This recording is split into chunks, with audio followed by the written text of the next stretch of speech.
heck, man?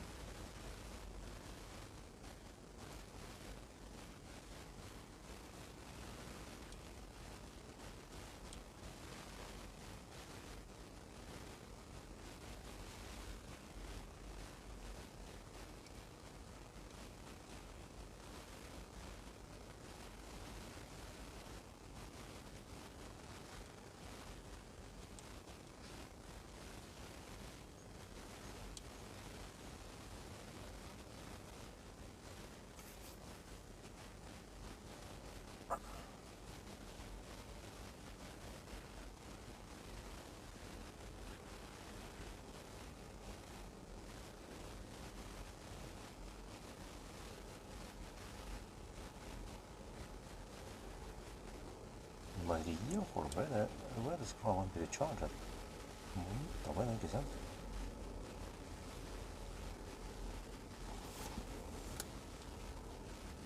Oh, I wanted to drive on the other side of the river.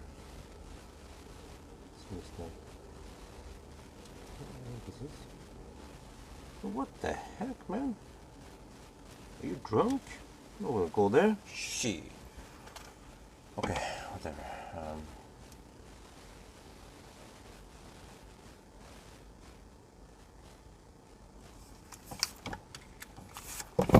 Shoot video and get ready. Okay, I'm gonna start at 21:20. Unbelievable slow, man. Like, unbelievable.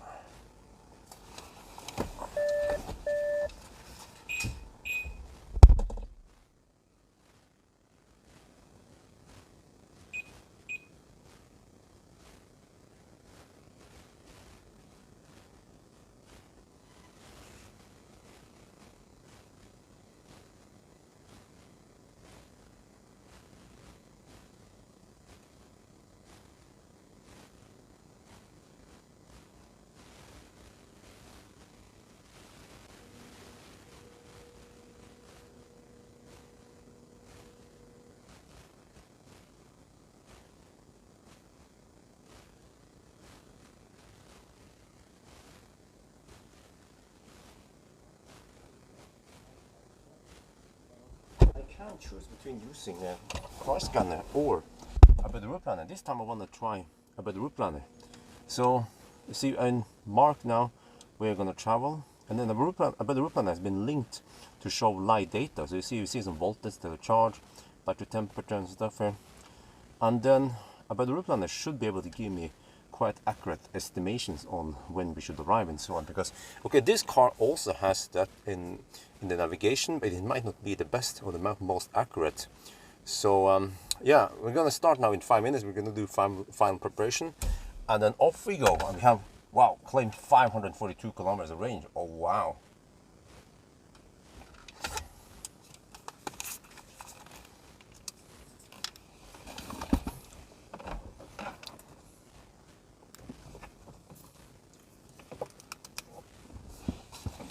Okay, I need some HVAC now.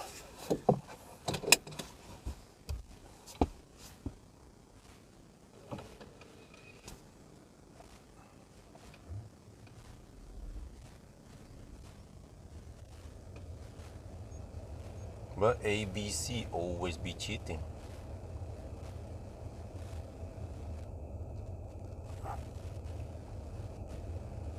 Highland time. I don't know. We haven't tried Highland in summer yet. Okay, microphone. Let's just get off the garage at least. Get ready. So I'm gonna start in 4 minutes supposedly.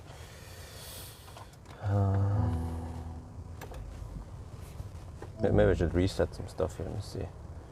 Let me assist system. No, come on. Why is the car acting up now?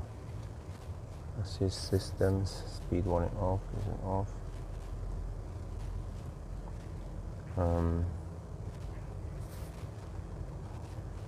Trip stuff. Oh, the heck, man.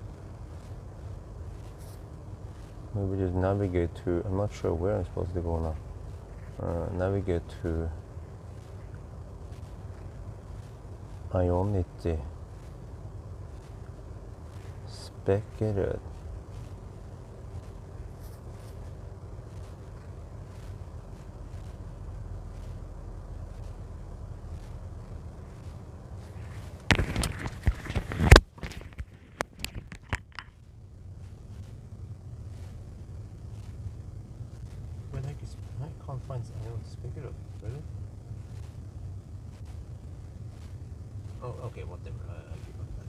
check something.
The rear door is open. What the heck, man? Of all things. There.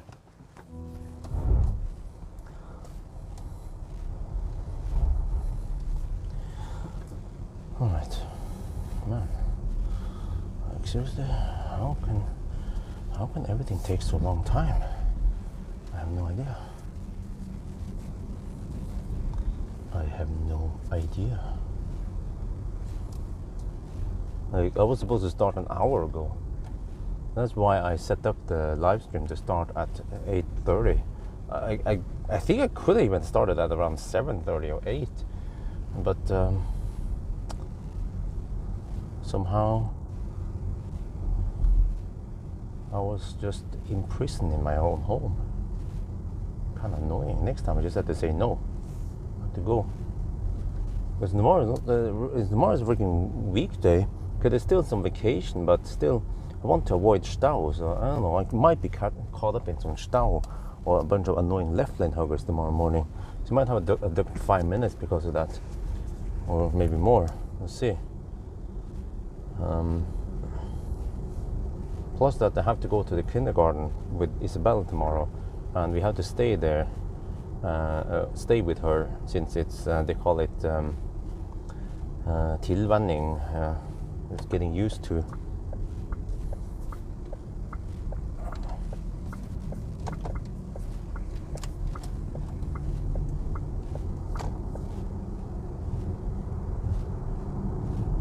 Oh, thank you very much. Well, we'll see where I stop at. I haven't decided yet.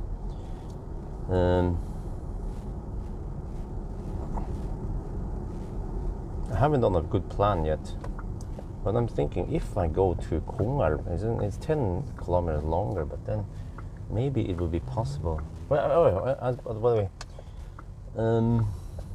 when it comes to chargers, I'm kind of stuck with Ionity. I cannot use supercharger, they are too slow.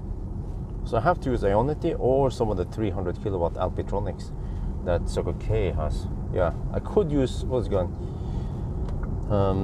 Snappbarp, maybe.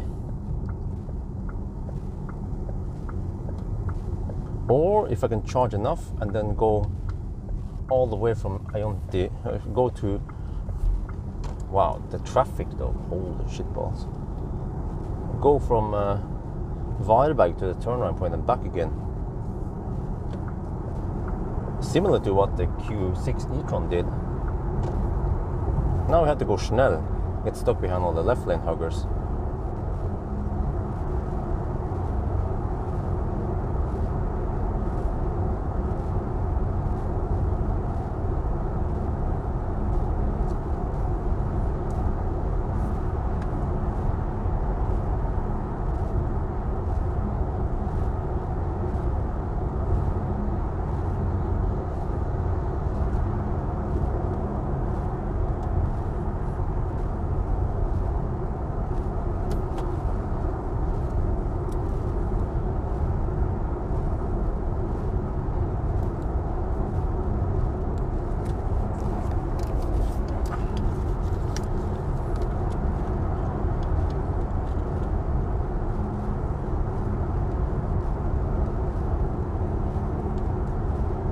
Alright, we're on the route, so the time was 21:20, and we're gonna go for Iontis Spekerud maybe, but I mean, even now in the evening, the roads are clogged with left lane huggers. Shit, we have to go slower than optimal.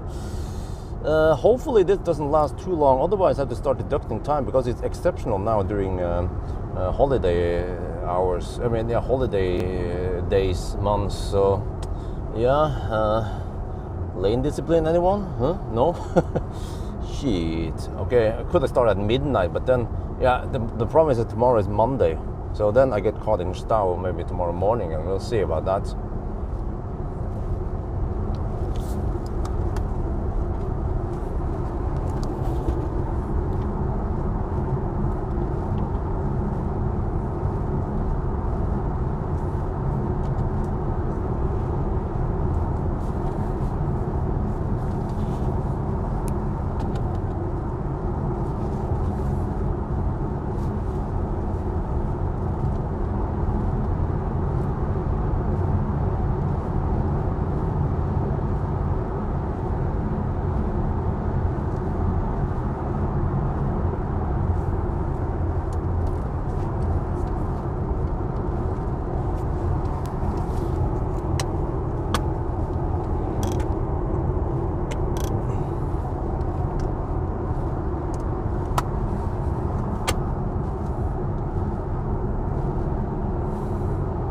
Family, what is better, Model Y or ID7? They both have the pros and cons.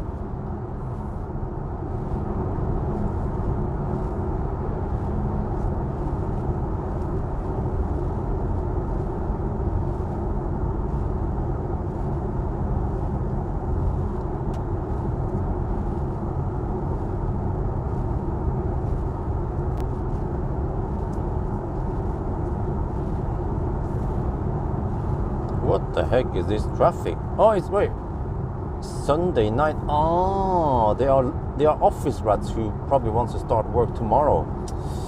Not optimal time at all, but the problem is that it was too wet last night. Normally I would do it on Saturday night, but then today I have to postpone it to Sunday night, which is not optimal. Okay, whatever. We probably just have to deduct some time because of all these left lane huggers. These are office rats going back to Oslo, so hopefully once we pass Oslo, then it should be better.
holy crap, the amount of left lane huggers today. Kind of bad choice, but what else can I do, right?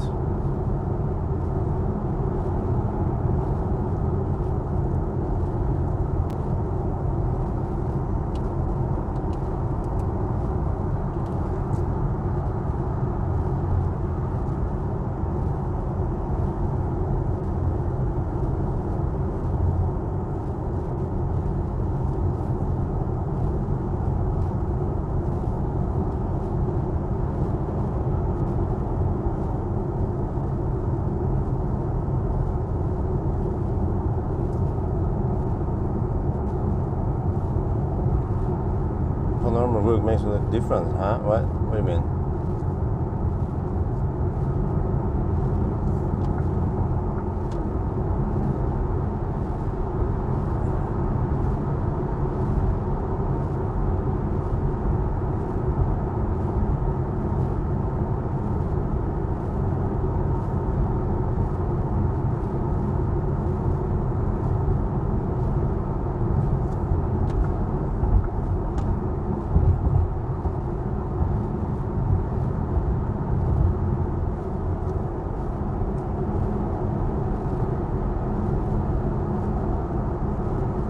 Skipping Spekerød,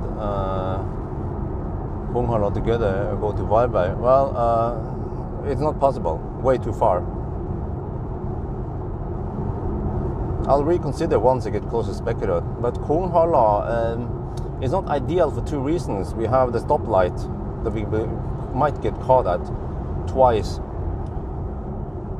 and it's kind of far to walk to the toilet, and there's just 10 kilometer difference between there and Spekerød, so yeah.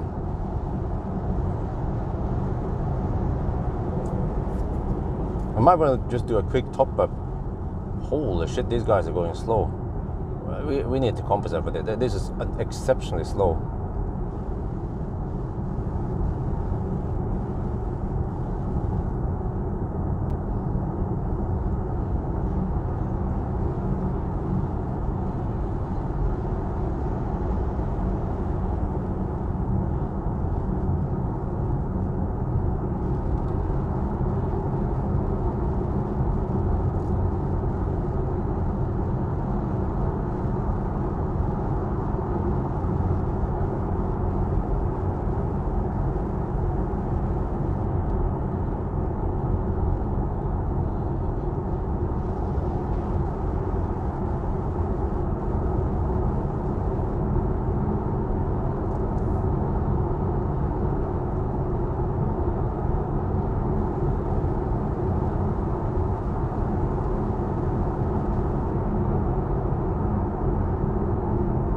Varberg, no, like I said, highly unlikely. I have the slowpoke to get to Varberg. I've done the math.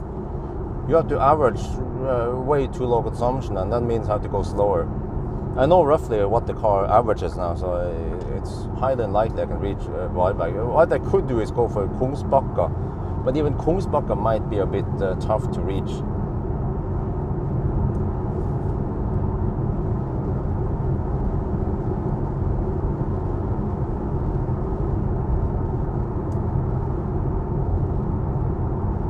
Uh, 190 watt-hour per kilometer.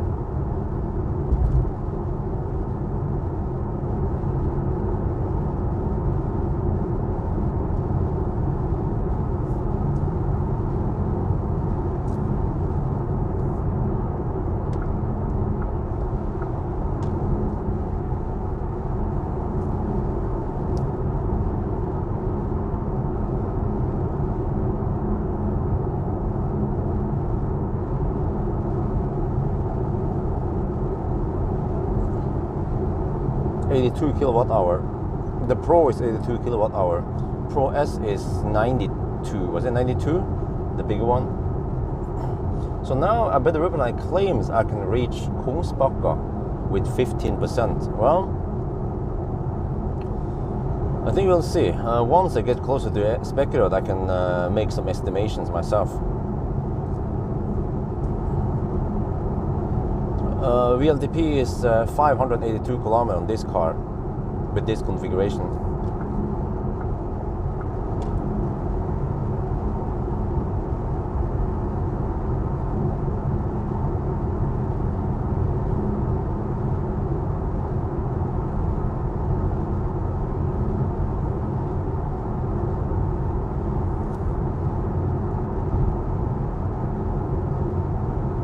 Nope, not LFP. Definitely not LFP.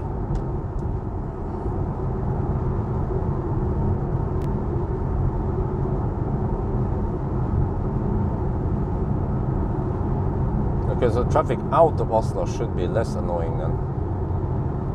So we are getting close to the core of city now.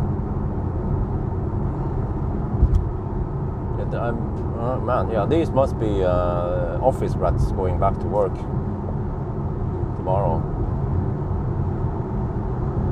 Didn't expect the traffic to be that crazy.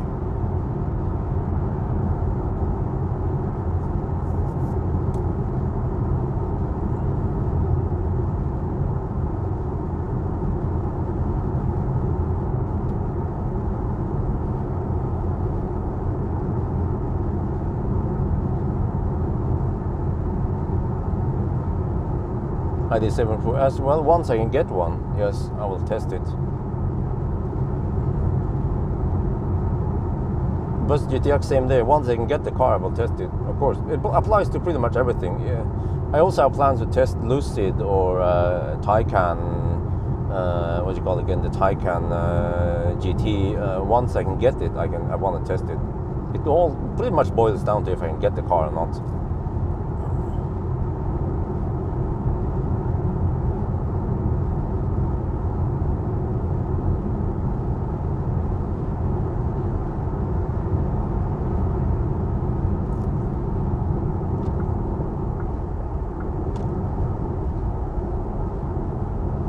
So I look at the weather forecast. You guys can also check maybe. I think we're supposed to have okay weather. Earlier it looked like we were supposed to get some rain past Varberg, but I think the weather forecast changed. It might be some wet roads, but at least no rain. So maybe not optimal driving condition, but well, it's the best we can get nowadays.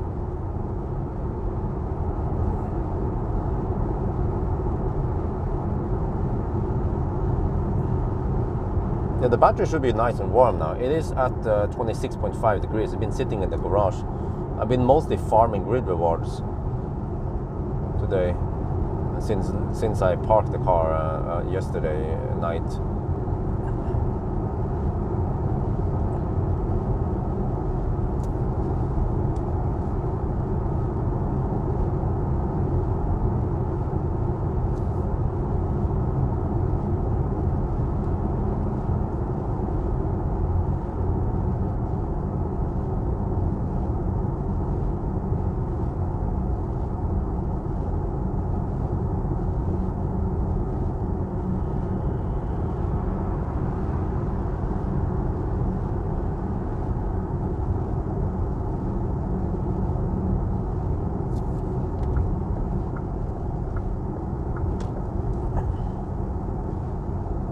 Well, this will be the last test with this car then, and then on Tuesday I return it. So I don't have any plans on Monday. I'm probably just gonna farm some grid reward on it. I don't think there are any other tests I can do.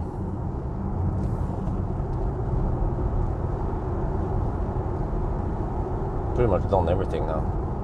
Well, plus that I'm kind of busy. Well, I mean, I could do another run, let's say Monday night until Tuesday. Tuesday I only have to swap press cars, picking up Skoda Enyaq. And then I don't have to do that much with the Skoda Enyaq, so I think in between there. Oh no, I also have to actually tomorrow night I have to test the Neo ES8 with a 75 kilowatt hour battery. I have to do a battery capacity test and a charging test. That must be done at night, of course, because the guys, they're coming back home soon with for the ES8. So I'm running out of time with the ES8. It's been mostly just camped and farming grid reward also. Clear and windy. Yeah, I also look at windy. It was different in windy just 1 day ago, but then it changed now suddenly in the evening forecast. And also the weather radar also shows that it's not going to rain that much.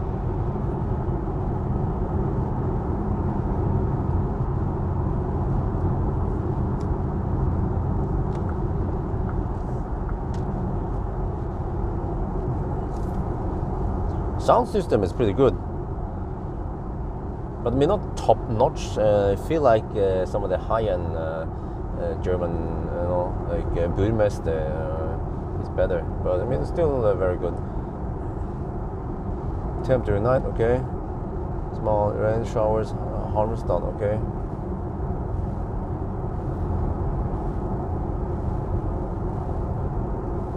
Noise test. Well, that's the thing. I have done noise test already. Maybe you haven't watched it yet. I've done a noise test and noise and acceleration test with the winter tires, and I got just medium. I got 10K views. That's why I didn't bother making a noise and acceleration test now with summer tires. It's gonna be more or less the same anyway. So you can just watch the previous test. It's good enough.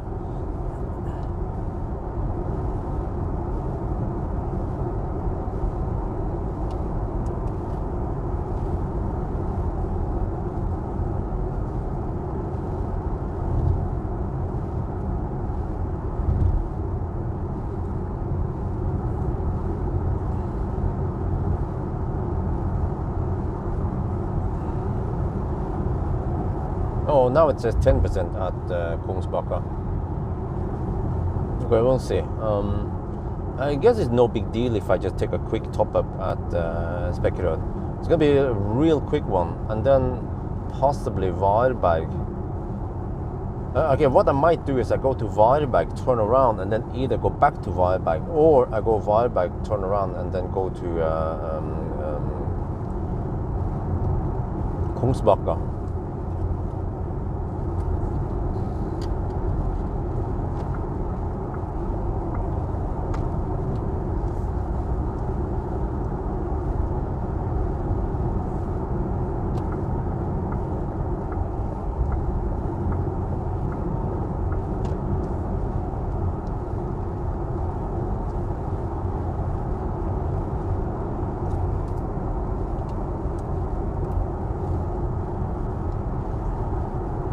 But the Q7, the Q6 e-tron managed to go Varberg,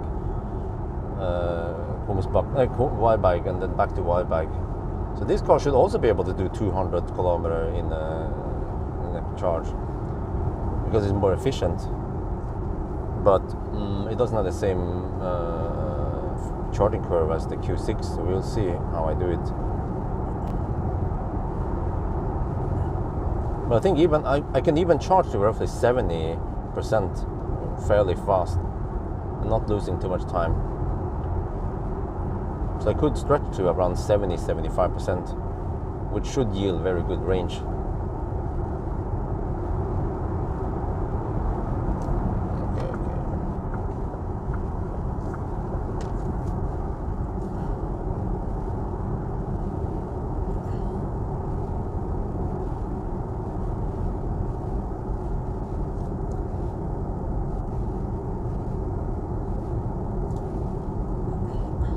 I wonder how fast the GTX is going to be. I mean, this is already fairly quick for a rebel drive. Oh, it has been raining here. Oh, is that slippery? I'm not sure. Fat e-tron, of course, careful because it's so heavy.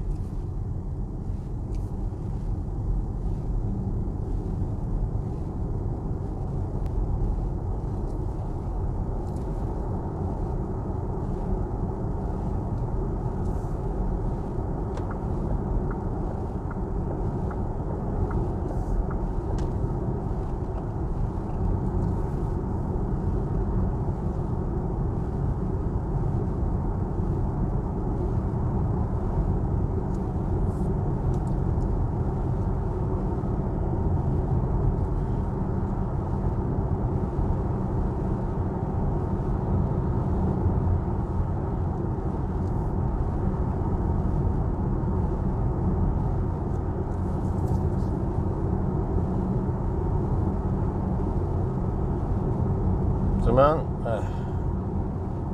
tomorrow I'm going to, once I come home, expected to come home around 7, unfortunately. Come home, back home around 7 in the morning, then I'll hopefully get 2 hours of sleep and then have to go to the kindergarten and stay there maybe a couple of hours with Isabel and wifey, and then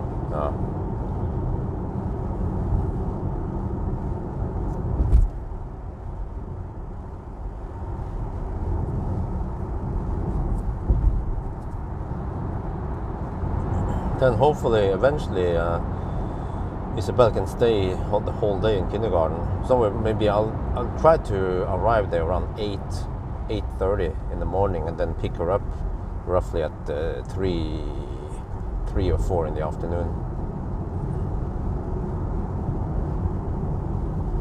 I think we have to deduct a couple of minutes here. This is unusually slow. But I need to measure, I have to check a reference time to Schweinsund without any traffic.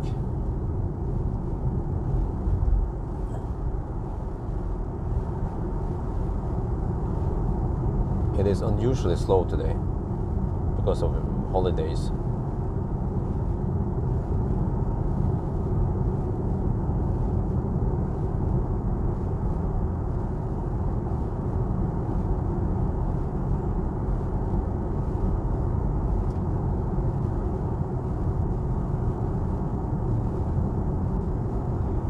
Right, it's neater here. Maybe you have track of how long it's supposed to take from Home to Schweinsund Bridge.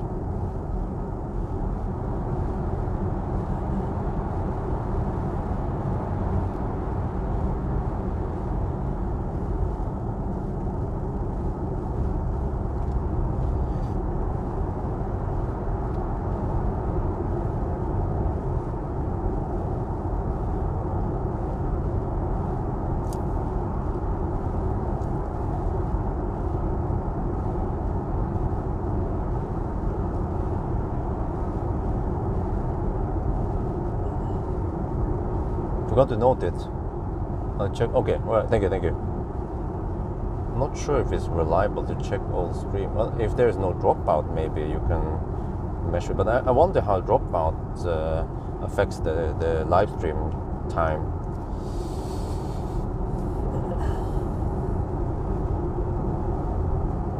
Okay, Anita, I have one other idea. We can check. Usually we have I have average speed to Spekerød, right? I think we did that with the Q6 e-tron. We stop at Spekerød, so we can check the average speed at Spekerød. Well, actually, the average speed, but the time. You can see how long it normally takes to reach Spekerød, and we can check with today. But I might overcompensate and go 1 km/h faster once we are in Sweden, because I don't want any taxation over here. So that will try to compensate out the delay.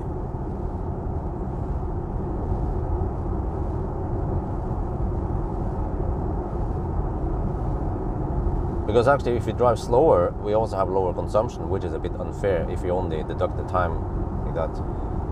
So a better correction is to go slightly faster. But it's going to be 2 hours until I'm there, so most likely it will be available by the time I'm there.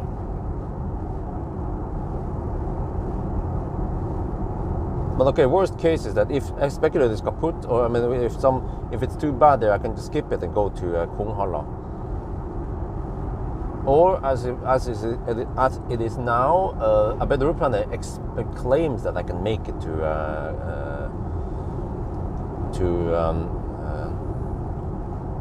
Kungsbacka.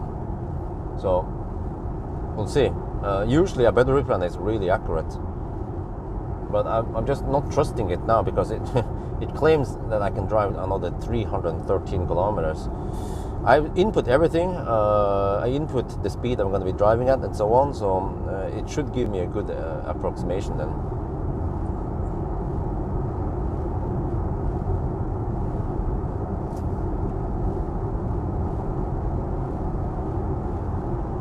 But yeah, I mean, it's holiday time, so but I'm driving at night to avoid Laderstad, so hopefully by the time I reach there should be no Laderstad. Just ninja past the route before it gets bad, traffic-wise and charging-wise.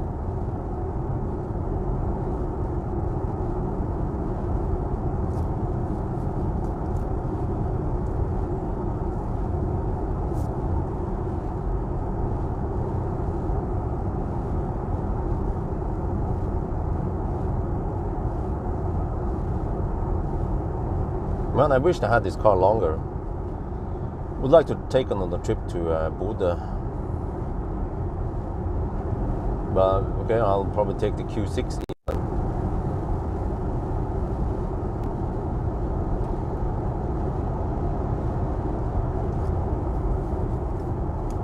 Right. Status update: 46 kilometers done and 165 watt-hour per kilometer. Damn, this thing is efficient, man. 165. That only means one thing: we didn't hammer hard enough.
More efficient than Mach E, yeah, absolutely.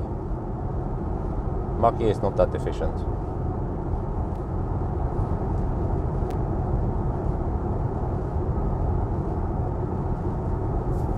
Wow, that traffic though, holy macaroni. I would expect that by 10 in the evening it should be quiet now. Apparently not.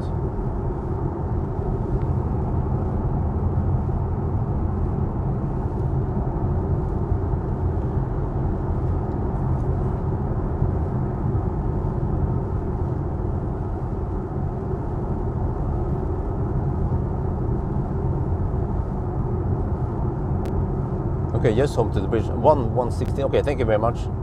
Yeah, that sounds about right. Okay, we can check once we are there.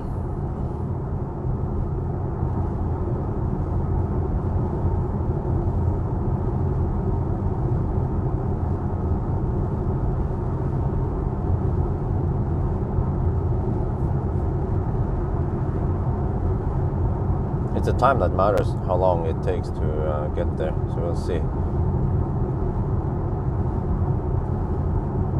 Okay, at least traffic should be better now from here on. Yeah, it's those guys who live in Oslo who were going home, plus a few people who live slightly out of Oslo, they're also going home. I don't think these guys are heading out of town.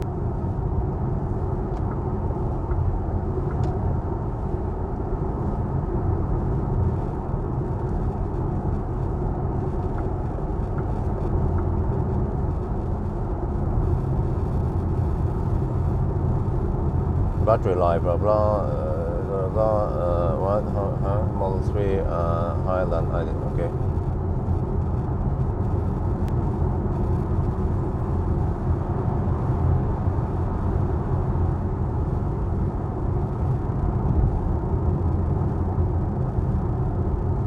Oh, what was the consumption numbers then?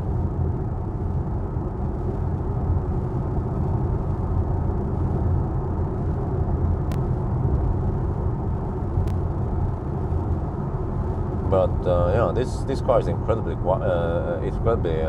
efficient. That's what I measured.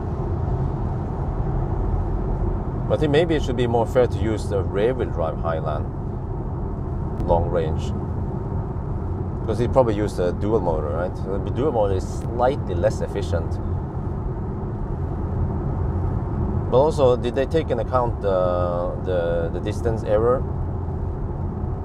Because that should actually favor Volkswagen even more, because in general Tesla tends to over-report, whereas the Germans, they under-report.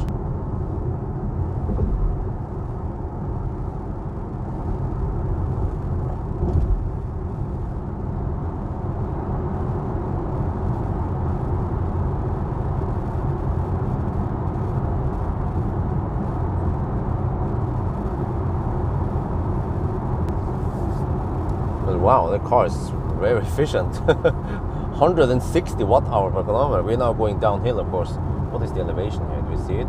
Well, okay, elevation is 125 meter. Battery is resting at 26.5 degrees. And now, Kungsbacka, I mean.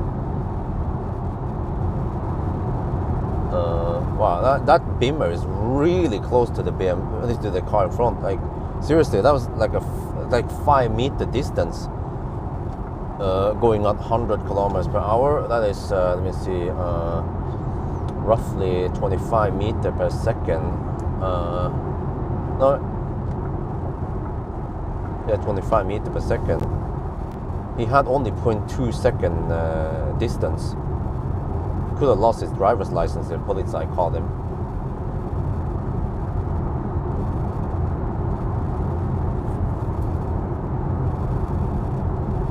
Yeah, A6 and also the Porsche Taycan GT.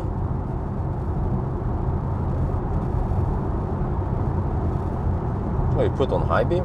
Interesting. Yeah. You want to run high beam now, apparently. You guys can see it, right? Very nice high beam. Wonderful car.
Where the heck is the setting for the ambient light? I'm trying to search for it. Can't find it.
But the Ruplan still claims 11% at Kungsbacka.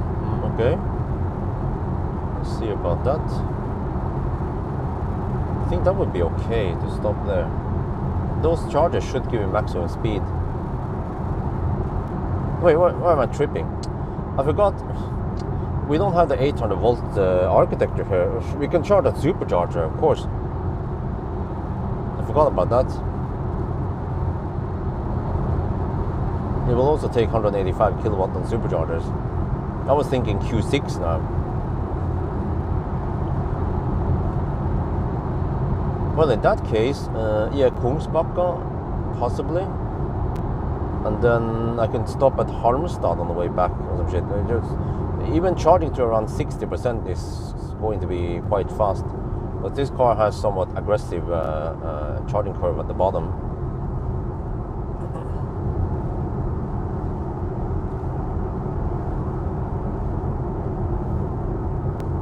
So it's either Ionity or a supercharger in this challenge. And of course, if I end up at Kungsbakken, the first stop, then I'll charge there.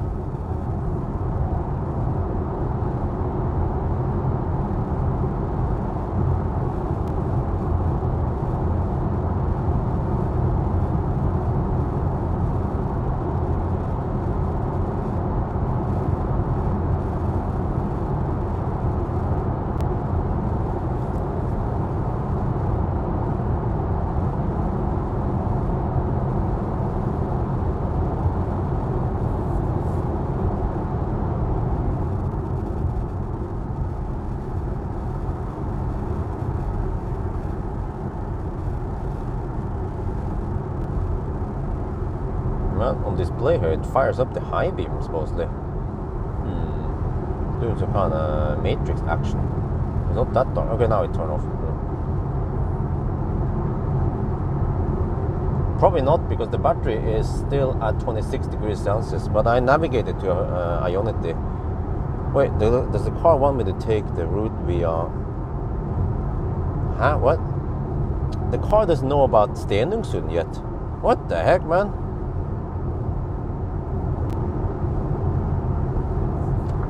Why are the German car brands on ancient software technology here?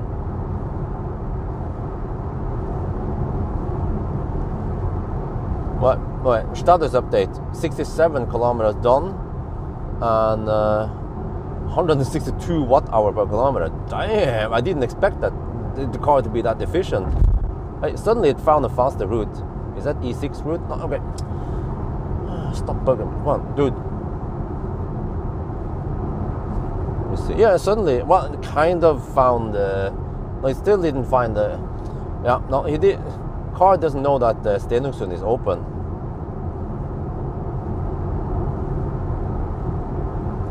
Oh, man.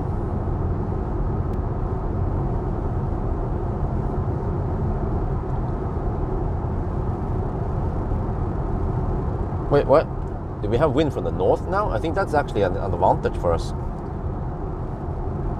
Yeah, in general, I want to have wind from the north when I go 1,000 kilometer challenge. Because on the first leg, it could mean that you can reach a certain charger. From there on, you just adjust the charging session so you can reach whatever charger you want. Now, it seems to be even headwind further south. In Sweden, yeah, there's headwind around Tanum. But this car has awesome, has awesome aerodynamics. 0.23 drag coefficient. It slices through butter like, well, how is it again?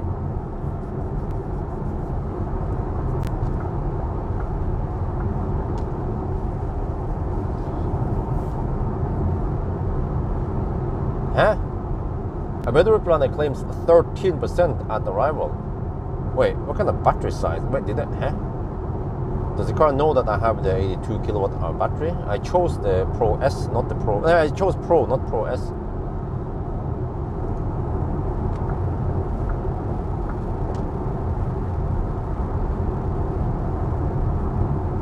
Slices through the air like butter through cheese.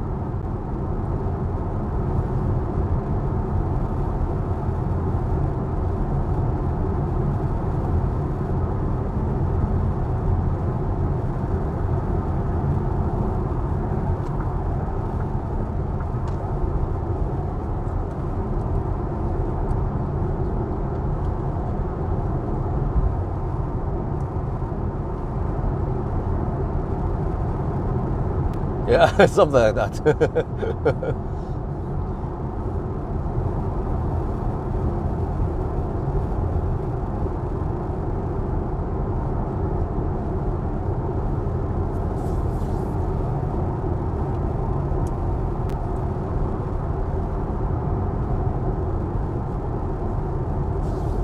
They eventually have to remove Marcus' Bill from the intro. And I have I put the Thai boy to work now. You guys probably didn't notice it, but he edited the Thunder Drive. What was again the previous car? This car also, ID7. He started editing most of my videos. He doesn't know all the techniques yet, but I teach him as I go. I just make short screen recordings about how to sync clips and how to create presets and so on, to speed things up a bit. But I saw that he spent only half an hour editing the range test of the ID7. Okay, it wasn't super long anyway, it was just 7-minute long video, but I prepared the result table for him, so he just had to put the clips together and do all the transitions and render it for me. So half an hour, yeah, not too bad. But some of the other videos, like Sunday Drive, I think he spent like 1.5 hours on it. So, but then the 0 mile test, I'm gonna edit it myself. So there are a few videos I edit myself, and then most videos I let him edit.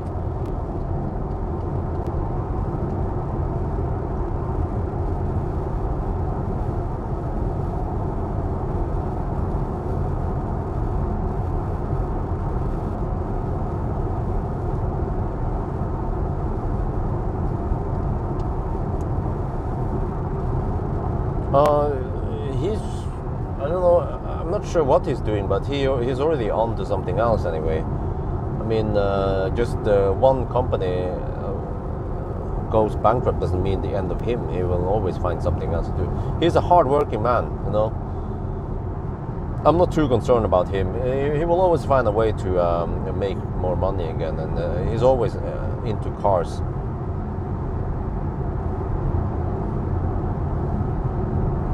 But it was crazy to hear that just in 2022 he had around over 20 million euro turnover, and then suddenly in 23 it went hasta la vista. It is so sensitive for changes in the market.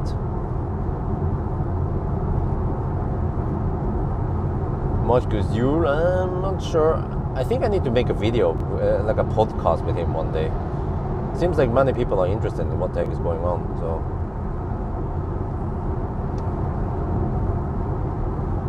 yeah, he's like a pussy cat. He would just land on his feet.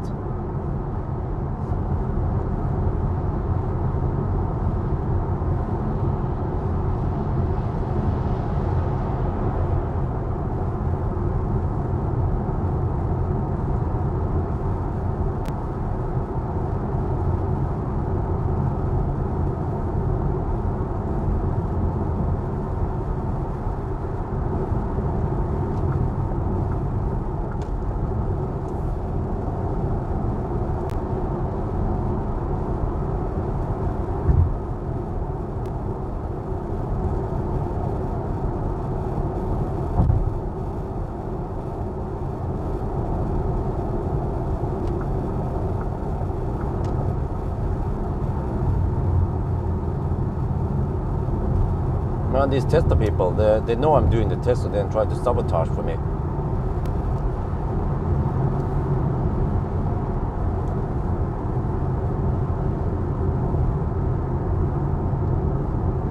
Okay. But this car should be quite efficient, even in the high-speed runs. Yeah, consumption is 171 watt-hour per kilometer. It's one of the most efficient cars I've tested lately.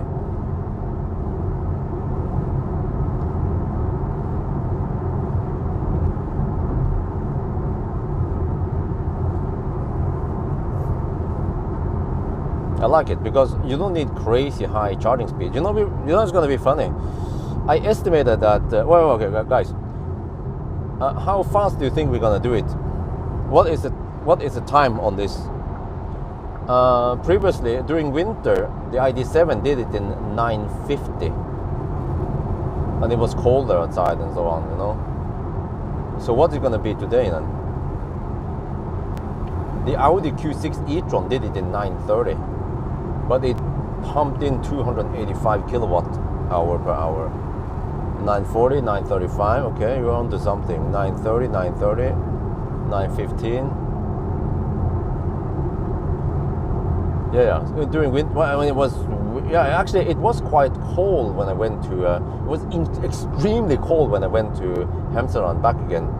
If it wouldn't be that cold, I could have made it back to Oslo just fine. If it was around 0 degrees Celsius or even -5, but -24, whatever it was, I remember, kind of killed the range.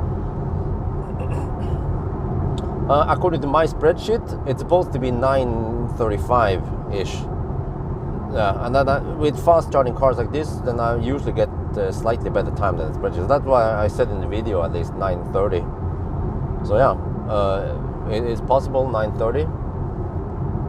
We're just down on Tesla and EQS level, and guess what? It is a 400-volt car, and a 400-volt car that is very efficient. I mean, I have nothing against 800-volt cars. Don't get me wrong. I know that in the future we will ultimately move to 800-volt car, but people are hyping up the 800-volt cars as if it's like that shit, and they say, but you know, I know electronics theory. When you increase the voltage, you lower the resistance, so you have lower losses.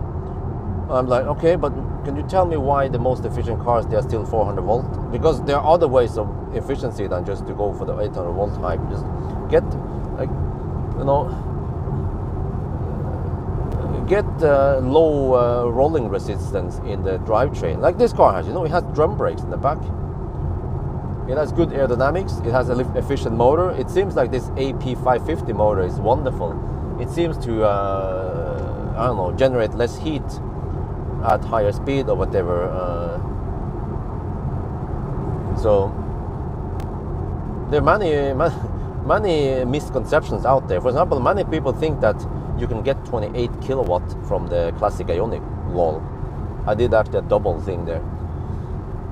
Or many people think that you can get 77 kilowatt from this car. You know, I'm like, no, double no.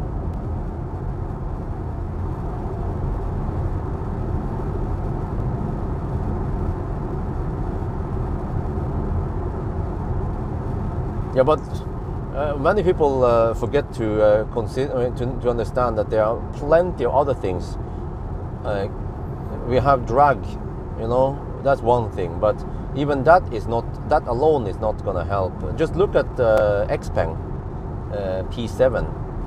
It has low drag coefficient, but for some reason the P7 is quite thirsty. I suspect it's because it has poor HVAC system, not efficient HVAC, one thing, and drivetrain, I don't know, motors are probably inefficient, maybe poor, maybe not low friction in the gearbox and in the ball bearings. You know, I remember Nasir, when I was in touch with Nasir, they were working on a new type of ball bearings for Model S that will improve the efficiency. Yeah, why not? There is a possibility that the original ball bearings or something about the drivetrain in the Model S is not optimized for the best rolling.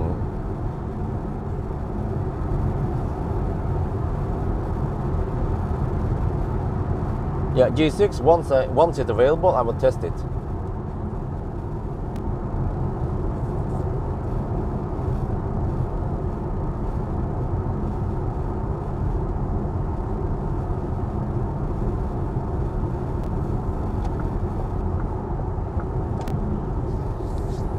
Seeker also, yeah, I'm working on it. There's still lots of stuff we need to get done while still producing videos. But hopefully my partner can get in touch with Seeker. I told him to, I requested him to go check out Seeker and Polestar, and maybe Scania, Volvo. So hopefully he can nail down some stuff for me. Oh, missed donation. Did I miss something? Let me see.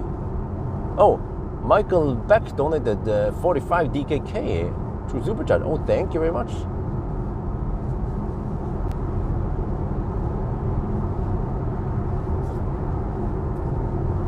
Truck 1000.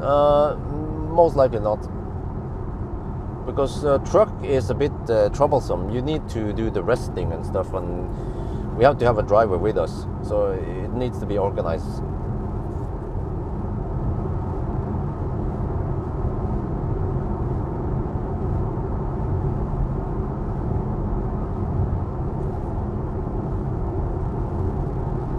I was invited by Daimler to join the tour. They had a tour going through Norway, but the problem is that back then I didn't have a babysitter, and they had a slot for me, but I had to fly from Oslo, or Gardermoen rather, but I had to fly from Oslo to Trondheim just to join them, from Trondheim to Steinkjer or some shit like that, or Snås, I don't remember, Grong, and then I would somehow get shuttled back to Trondheim and then fly back. And I was like, really? I mean, couldn't I just jump in the truck while they were around Gardermoen, and then they can just provide me with a transportation back from Hamar and shit? But no, so unfortunately I couldn't cover that. It would be nice. They were doing some kind of mother trucker tour, Daimler, Mercedes.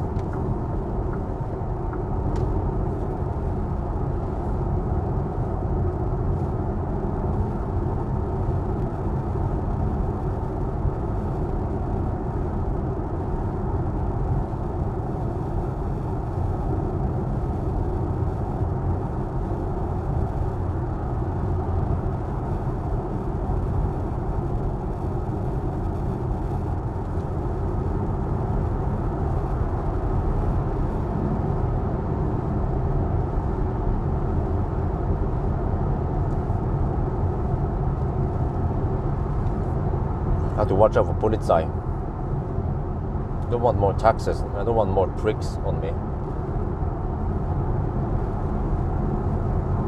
So it's safest to hammer once we are in Sweden. Solterra I haven't tested, but it's more or less the same as the BZ4X. There's not much different there from what I've seen. But there's more differences in the Lexus versus Toyota. I think the suspension or something, or the overdrive system is slightly different, but they use the same battery and drivetrain from what I understand. And even the interior is very alike. Roadster? Nope. Other than that, they're supposed to start manufacturing next year. Wow, look at this. Status update. 99 kilometers, 174 watt-hour per kilometer. It is amazing that we have driven this far and we are still below 200 kilometers per hour.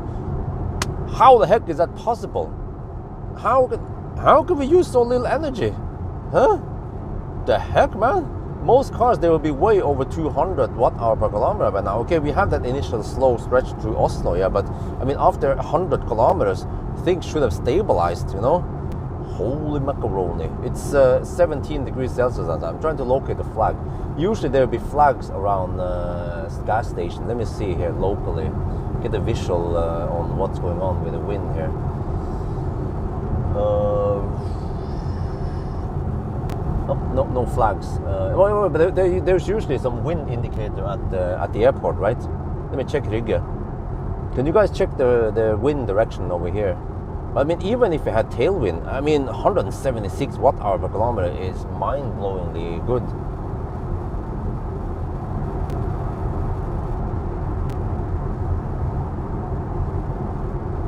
Okay, let me check here.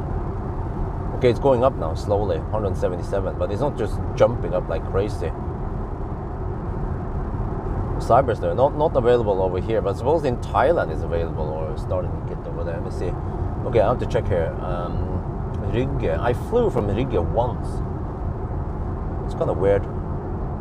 A small airport. Did we see anything there? Isn't there like a wind indicator somewhere? No?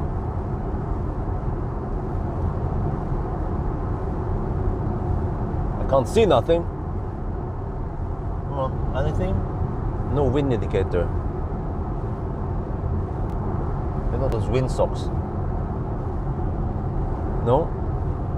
Nope, couldn't catch any.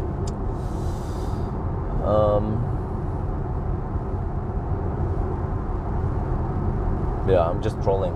Pricks. I don't want those pricks, man. I already have too many pricks on me.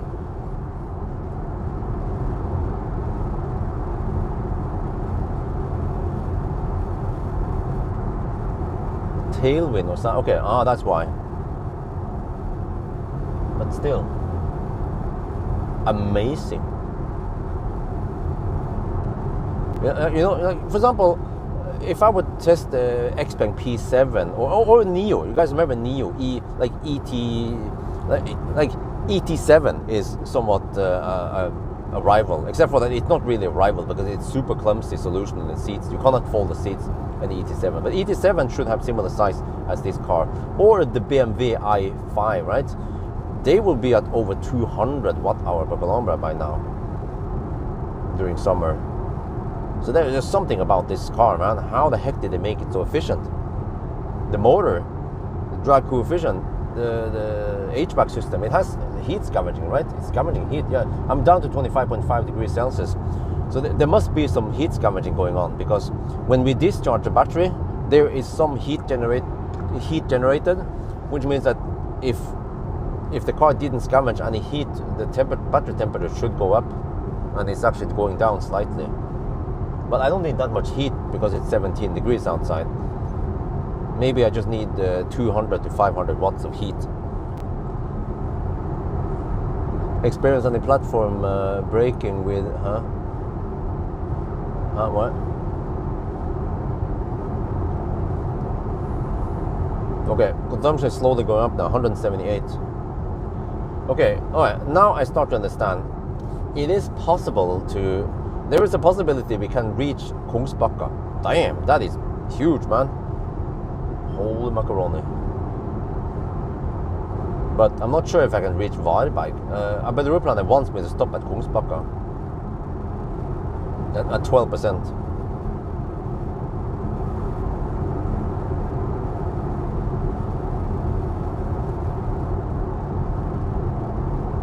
Okay, we're getting close to the border now. We should be there in 15 minutes. It's been 1 hour and 1 minute now. Wow. You see, this is exactly what I love, is that you make a car efficient but still spacious. Just make it, it's not even that long, right? It's not like EQS long, or was it i7. It's slightly less than 5 meters, but it's quite spacious. Doesn't have a frunk, but it still has plenty of space in the trunk and in the back. Plenty of legroom in the rear seat. Spacious car, large, actually taller than Model S, and still super efficient. So it can get away with only 185 kilowatt charging. You don't need 300 kilowatt 800 volt charging architecture. Just make the car efficient. And only 82 kilowatt hour battery.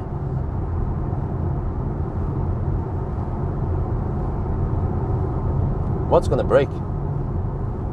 Is the car gonna break down?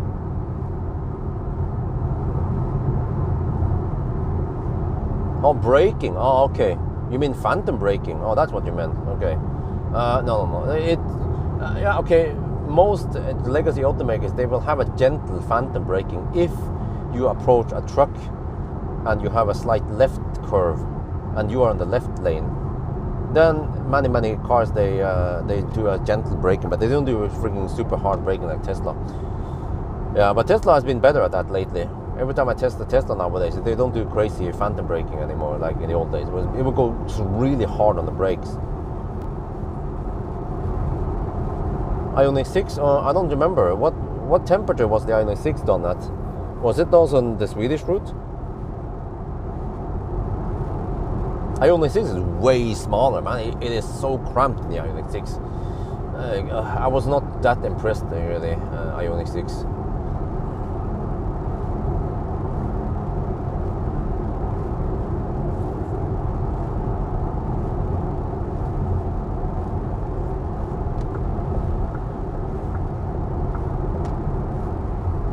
Classic Unique brakes for bikes. What? Huh?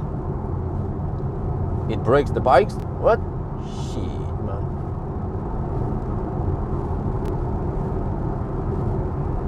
Checked the butt massage ID7. Does it have butt massage? Well, let me check. How do you enable a butt massage? I know it has massage, but didn't know it could massage my butt cheeks also.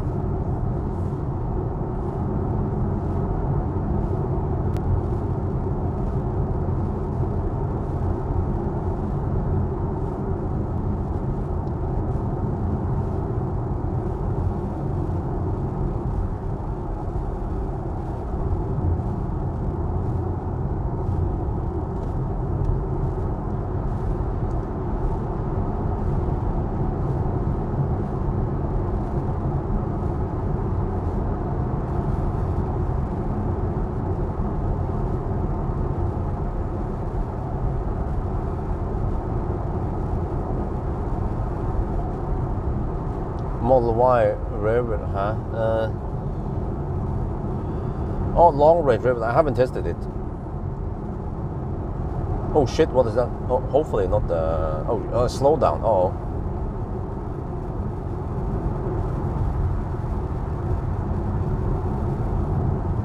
Is that Baustelle? Oh shit! It's Monday. They might start with the Baustelle now. Well, as long as there is no complete detour, and I'm happy. Just a slowdown. We can always compensate for this at the border. We'll check. It's probably just one lane closed. Hopefully.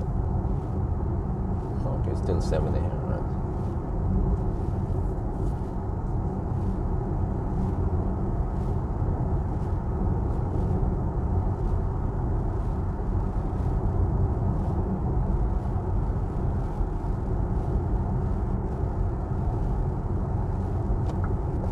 Yeah, very few Ioniq 6 on the road because it's kind of a fiasco, that car, compared to Ioniq 5 or EV6.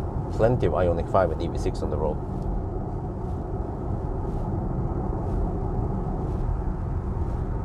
I mean, it's not like I don't like Hyundai, it's just that that car is not good. I'm not gonna blindly like a model just because I like a brand.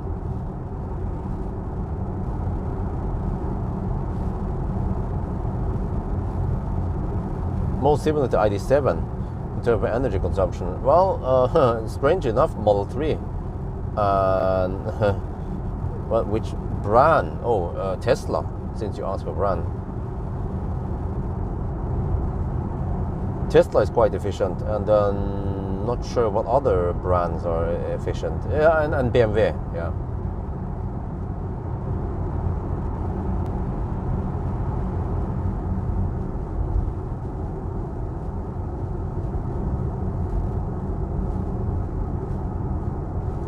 Man, there are several things slowing us down today. First was the slow pokes, and now we have some Baustelle.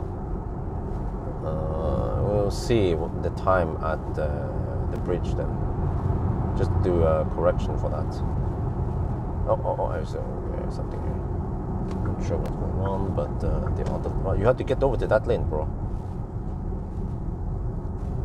Are they just doing some cutting? Well, I mean, huh? Really? They're slowing down such a long distance only for the cutting.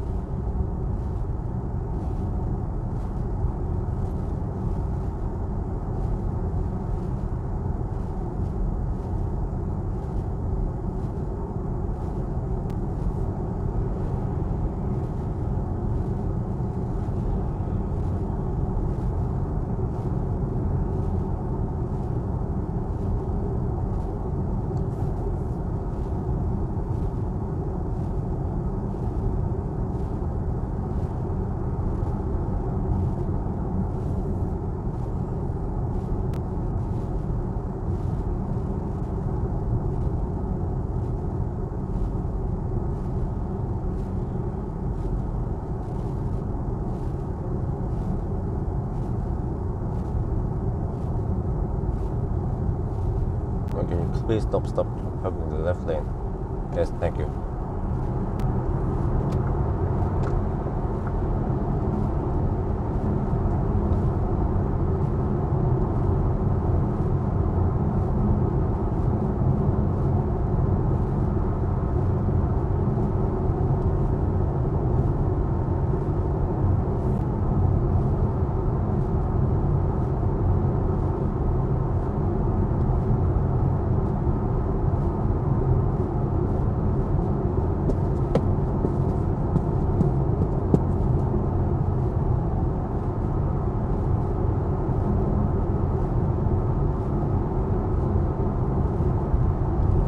The station wagon GTX, the ID7 Tourer GTX, is going to be a killer, man. All-wheel drive, even more power and more space in the back.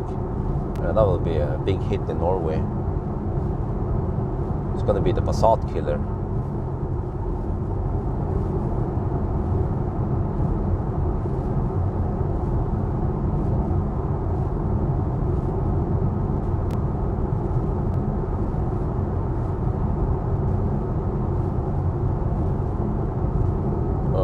not sure. Do I have it enabled even?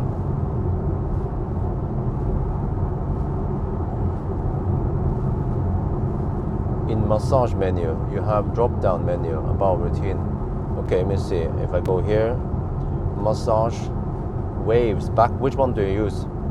Tapping, activation, pelvis, rotation, pelvis.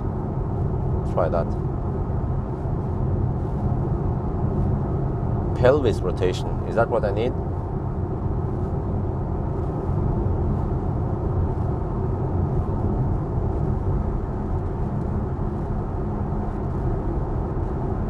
Oh, yeah, I see.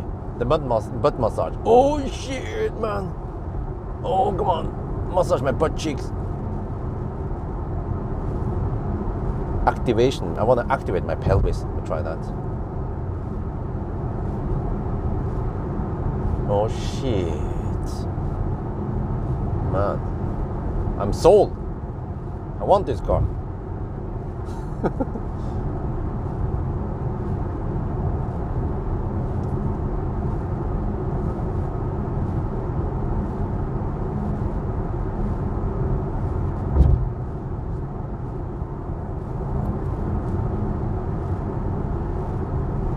Okay, consumption is 178 watt-hour per kilometer. We've done 127 kilometers. Arbeiderpartiet still claims 12% at Kungsbacka. Okay, we are 229 kilometers away from Kungsbacka. So, yeah, I might stop there, charge up a bit there on Circle K charger, and then go for, not sure, I might go Kungsbacka, Halmstad. Kungsbacka, Hallandsåsen, and then Varberg, and then I'll probably skip Spekkerød and go straight to Strømstad. Or I could go, I could either choose to go to Strømstad, or I could go the Varberg and then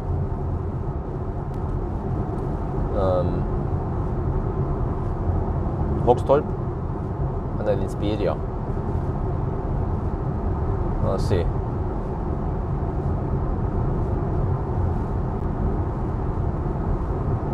ID7 wagon, ET5 Tourer. Oh, I would get the ID7 wagon. I mean, for some reason the ET5 wasn't that efficient. It seems to be a bit thirsty. It's a nice car, don't get me wrong, but I'm just a sucker for German cars, and they actually made this car really well. Headlights are awesome, stereo is pretty good. The stereo and headlights beats the ET5. And that, I mean, ET5 has nice software, but the ID software is getting slowly getting better and better now.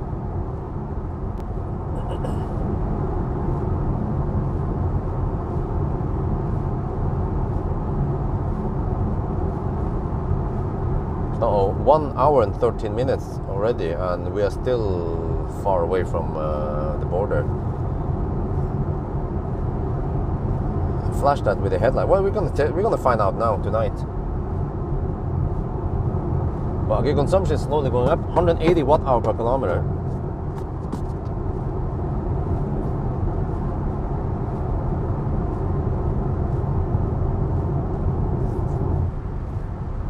What? 13% at Kungsbacka now.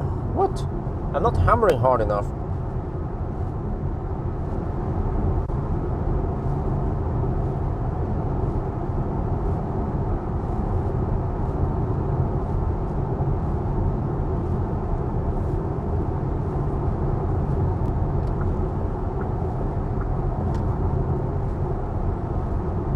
Well, as I was saying now for the last half an hour, we have been talking about Kungsbacka as the next charging stop.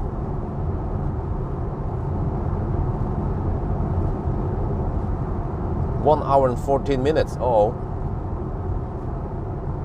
Is it really going to take just 2 minutes to reach the bridge? I don't think so. We'll see then how many minutes I have to deduct now.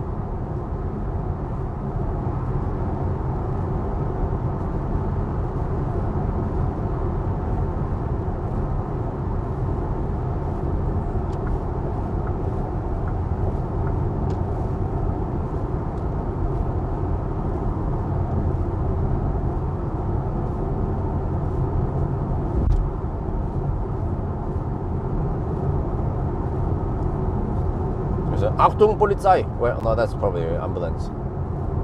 It's too tall for Polizei. Yeah, it's ambulance.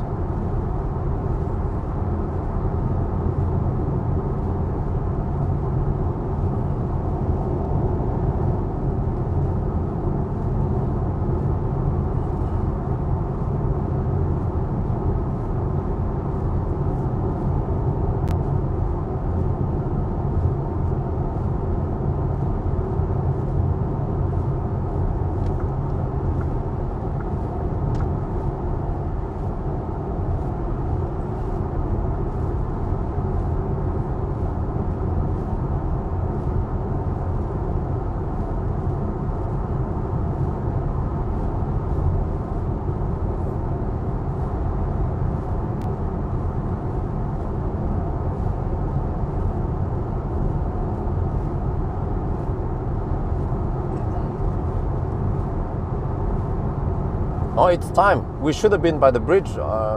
We should have been at the bridge by now. Holy shit. Really? Damn. I had no idea that the delay was that long. You see, this is somewhat significant. Nita, are you there? Are you seeing this?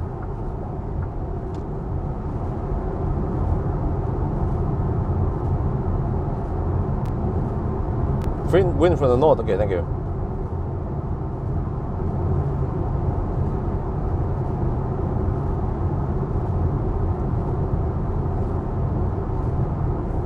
We can do a distance check soon.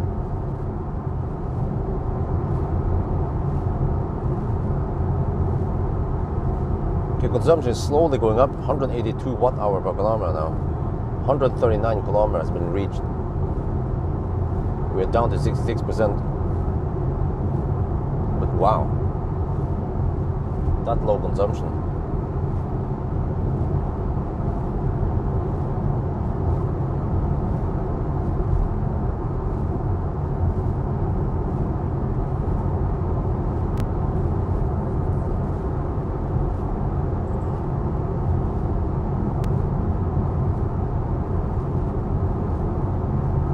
Oh, thank you very much. But UK Kungsbacka, wait, do they have charging there? I usually go for Circle K.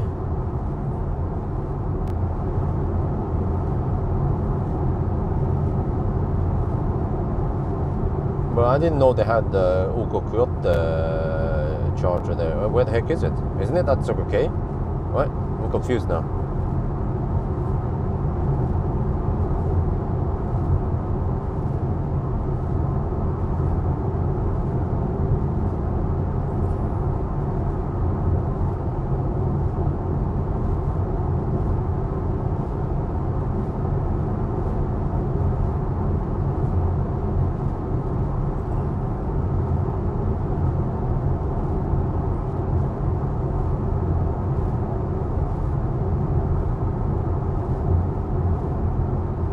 Okay, I can't. No, I have to go Circle K.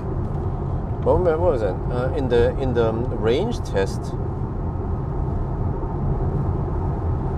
in the 120 test, I consume 191 watt-hour per kilometer, and it was 17 degrees outside, similar to now.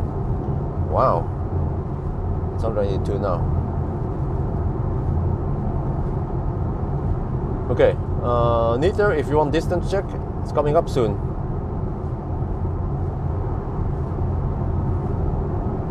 It's supposed to be 146.5 or something.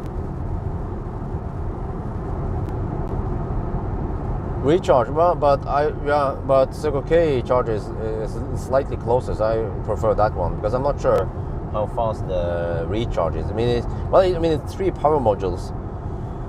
Yeah, it should be enough, but I mean, why?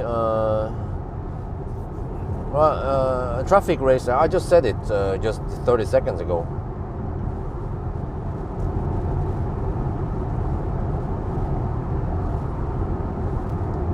Let me see how to focus here. It's supposed to be 146 something, right? 46.5 or something. It's now currently at 145. So it seems like it's slightly underreporting, like we measured before also during Thunder Drive.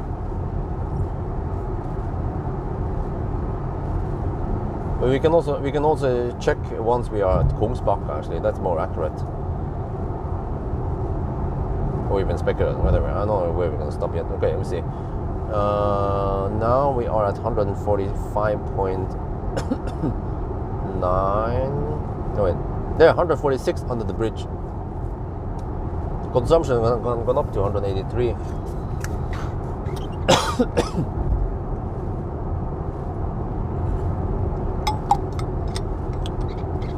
And we are already 4 minutes late. So we will possibly deduct 5 minutes then.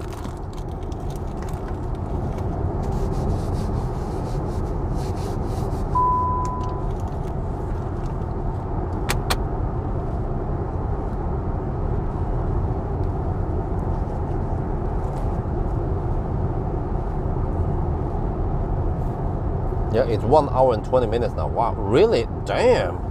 I had no idea that the slow post could slow me down by 5 minutes. Wow. Okay, drop out break. Now it's time for you guys to take the pee break. There, 5 minute delay.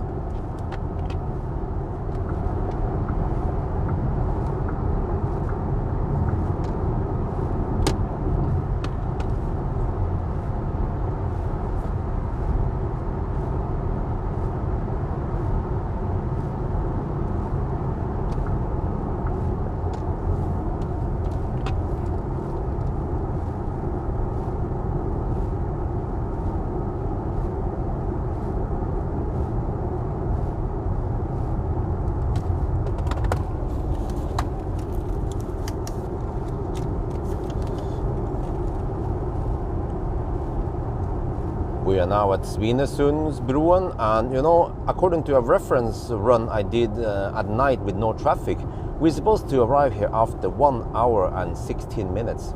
Today we arrive here after 1 hour and 22 minutes. So we were actually delayed by 6 minutes. So we have to deduct that. Yeah, I didn't know it was that much, you see. I was thinking maybe a couple of minutes. No. The slow pokes, oh cool, okay. Welcome to Sweden.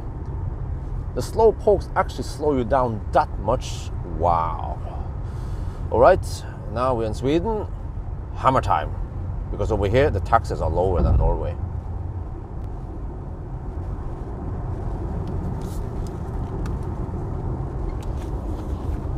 Yeah, it was actually 6:20, right? This car is just incredibly efficient. And also, another bonus is, look here. I just learned that if you go here, we have the massage. Okay, wait, let me see, I have to adjust a bit so you can see stuff here. Can you see? Well, man, it's a bit too bright, sorry for that.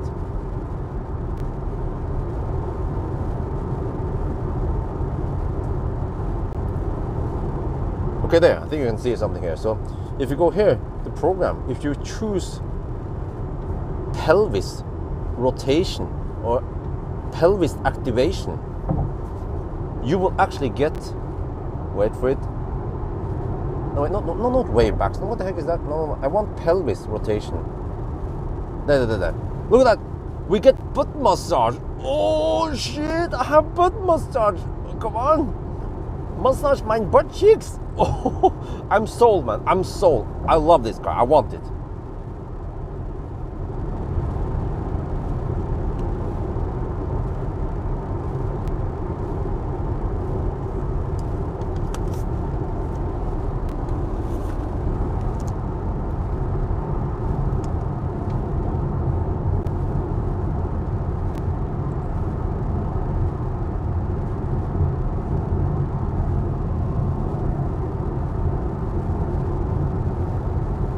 The lights are pretty good.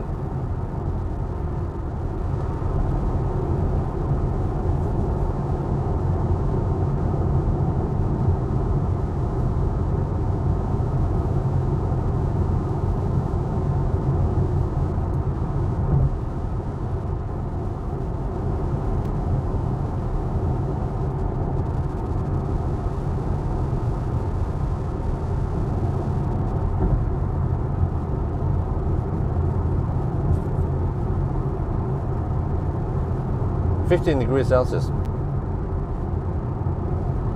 This car costs 650k NOK.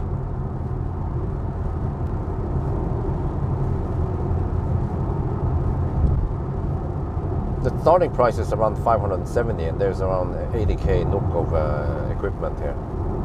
So I mean, 650k is not that bad.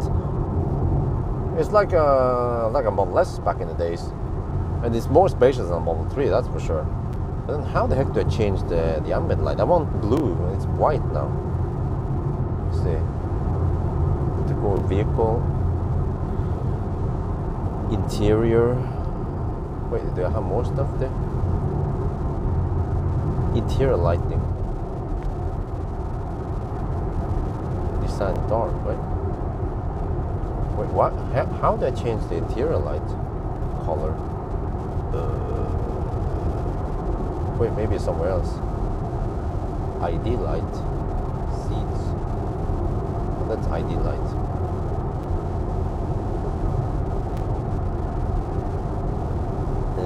I don't know how to change it. I remember it was blue before. Now it's white. I like blue because I'm blue. Da da dee da da da da da doo dee. Okay, I don't know how the heck do I change the ambient light again. Ambient? Is there an ambient setting even? Driving profile. Background. Oh, there, that thing. Of course, background there. Desire there. Oh yeah, I found it. Just use the desire setting.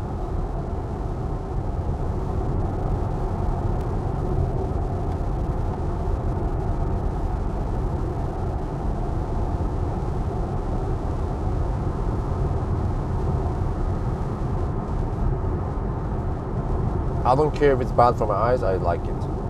It's good for my soul.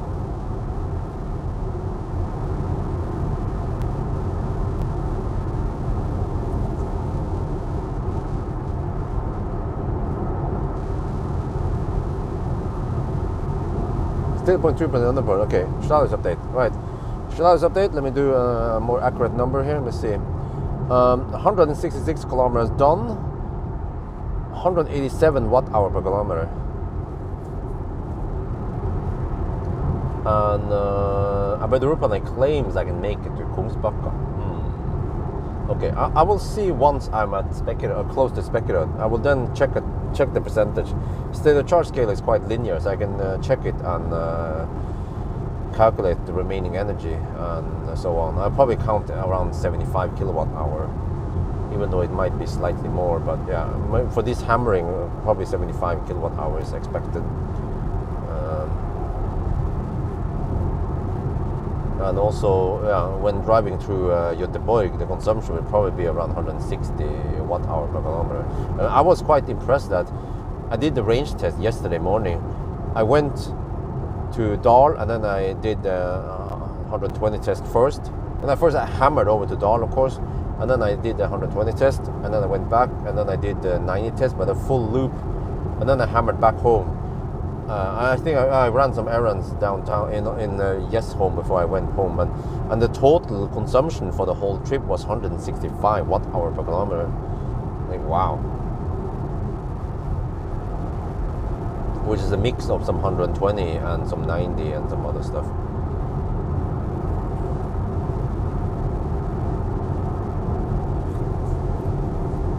But yeah, I mean, for 650k NOK, you get this nice spacious car with lots of nice equipment and not super annoying software, unlike the Chinese cars. And I mean, I like Neo, of course, don't get me wrong, I like the Neos, but I get the impression that the Neos, they are not that efficient, and they also don't charge that fast.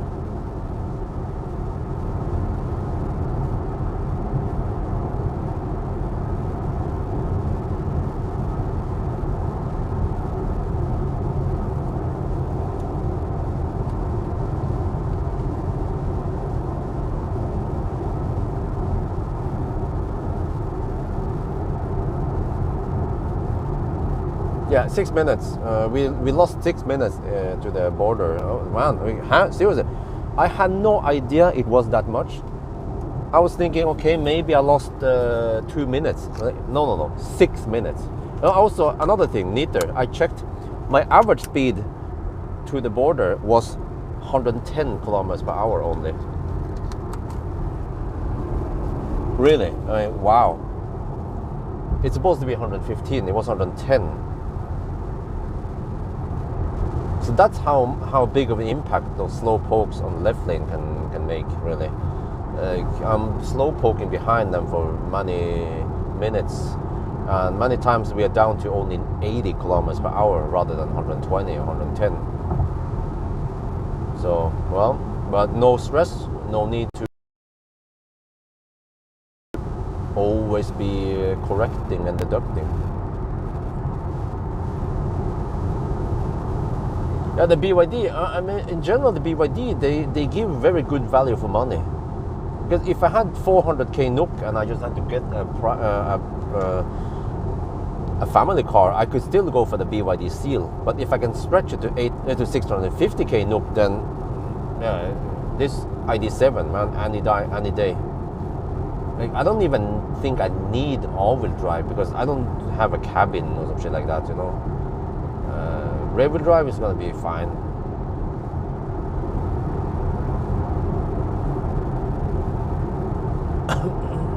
And also, I don't think I need the extra battery. This car has a shit ton of range already. No problem, really. Because it's so efficient. Yeah.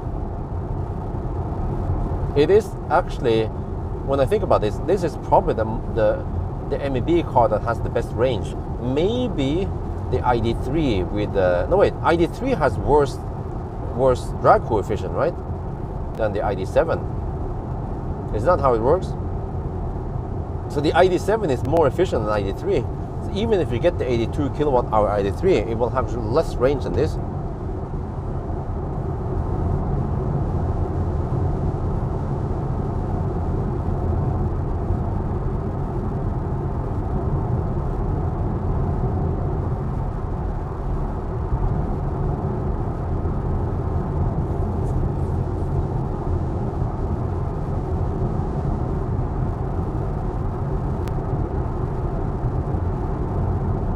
One pedal, illegal? What the heck is that?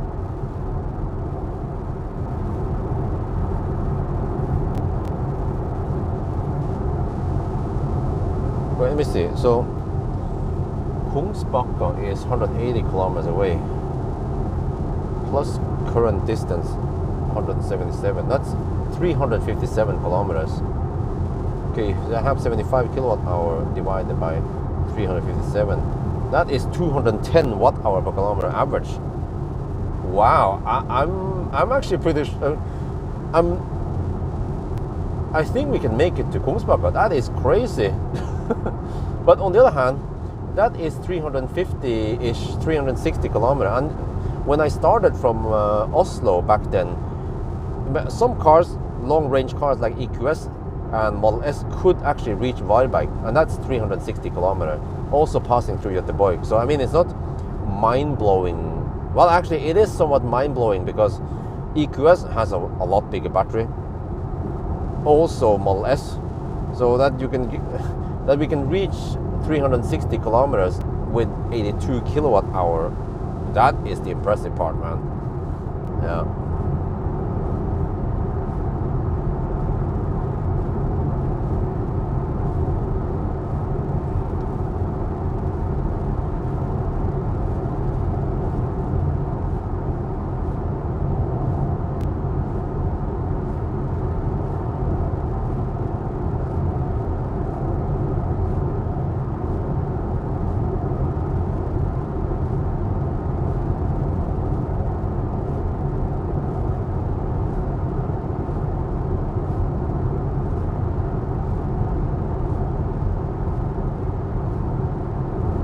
Seems to be a bug here in the massage. Now it bugs me.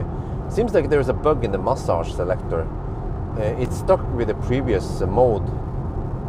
Okay, I want the pelvis. Do I want to go for the pelvis rotation or the pelvis activation? Let's go for pelvis rotation. Duration, half an hour. Longest is half an hour. Okay, there we go. Intensity max. Oh yeah. Pelvis rotate for the win.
see battery temperature 25 degrees Celsius. Okay, everything looking normal there.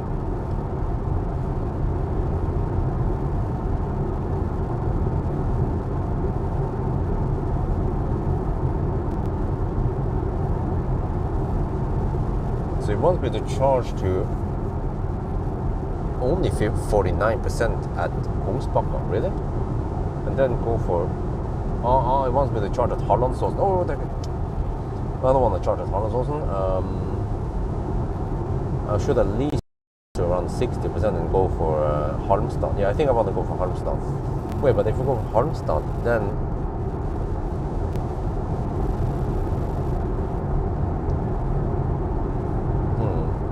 Then I should skip Varberg and go for Spekkerød then. Okay, let me estimate once I'm there. Haven't planned my stops yet. Oh, I missed donation. Oops. Terje, I donated $20. Oh, thank you very much for double penetration. Okay, I actually brought food with me.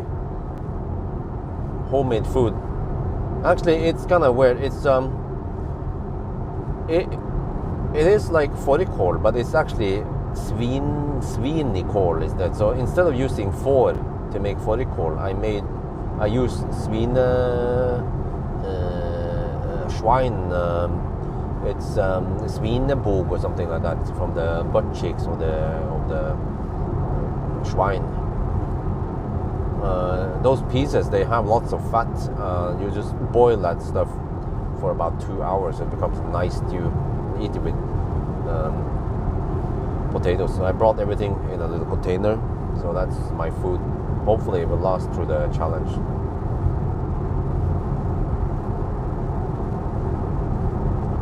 You think Tesla adds silver? Huh? No, steer by wire. Blah blah. Cars. Oh, I don't know. Maybe. Long message. Man, I'm gonna risk it for me to read it at night.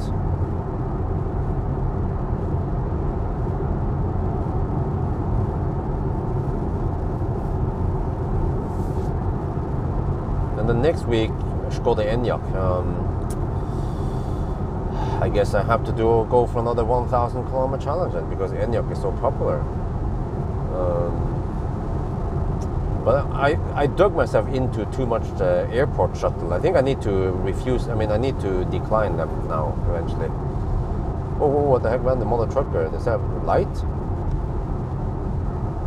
You have no light on, bro. Dude, that is not legal to not have driving lights. You only have a bunch of decoration lights on.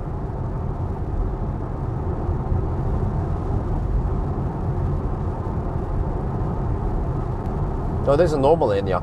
Unfortunately, the Coupe was not available that early.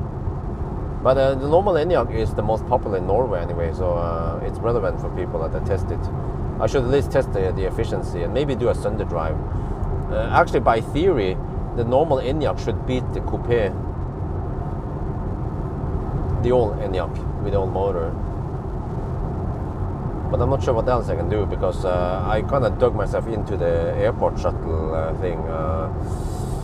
But I have to say no, because it's actually blocking many days, so I could travel or something, and I have to pick up and deliver these guys. So yeah. There were a few people who asked me also if they can go for it, but maybe I should tell them, because they haven't decided yet, but maybe I should tell them, okay, sorry, but yeah, it's not possible. Because I have to prioritize some travel also.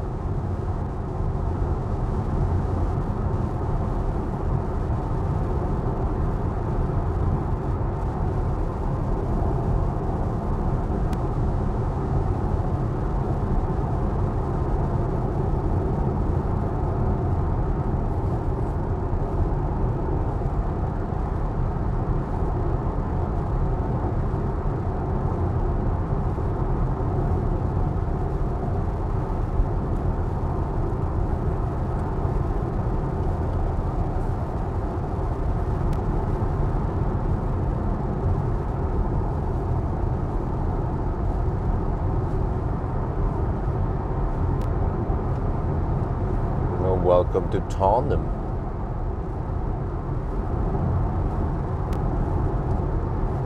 Man, it's actually quite far to go to Tanum just for shopping. That's why Nordby wins.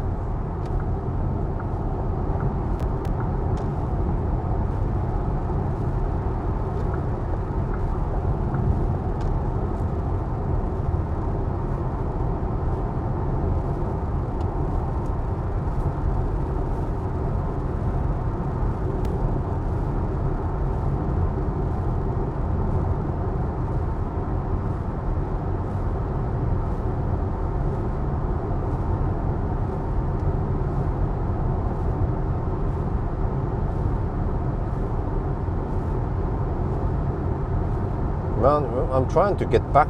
I'm trying to get past Oslo before any crazy morning rush. But it's still holiday time, isn't it? Or maybe some people are starting to come back to work now, but yeah, not sure how it is. But the dilemma, actually, the problem is that if I started earlier tonight, I would get stuck in with more traffic on the way out. So do I want to get stuck in traffic before or after? Or if I did last night, it would be raining a lot. So at least the roads are dry now. I don't know if there's any moisture left here.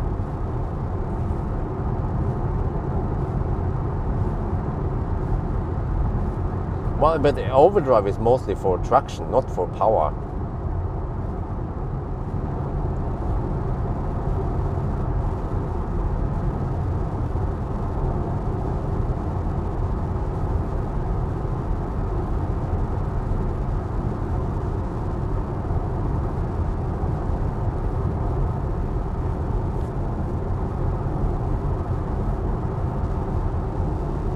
But you know, even though this car is very efficient, I still get the impression that the Tesla's HVAC system and heat scavenging and whatever is more efficient than MEB cars. Because what I experienced in the freezing cold weather when I went to Hemsedal this winter was that the car was not. I mean, it wasn't super efficient. Plus,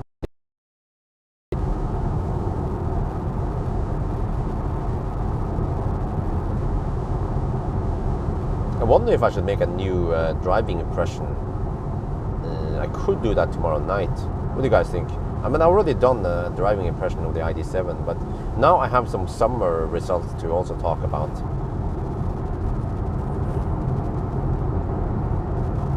It has to be something useful I can say then in that video that I haven't said before.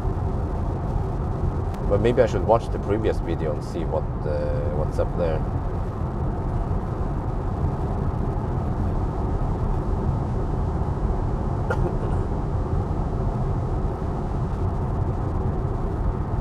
But you know, the crazy part is that based on the Thunder Drive, we have the same battery size as a Model 3, but this car is way more spacious than the Model 3, and of course more comfort, more features. But it has the same range as a Model 3. It has roughly the same efficiency as a Model 3. Actually, no. The Model 3 is slightly better. I forgot. Model 3 is maybe 5-10 watt-hour per kilometer lower consumption. Yeah, that's right.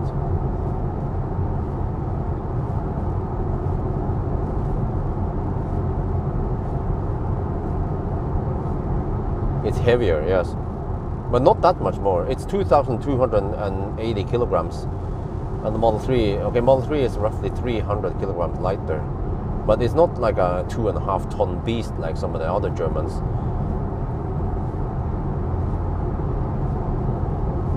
But I mean, up until not long ago, then if you wanted some kind of sedan, you had to go for an EQS. An EQE wasn't really that spacious. It was poor space utilization. Really disappointing that the EQE would be so cramped in the back and so on. I remember. Yeah, or I mean, you can, if you want a sedan, what could you get? Model S, yeah, but it cost 1 million NOK. You can get an EQS, but also kind of expensive, and unless you get the EQS 450 plus rear-wheel drive thing, right? Okay, but they're also still kind of expensive. Or well, ET7, not really a competitor because you cannot fold a seat. You know, lol. Same with the i7, it's just expensive and not practical.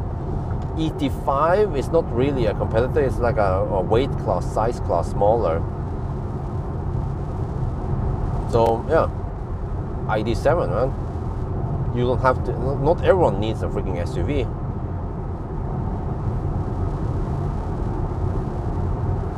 I don't need SUV. I mean, I consider ID4 as a family car if I could afford it, mainly because it has Isofix in the front, and they are somewhat cheap because I just need whatever car I can drive around town. But yeah, but now suddenly also the Chinese cars they also have Isofix. I mean, that works also. Chinese cars, they have somewhat annoying software, but just around town, then I can live with that.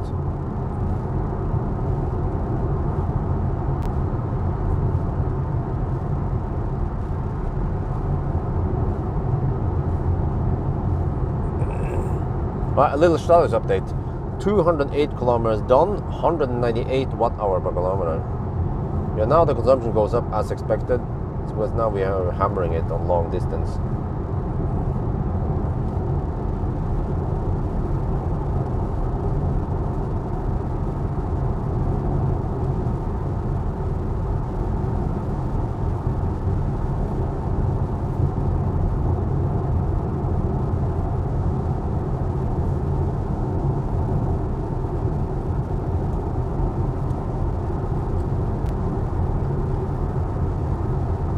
I mean, 0.2% underreport is so small that I'm probably not going to bother. I just counted 999. But no. Can I do it right this time? 1, 2, 3, 4, 5, 6, 7. What was 8 again? 8, 9.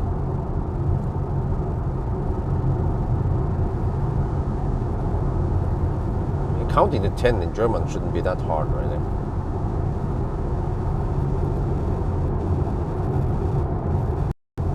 Neun.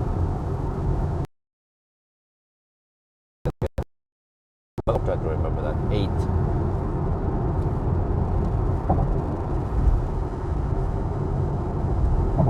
Yeah, I had 20-inch Bridgestone to Ranza.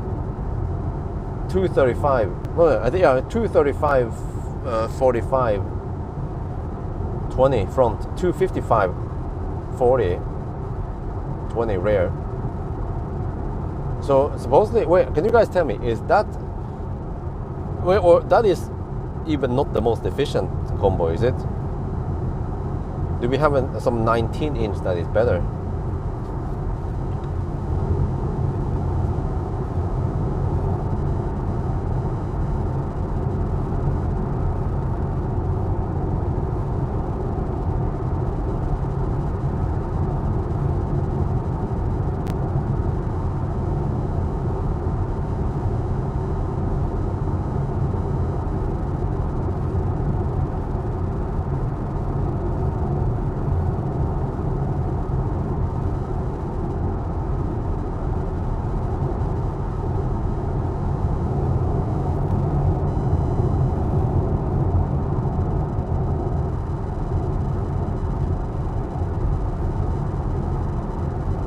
Yeah, okay. Unfortunately, I didn't get the 19-inch.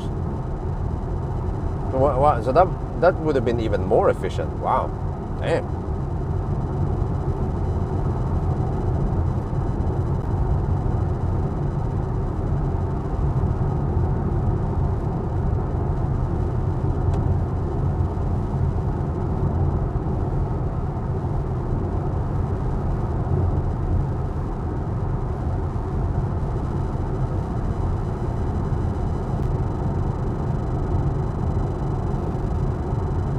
We're down to 42%, but we have done 216 kilometers now. Okay, another update. 198 watt-hour per kilometer. 207. Okay, sorry. 197 watt-hour per kilometer and 217 kilometers done.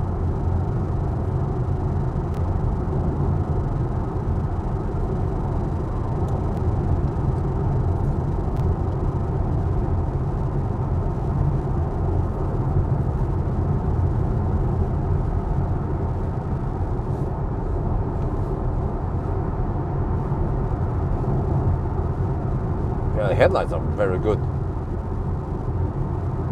Also the comfort in general, soundproofing, the ride. I mean, it rides similar to an EQS or a BMW i5, you know, but it's more affordable. Okay, they are skimping out on some materials, some here and there, but it's still not over loud, not that much. And okay, I have to ask you guys. Okay, I'm gonna ask you guys in the live stream here. Should I do an acceleration and noise test of summer tires, 20-inch? Wait, what tires did I test with the winter tires again? I mean, I could possibly get 10k views on that video. I mean, it's still worth it maybe, because it takes me only 1 hour to do the test. I can do it tomorrow night. Yeah.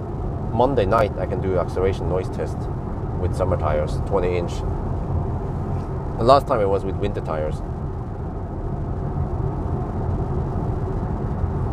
I wasn't planning on doing it, but not for me. Okay. Highest average speed you ever seen on Norway start? Huh? What? Oh. Wait, what happened in the butt cheek massage? Huh? Did half an hour pass already? What? Or is it bugged? Deep dive in the software. Well, I could, but I'm not sure what I'm supposed to talk about. No, I haven't made a video in a long time with that ID software. I could milk some views on it, and also make something interesting, of course, something meaningful.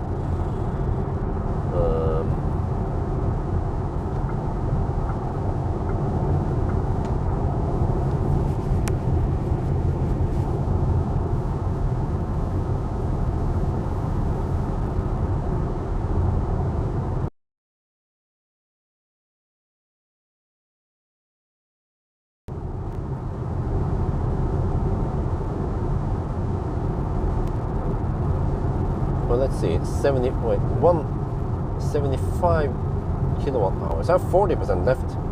7.5, 15. I have 30 kilowatt hour left, roughly. 30 kilowatt hour to go 133 kilometer is average of 225 watt hour per kilometer, but I have to pass through Göteborg. The only problem is that if I commit to Göteborg, I mean, if I commit to Kungsbacka, then there is no good bailout points. If I, for some reason, can't make it there after all. So I have to either trust a route planner or trust my own calculations once we are at Spekkerød. Well, I could actually, past Spekkerød, I could bail out at Kunghalla. It might cost me a couple of minutes if I get unlucky and get stuck in the the red lights. Massage is bugged. What kind of bug is it? Because when I switch massage, it doesn't switch properly. That's one thing. And it seems like it doesn't massage for half an hour. It stops after just 10 minutes.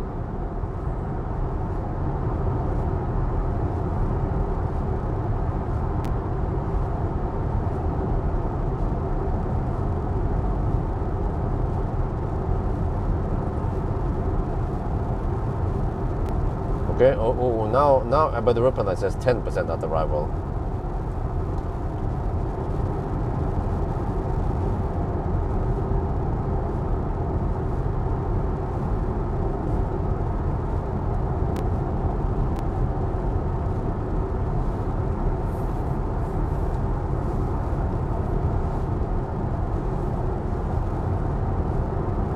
Oh, run time on massage, okay. Oh, turn off the high beam. Shit, okay.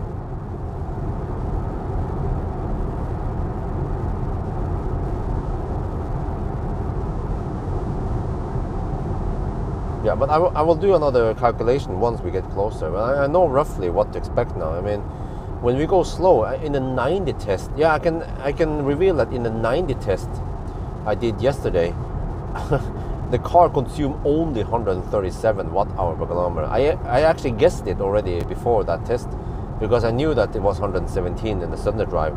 and usually the Sunday drive is 20 watt-hour per kilometer more efficient. So that means that when we pass through Göteborg, we will consume maybe around 150 watt-hour per kilometer only in that stretch, the Göteborg stretch. I never measured how long it is, maybe like 50 kilometers, right? Or maybe I should check one day, once we arrive at Kungs. Well, can you check, Niter, what is the distance from pretty much the Kung, from Kungalv to Kungsbacka, where the 110 stone ends to the 110 stone starts again?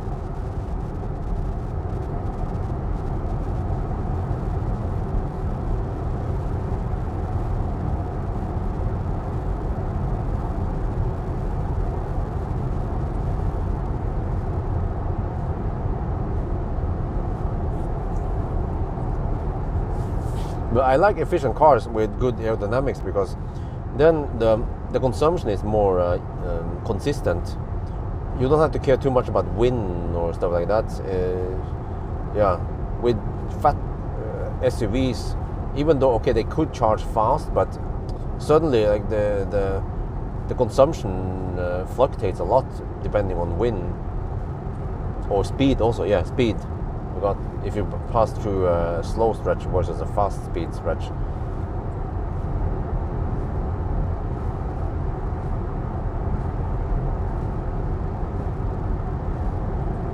Well, does Battery Life own an ID7?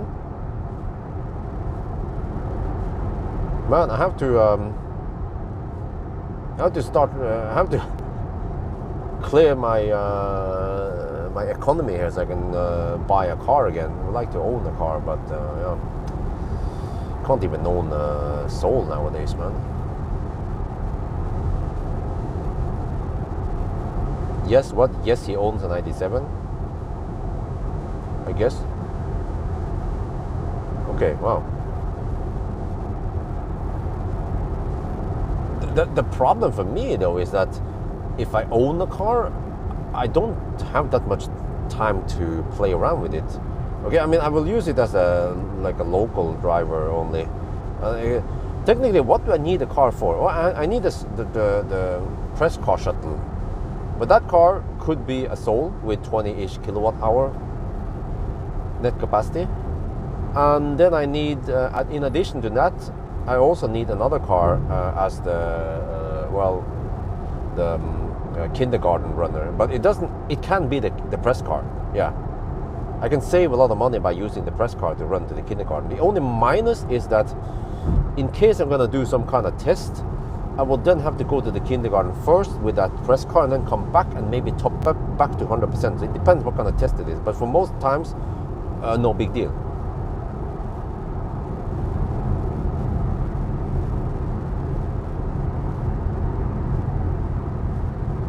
The Model 3 I had, yeah, a long time ago, MC Hammer.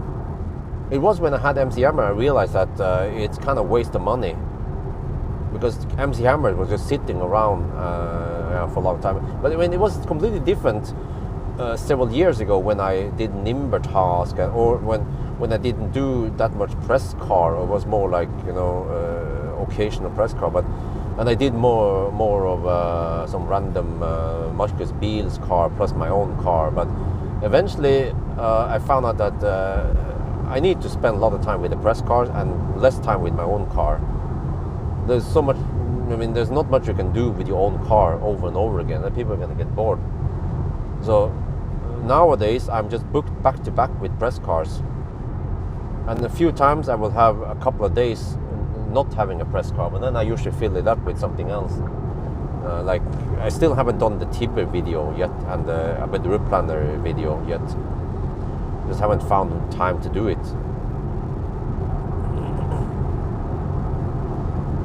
Like today, how did my life start today? Or my day rather started.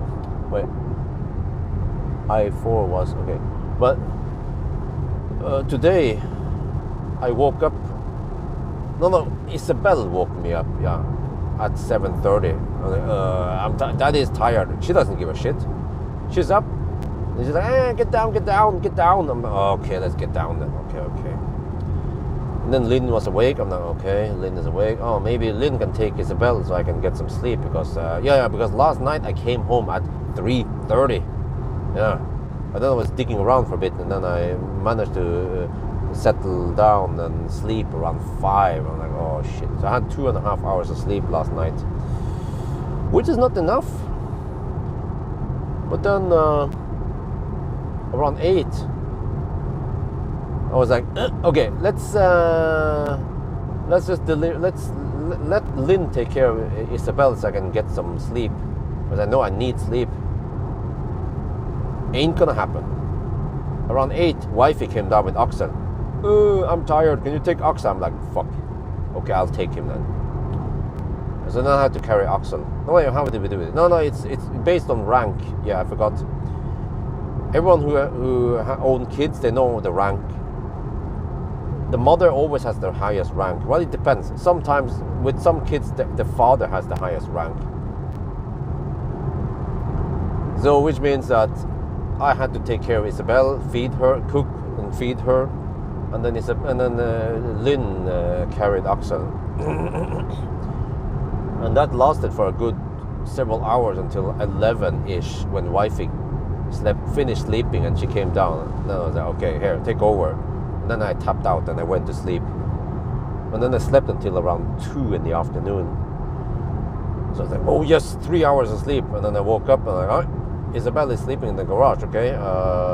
Could even sleep some more, but I went downstairs and yeah. So hopefully I won't go zombie tonight. And then what the heck is gonna happen tomorrow night and tomorrow morning once I arrive at home? I might get Axel in my lap again in the morning, but I need to get some sleep tomorrow morning. Otherwise I'll be a zombie at the kindergarten.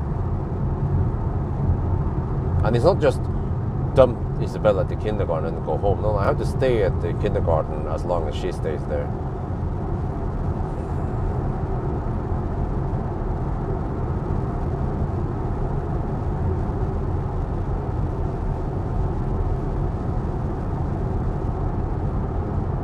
So this now, Isabel is sleeping and Lynn is sleeping in Isabel's bed, and then hopefully there's no crazy stuff going on. But yesterday I was out driving the Volvo C40. I did a degradation test of a C40 and it took around 4 hours. But man, the C40 is thirsty. I was averaging around 205, roughly 210 watt-hour per kilometer on the C40. And it was 15-16 degrees Celsius outside and I was doing 90 kilometers per hour. And I'm like, what the heck, man? Why are the Volvos so thirsty? A Model Y in those conditions would consume around 150 watt-hour per kilometer.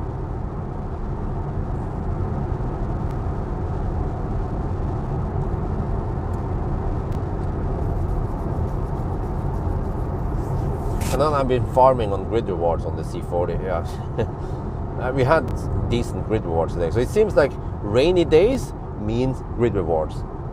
I have gathered so much experience with grid rewards now. I know that if people care about grid rewards, you want to stay plugged in on rainy days, because there is some renewable generation stuff, especially when you have the low peak power, low spot price and stuff like that. Then several grid reward triggers. But sunny days, nice sunny days, seems to generate less grid rewards. So I'm already at around 150 NOK grid reward on August. So I'm looking maybe to go for around 900 NOK again in August. But I'm going to step down on the airport shuttle thingy now. I'm not going to promote it that much anymore. So yeah, I need to free up my time so I can go to Arctic Circle and shit.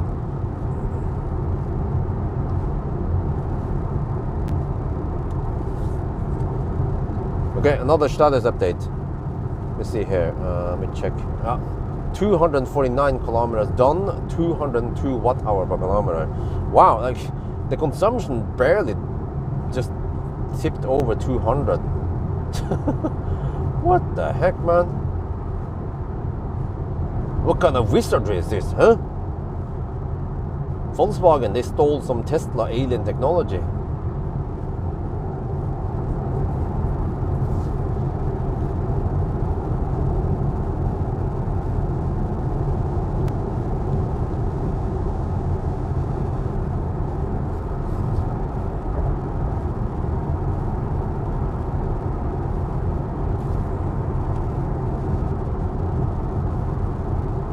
Whereas so GOM claims 148 kilometers, and we are 106 kilometers away from Kungsbacka. Wow.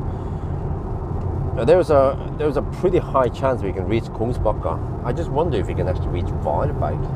But that's 40 kilometers past Kungsbacka. But let me see. At 10% of Kungsbacka, I will have 7.5 kilowatt hour. And that means less than 200 watt hour per kilometer. No, okay, that's risky. No, I can't reach Varberg. Yeah. Not even with 1% left. Well, I have to slowpoke then if I want to reach Varberg. For no point. But then we go for Kungsbacka. Gonna be a little bit expensive. Charge at the Circle K charger there, but yeah. We're doing this for the best time.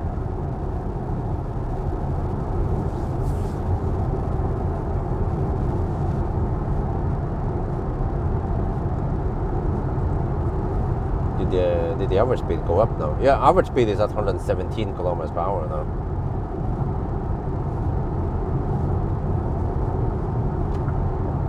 And at least for now, we have been on dry roads. It might be some wet roads around Göteborg or Varberg, Halmstad. Now it's supposed to be raining a bit at Halmstad. Hey, by the way, how is the charter status at Kungsbacka then? We are skipping Spekeröd, that's for sure.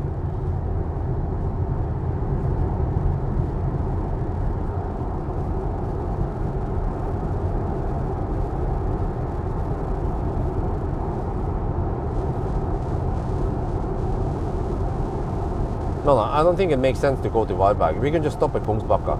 And then from there we can just hammer it. Charge to around 60-70% and then hammer it for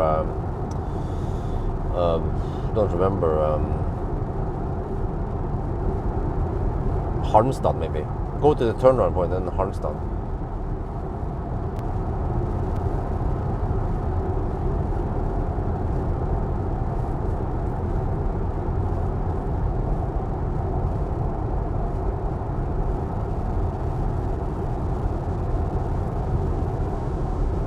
But the station wagon doesn't really offer that much more space. This coupe, whatever you should call it, is already very spacious. And I bet you have to pay significant extra amount for the station wagon. So I'm like, just go for the regular, right? And the regular should be more efficient.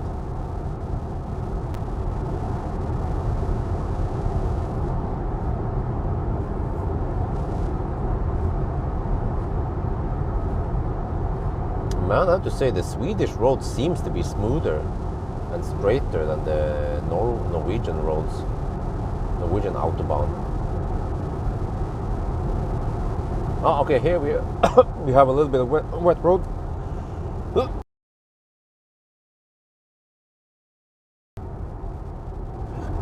Now only 1,000 euro, okay.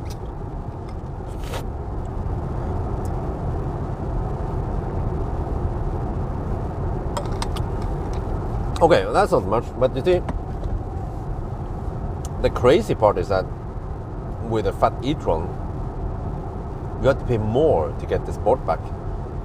And the same with the Skoda Enyaq, you have to pay more to get the Coupe. So you basically pay more to get a smaller car. Where's the logic?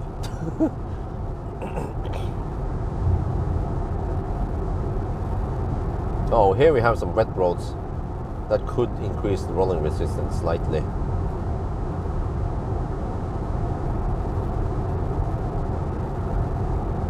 But it's not soaking wet.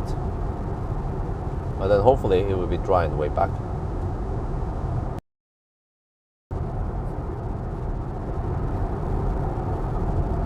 Okay, it's already kind of dry-ish.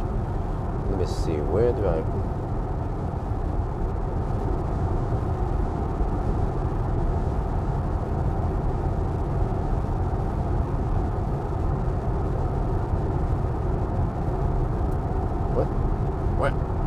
What?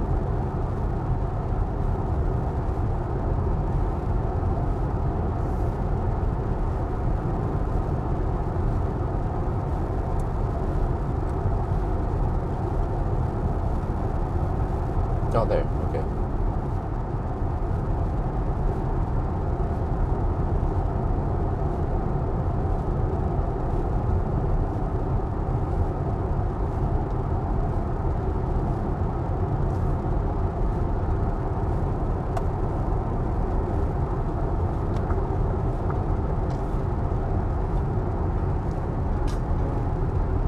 Oh man, finally we can just have a normal run by at Ljungskile.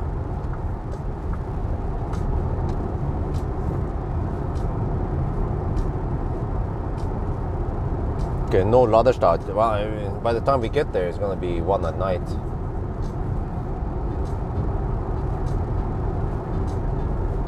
Nice to be back in Ljungskile.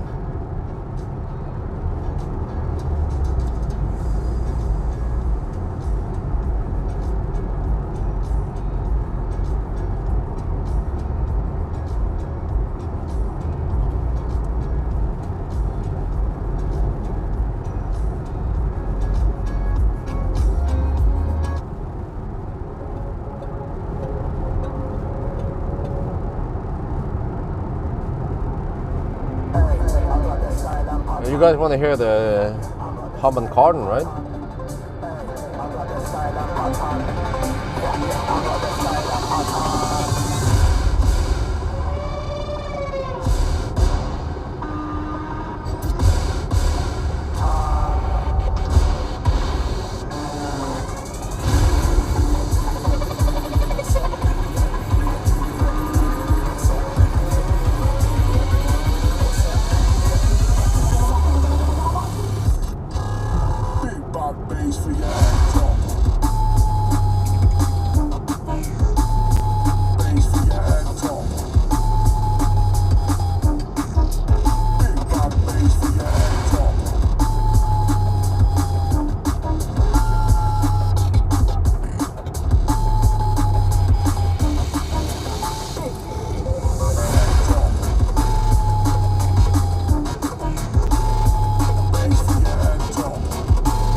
Yeah, nice bass.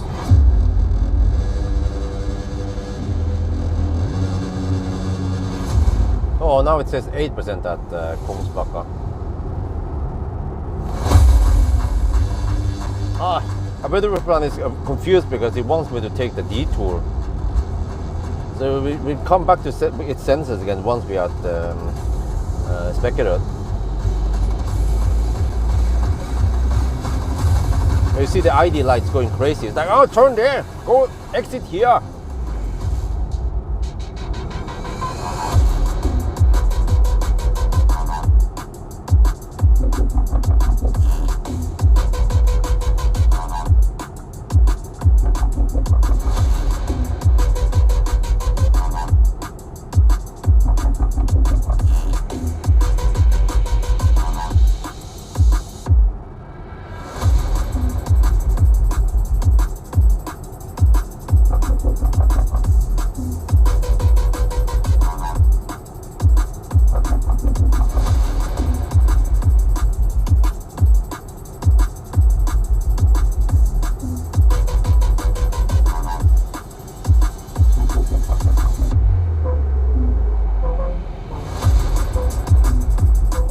No rattling, of course. It's a German car.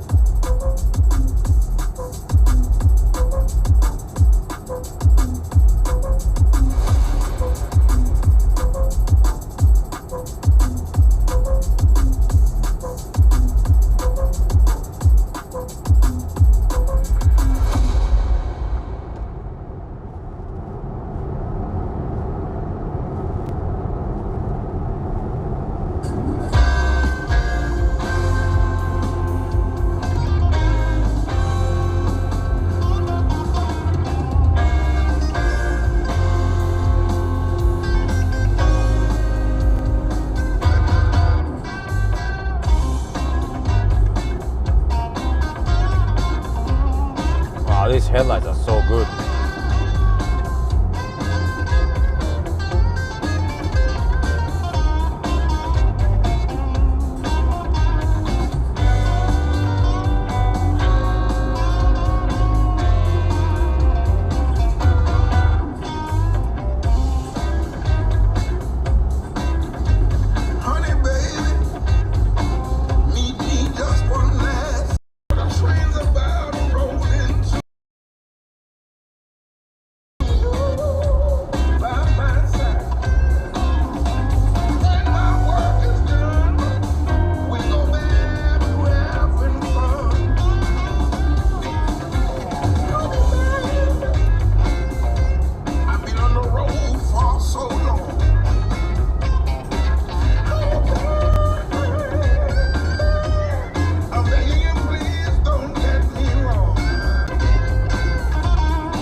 See the windsock, we have slight crosswind, very little wind.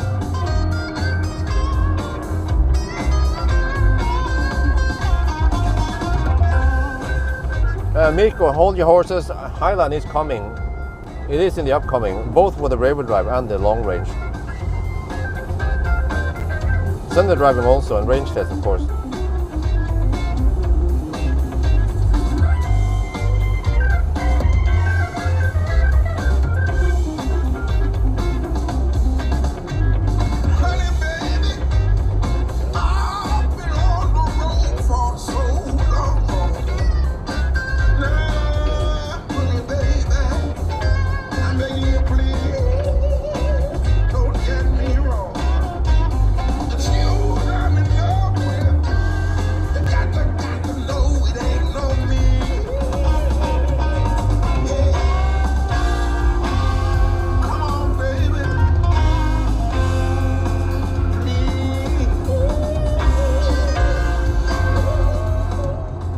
The car's navigation tells me I will arrive with 7% at Kungsbacka.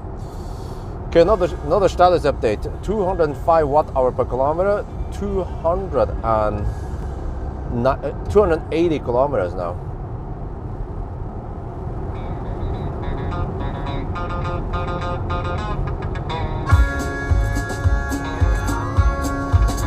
Well, howdy, y'all. Well, did you miss me? Go on and say I told you so. Yeah, now I know the straight life is no go. I was wrong. I tried to get domesticated, but yesterday I finally couldn't make it, and I was gone.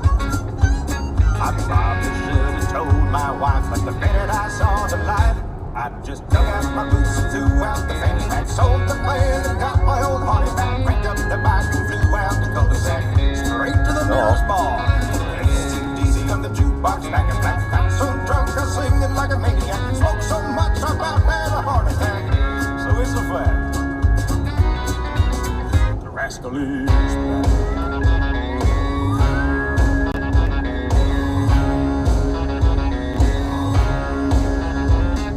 Back.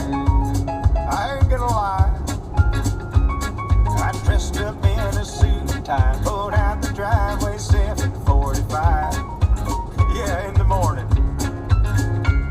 She started having baby fever. She made me trade my Harley for a Kia. Oh, help me, Lord. I saw my reflection in the bed and I thought, this ain't who I am. So I dug out my boots and threw out the fanny pack, sold the plan and got my old honey back, cranked up the bike and flew out the cul-de-sac, straight to the nearest bar. AC/DC on the jukebox, back and back, got so drunk I was singing like a maniac, smoked so much I about had a heart attack. Well, I woke up in someone's yard. The rascal is back.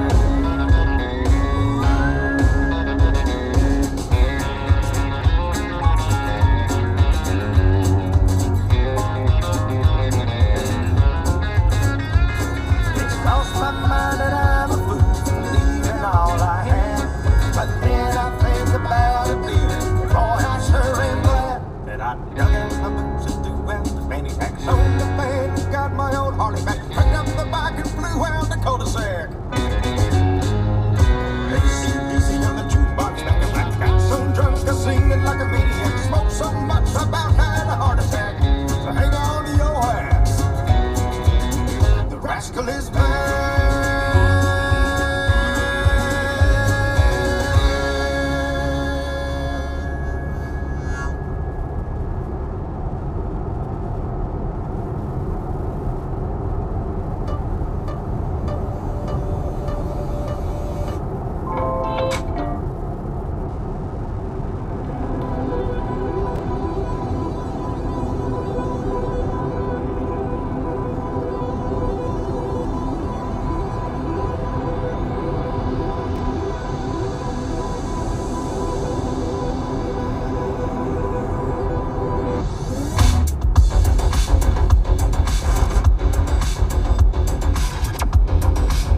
Hey Anita, did you find out the distance from, well actually I can find out soon. At Kungs, it should be a 50 kilometers.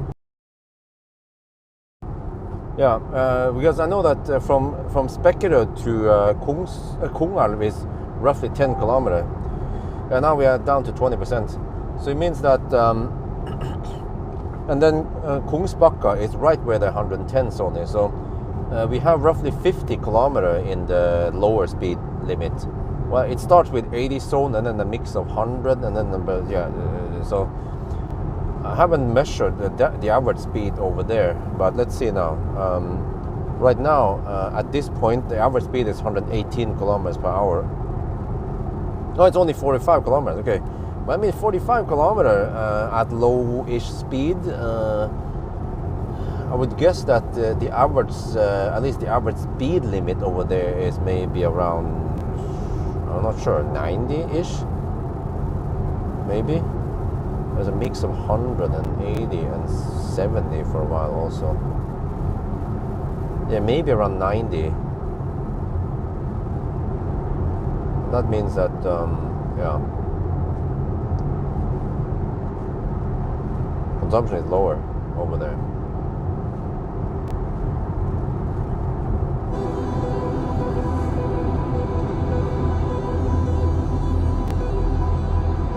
All right now, so the car tells me I can make it there. The outline almost stretches all the way to Varberg, but not really that far. And then the car claims 91 kilometers on GOM, but I think the GOM range is based on the navigation also. So if I stop navigation now, then it says 77. Yeah, so it definitely takes that in account. Let me check here. Let me go back to recharge there.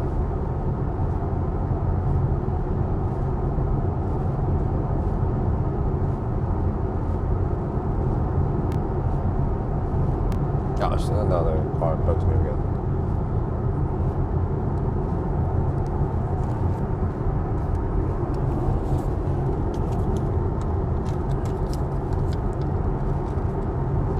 Yo, what's up?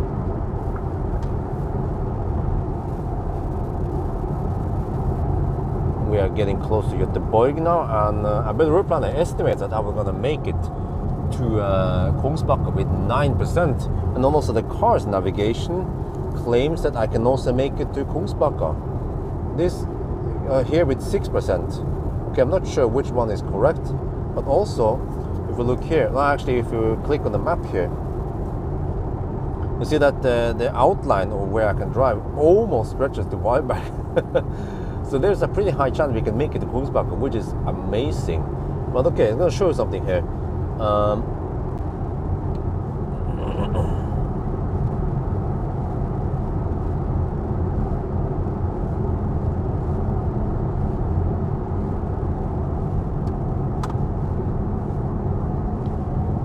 The range here is 86 kilometers, right? But that is taken in account that we are driving to Göteborg. So if I cancel the navigation here, okay, look here what happens the moment I cancel it. Boom, 72. What the heck happened? Well, then it takes the motorway stretch in the past. But as long as you navigate somewhere, it will actually take in account the elevation change and whatever lower speed limit over there. This is quite smart, the way it calculates things.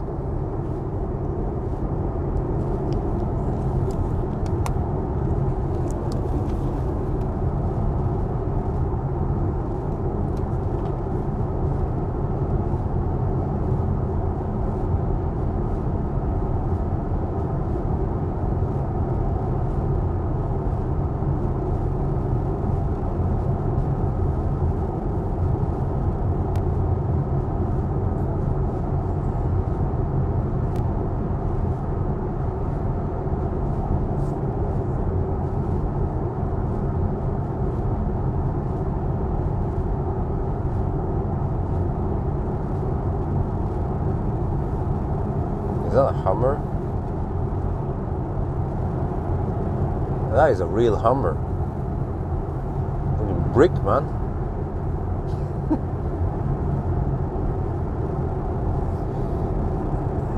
Oh wait.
getting close to Göteborg now, and right now, but the route planner estimates that I'll make it to Kungsbacka with 8%, and then the car also kind of agrees. The car's navigation can also show you some cool stuff here. If you click here and here, it claims 6% at arrival. Wow, that is some amazing range. And another thing I noticed is that now the car claims that I have 77 kilometers of range, but that is based on a navigated point here, which goes through the town, right? Or it goes to the city. So watch what happens if I cancel navigation. Look at the number here, 77, 65. So then why the heck did it drop? Well, because suddenly now it is not based on any navigation. So then it's just basing it on the motorway stretch. So this is smart, and it's right on par with what BMW and Mercedes is also doing.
Yeah, so I could have stopped here with 16% left, but we will always go deep.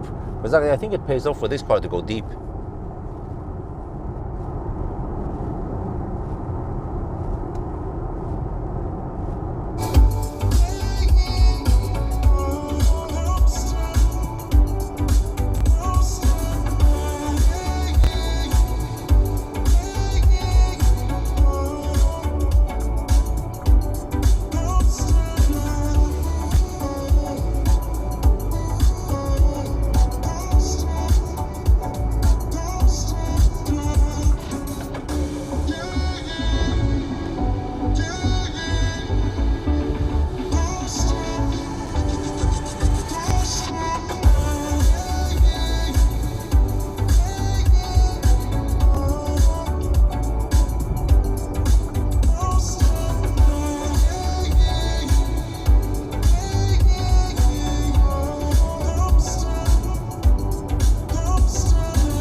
Because ironically, this song is called High Octane, but there's no octane in the tank here.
songs? I think so.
Is it gonna play music when I enter the car? I don't think so, right?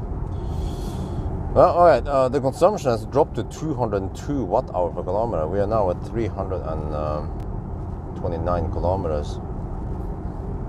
We are down to 11%.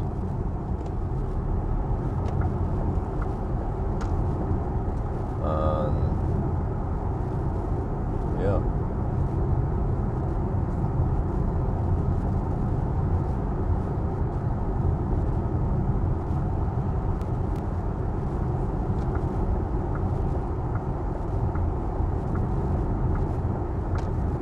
We are just 22 kilometers away from Kongsbacka now.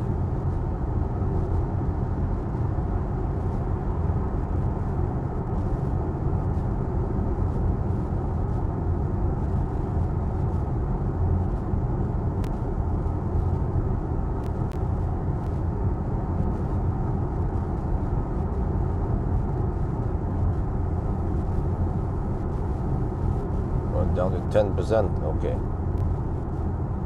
But we can go a lot on 10%. There's 16 degrees outside, wow. Nice and warm.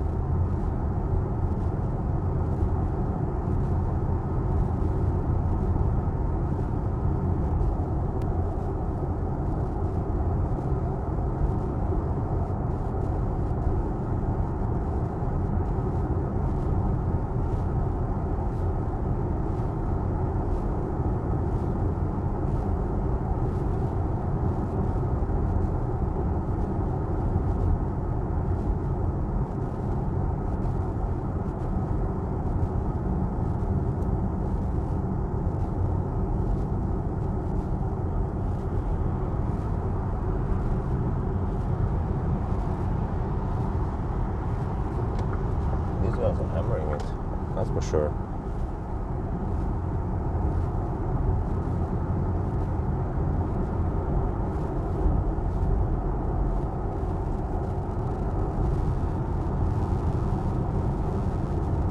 So that means 350 kilometers in the first leg, and I could even go, yeah, well, I think around 370 is the longest I could dare to go. So we're supposed to arrive at 7% left. Okay, maybe I should try to estimate so that I arrive with low juice. I'm not sure if I want to dare to go 5% margin when I estimate stuff. But they just have to expect that this car is just incredibly efficient. So we're not going to consume like 300 watt-hour per kilometer. Actually, in the 120 zone, I'm guessing, so based on the 120 test, it was 190. Yeah, I'm guessing only around 230 maybe on the 120 zone.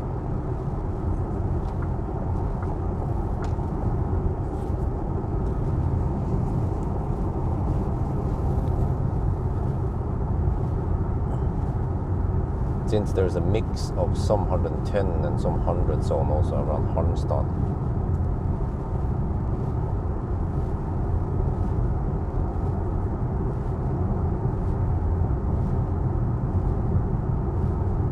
Stall number, okay. I mean, it's gonna be Circle K, right? Or I'm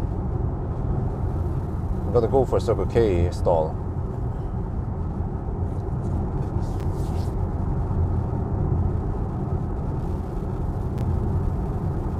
Right, thank you.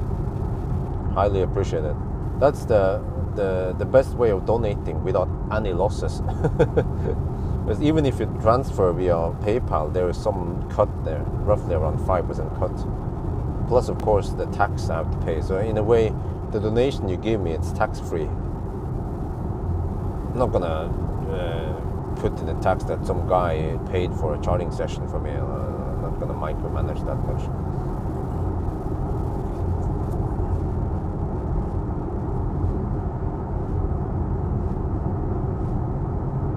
Wow, there is actually a lot of people watching today. Maybe because it's not too late yet. Yeah, 187.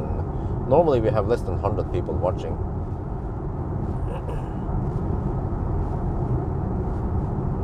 So actually, hopefully, once things go back to normal, I could do a 1,000 kilometer challenge in the daytime on a Saturday, like I tend to do back in the days.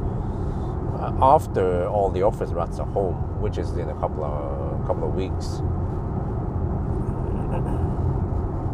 But I actually enjoy the night run because of no traffic and no Laderstad at all.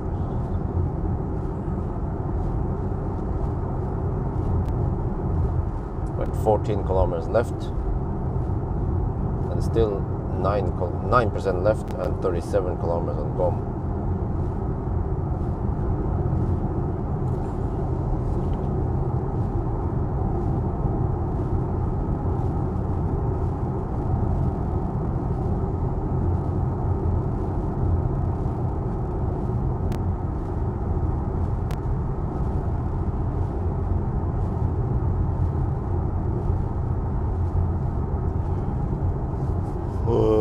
See what the other guy just speeded up. I have to calculate the distance from here to the turnaround point. It's a longer distance. 13. Oh, 156 really? Damn, that's pretty far. Oh, I have to charge enough so I can reach.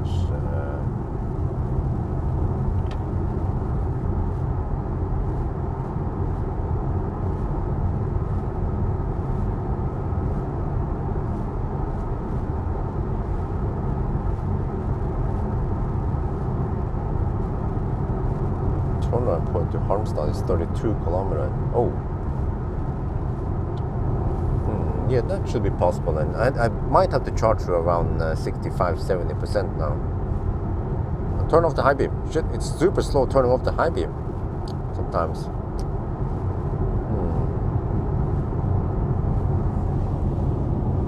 Okay, we should be there in 5 minutes.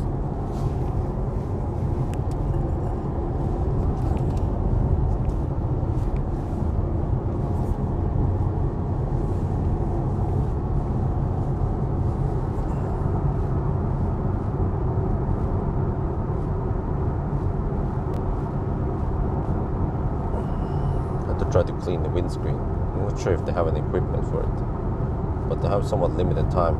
The charging stop will only be around 15 minutes, I think,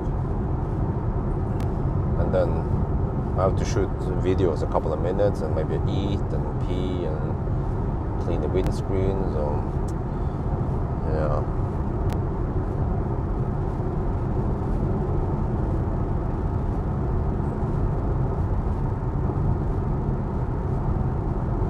Yeah, okay. I can always do Saturday night. Well, I mean, I have the flexibility. I could do a Friday night, Saturday night, or Sunday night, but I prefer weekends because normally there will be less Baustelle during weekends. But actually, Sunday night might be the worst because they might start with a Baustelle on Sunday night, but Friday night or Saturday night, they both kind of work. Depends on how fast, I mean, how early I can get out. But usually if I start around 8 or 9, then that's okay in the evening for the consistent run without too much deduction. The problem with daytime run is that if there is something going on, I would get delays and I have to start deducting for it, and yeah, there's always some error involved in deducting, yeah. 7 kilometers left, almost there. Wait, huh? Wait, why is the navigation telling me it's 10 kilometers left? What? The Fox? I don't know why. But the route planner tells me it's 6 kilometers left. Okay, I want to see which one is correct here.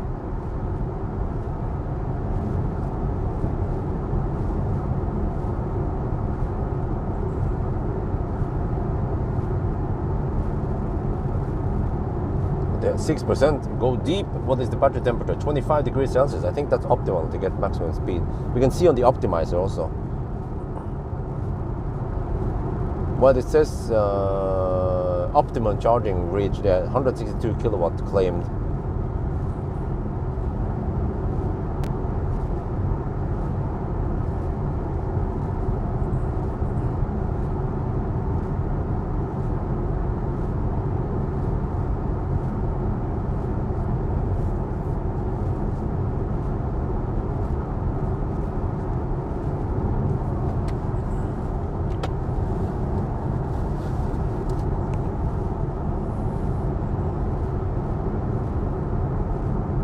ID7, blah blah.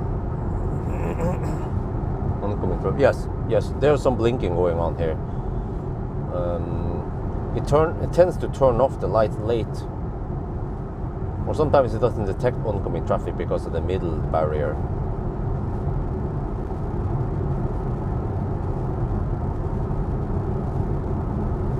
Four kilometers left, according to a better route plan. You see there, and then 6 kilometers left on the highway. I'm confused now. Where did I navigate to on the better route plan? Why am I getting this?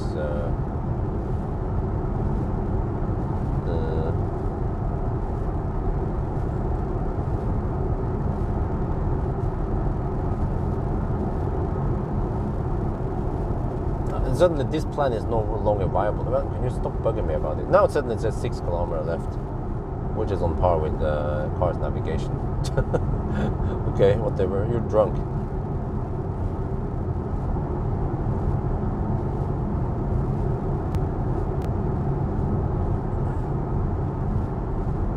Okay, always go deep. We had 5%.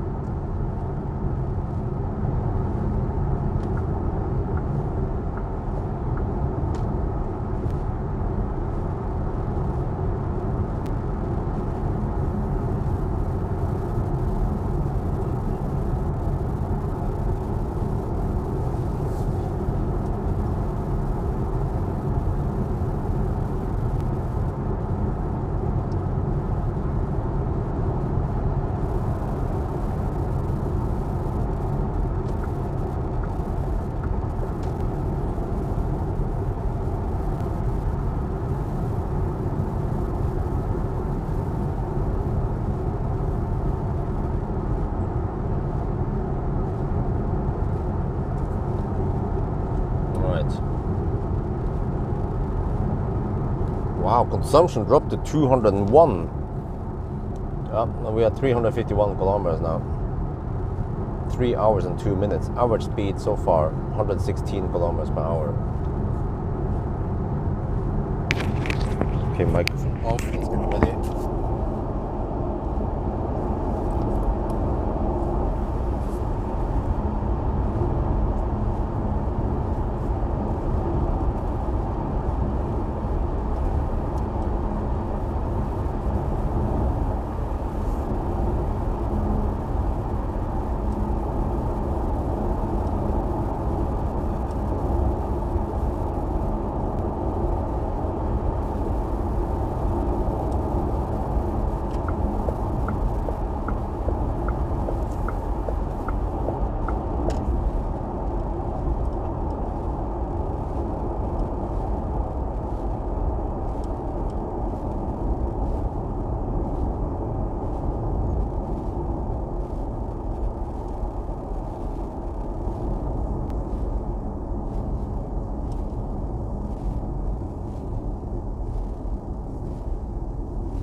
I have to get some cleaning equipment here for the windscreen.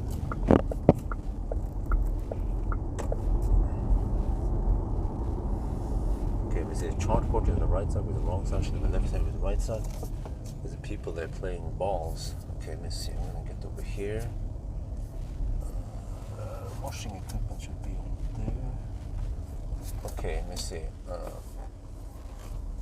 I'm gonna go for this charger here, 300 kilowatt. Okay. What the heck is the charger number? Does it say number over there? Okay, consumption 200 watt-hour per kilometer. Then 354.7 kilometers done. There, Kungsbacka, 4% left.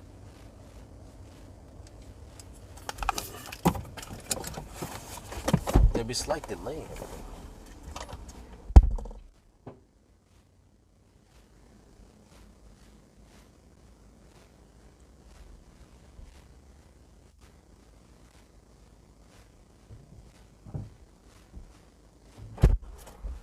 Okay, chargers ends with 122 and then 1. Yeah, 122 and then a star and then 1. So it's charger number 1.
See some charging speed? Yeah, we can. Okay, that's good.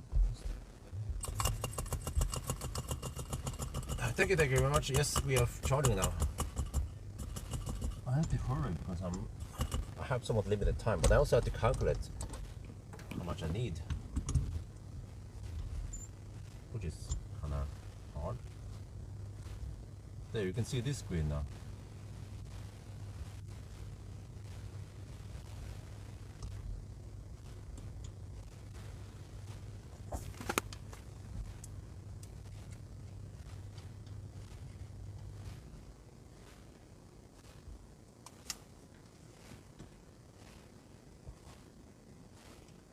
We are now at the first charging stop at the Kosbacka, getting 179 kilowatt. Oh, full power. We can also see here, this is about the route planner showing some canvas data. Yeah, the state of charge here is slightly different. I believe this is the true state of charge, but look at that, 180 kilowatt. It should hit 185 kilowatt. We have 26 degrees Celsius in the battery, nice and warm. All right, so now I have to find out where I'm gonna go next. Oh, where I'm gonna charge next. I can show you the plan. Is the, oh, it's as we charge now, this whatever you call it, the circle of range increases quite fast. So now we're gonna go all the way to the end point down here. Yeah, before Angelholm, here at the Hallandsåsen, and then we'll go back and charge at Halmstad. So yeah, okay, whatever. Let's go back here. Oh, look at that. Wonderful charging speed.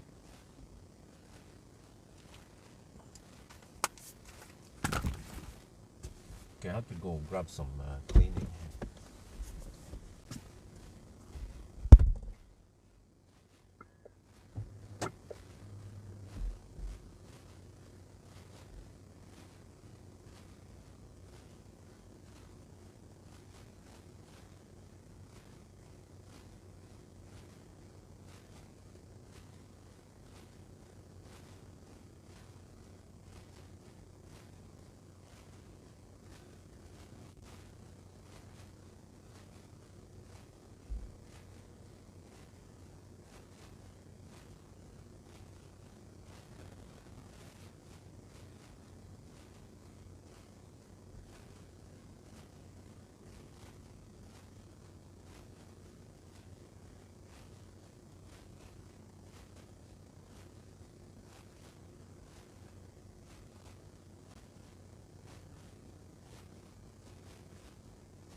Supposedly I need only 50% battery for the loop. That is madness, man.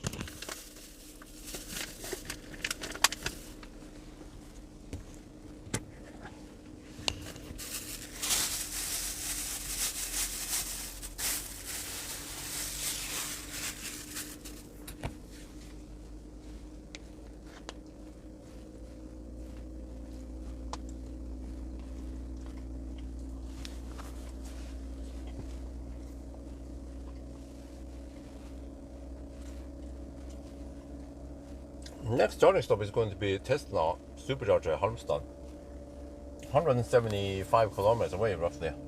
And I bet the route plan expects that I need only 50% battery. I calculated that I need to spend around 54%, so not that far off.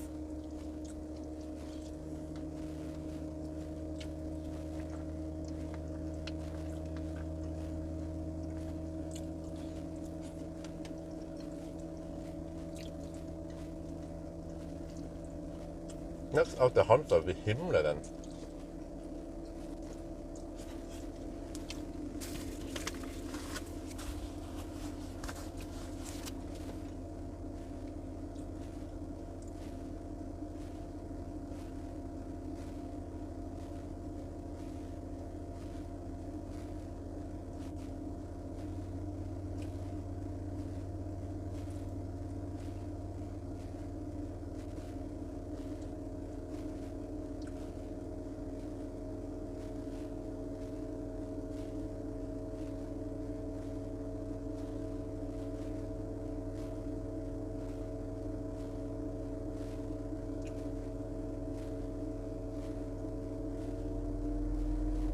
Holding is in high gear now.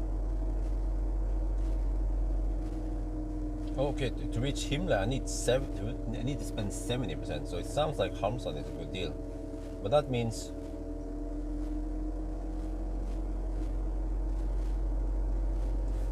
charging to only around 60%, even 55%, but maybe I'll go 60% then, just to be safe.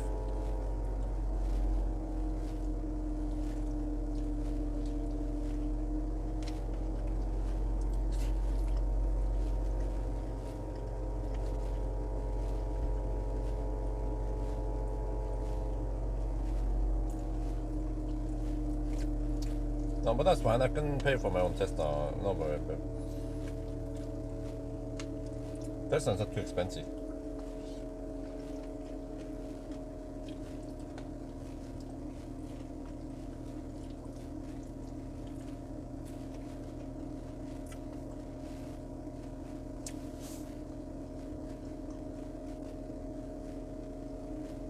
Oh, what?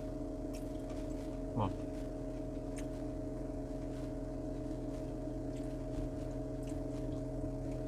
It should give me an estimation now. Halmstad. No.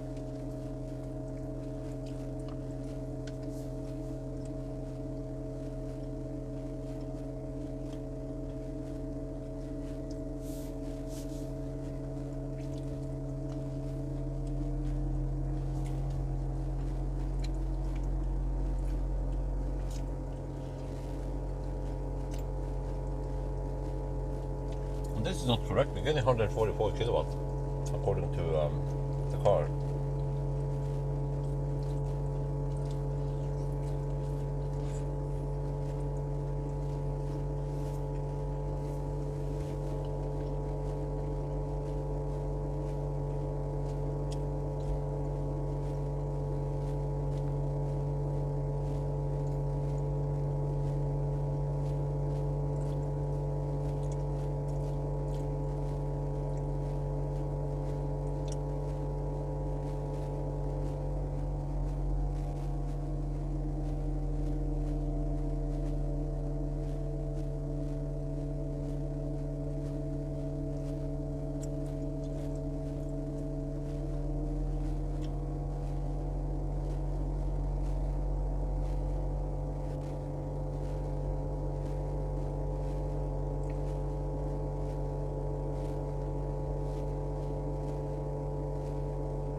That is incorrect.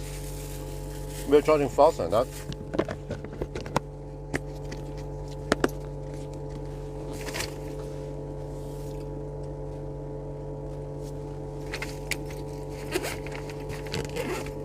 We are charging at 130 kilowatts. I have to leave now, very soon. I'm gonna shoot the video.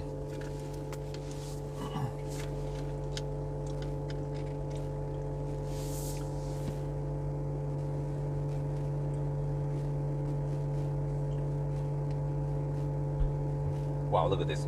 At 54%, we're taking 128 kilowatt. And I've never heard that the cooling run that loud before. That is okay. Very impressive.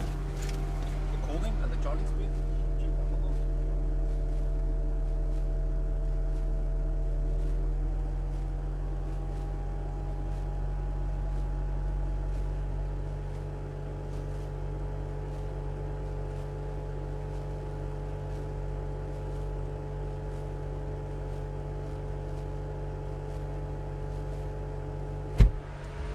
But just for safety, I'm gonna go for 60%, even though supposedly 56 is enough.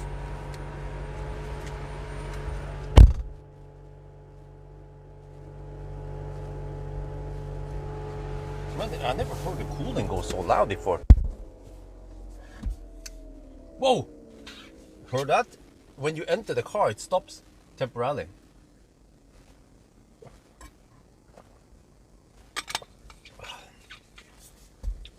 Uh-oh. Hope that doesn't kill the charging speed.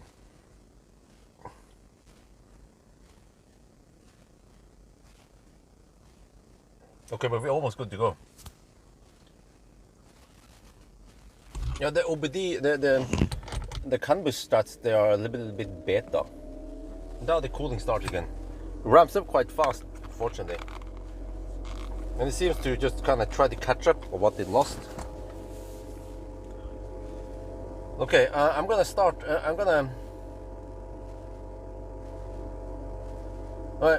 RM, can you stop charging? We have 59% on display. Just for safety, I want 60%. Even though 55 could have been enough, so you might arrive at 10% now. But can you stop the charging? I'm gonna leave now. Thank you so much for the donation. Next stop is going to be Halmstad. There, 60% has been reached. Okay, come on. Maybe I can stop myself.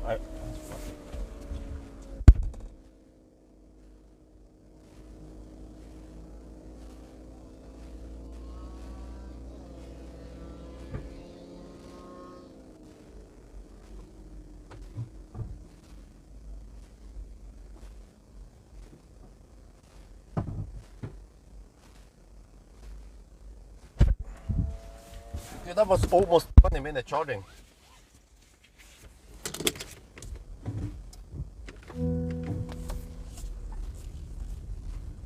"19 minutes and 45 seconds, something.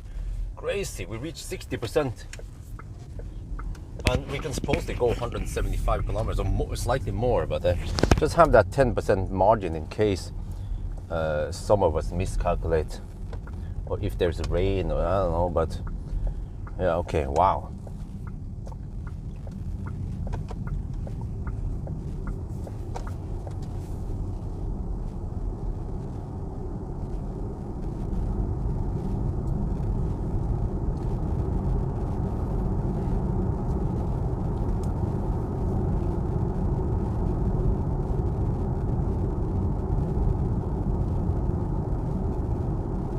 So it heated up to 48.5 degrees Celsius during the session.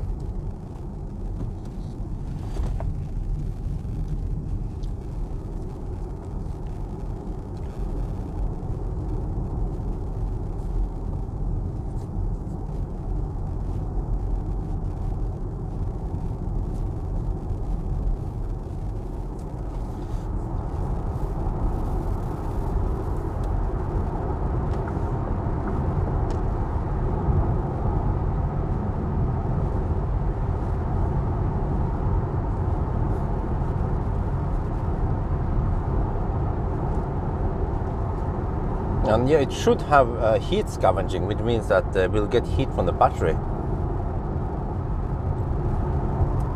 Okay, let's record a video.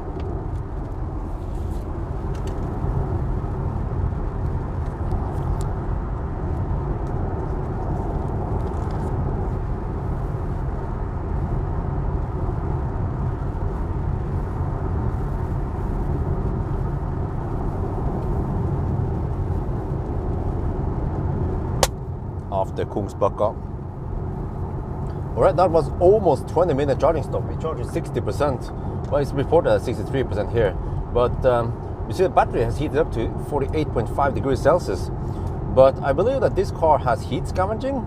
I'm pretty sure it has it. Which means that now we'll be scavenging heat from that battery. So we have lower consumption for heating up the cabin. Alien technology.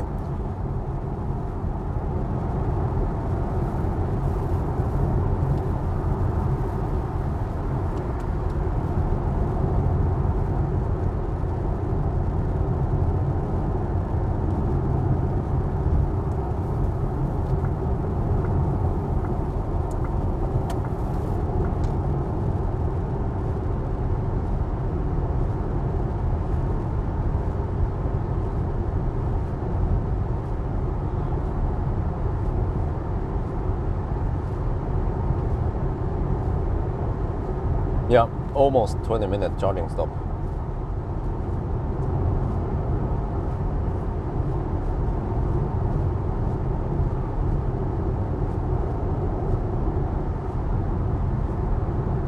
I get blinked at all the time, man. Shit.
There.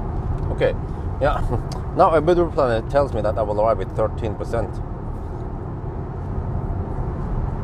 But 13% here is roughly 10% maybe on display. Okay, so but just better safe than sorry. Get extra juice because of the high-speed stretch, and it could be wet over there.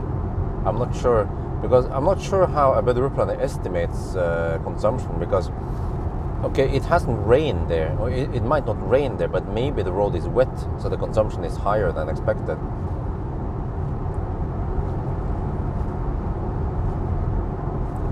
But actually, I could bail out at Snappbarp before that spot. But I mean, it's crazy. I'm gonna drive 160 kilometers from here, but in the high-speed zone also.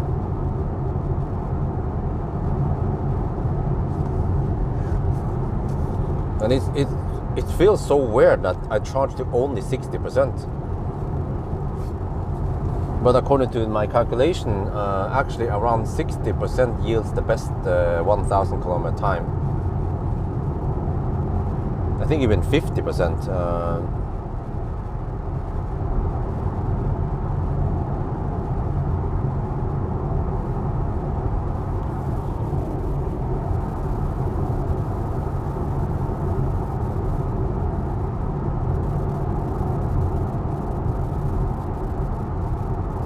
Yeah, actually 55% roughly yields the best 1000 kilometer time. So actually 60 and beyond is slightly slower. Yeah. So okay, because it goes fastest at the bottom, 185 kilowatt at the bottom. And since the car is so good range, then yeah, we can do it like Tesla kind of, you know, charge it around 50-55% only, and still be able to go quite far between charges. So after Halmstad, I might go for Spekerød then. Yeah, sounds like Spekerød is the natural option there.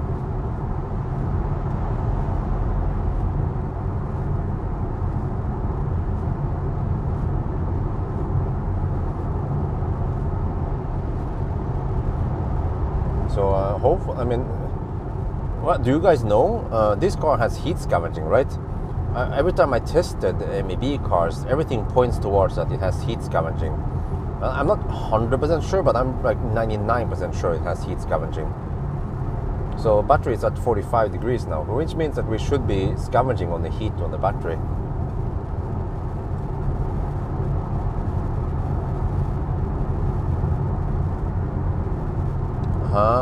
Oh, Tesla kilowatt hour price. I think it's around 4.5 SEK or something. I can check.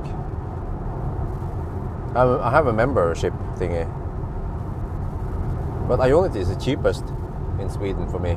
I have passport Power since I'm a big spender. I mean, yeah, and I need to get all these deals.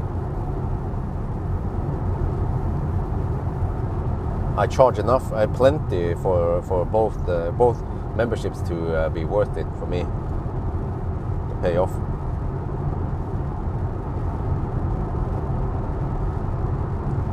What is the distance from Halmstad to Spekerød then? We have to pass through Göteborg, so it's going to be light on the consumption.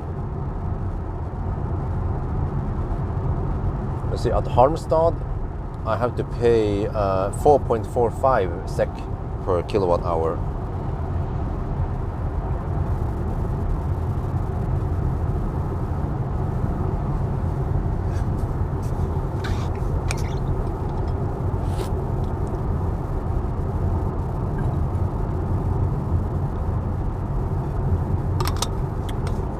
I had to prioritize cleaning the windscreen. I had to walk a bit to get there, and also I peed. And then I had a little bit of food before I had to go. So it's likely that the next stop will also be roughly 20 minutes, and then we just go. Yeah, if I can go past Spekerød, then maybe wait. Hogstorp? No, that sounds crazy. That would be about 200 kilometers.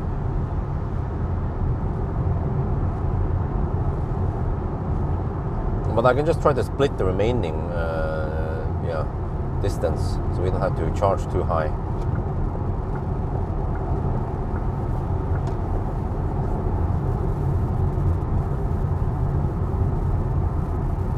$178 kilometers from Halmstad to Spekerød. Okay, what is the next possible after Spekerød then? Because I have to pass through Göteborg, so that means that I could charge to maybe only 50% at Halmstad and then reach Spekerød. But does it make any sense to stop at Spekerød, or can I go further, like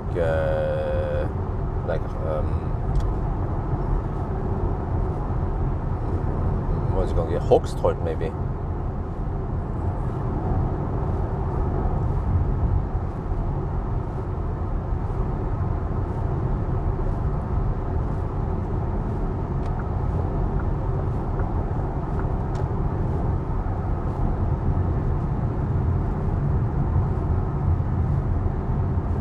Oh, thank you.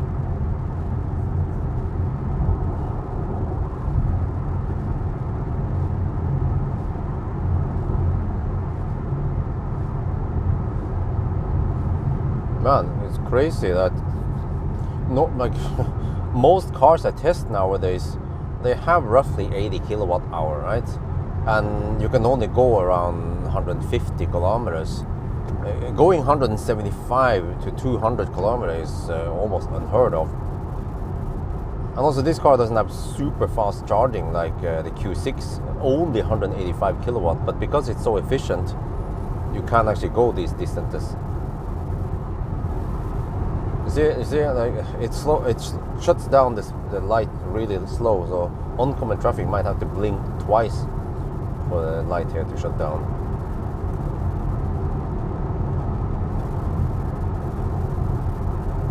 $222. Oh shit! To roughly. Well, let's see. Once we are at Halmstad, I will be at 530 kilometers, which means I need to drive another 470. So if you split 470 by 3, roughly. No wait.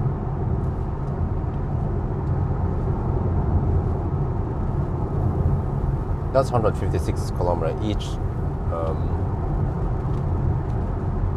Yeah. Okay, so at Halmstad, I still need to charge two more times. I cannot only charge once and then go back. I mean, I can, but then I have to charge to not optimal levels, like to 70% maybe. So it's better to just charge around 55% and then go for it.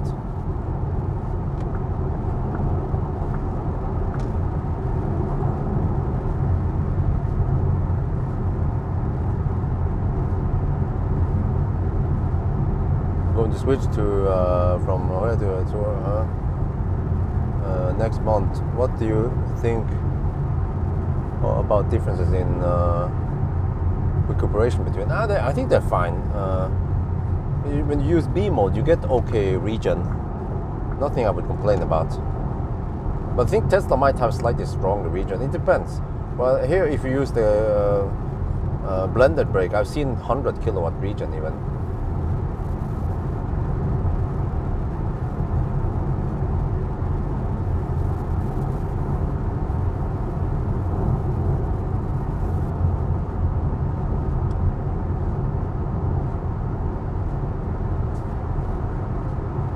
Man, I just tap a couple of times on the navigation and then it freaking bugs me about watch the screen and watch the road.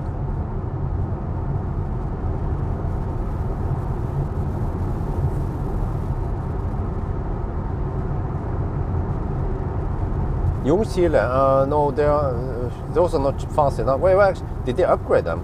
But last time Ljungskile could provide only 375 amp. And that's not going to cut it. I need 500 amp or close to 500. I think this car requires around 470 amp something, if I remember correctly. And Ljungskile was mostly around 120, 130-ish kilowatt, or they were 140 something. Yeah, Ljungskile. Maybe they're rated for 150, but it depends on the voltage on the car. You might not get 150 even.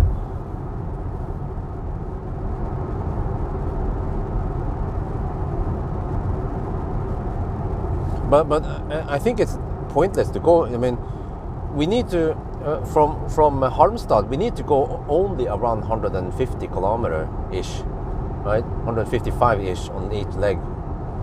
So I can then go Halmstad and then what's again Halmstad Spekerud, and then from Spekerud another 150 ish, 60 something to the next one. I'm not sure where's the next one after. Roughly 150, 160 kilometers north of Spekerud. Where do we end up there then?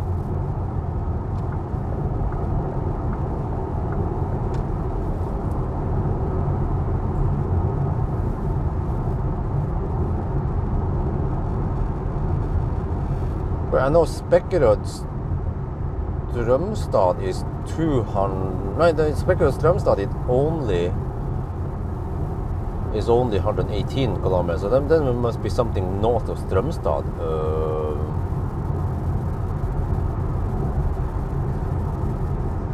ETA and Halmstad. I don't know. Well, actually, I can see it here. In 1 hour, supposedly, I'll be there.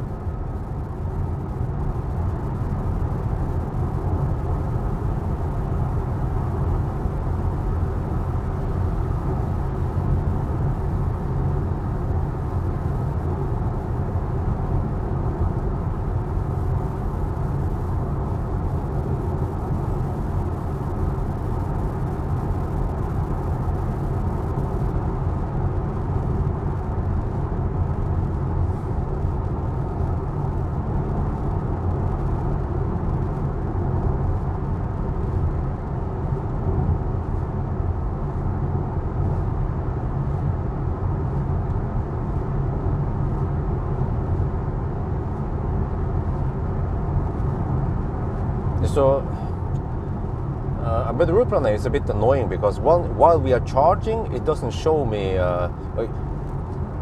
Before I plugged in, I already navigated to the end point, turnaround point, and then back to Halmstad.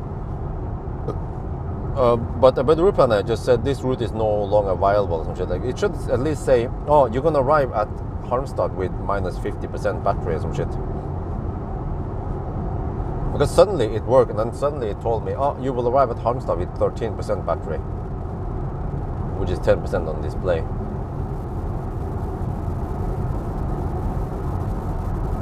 But I have to ask again, guys, are you interested in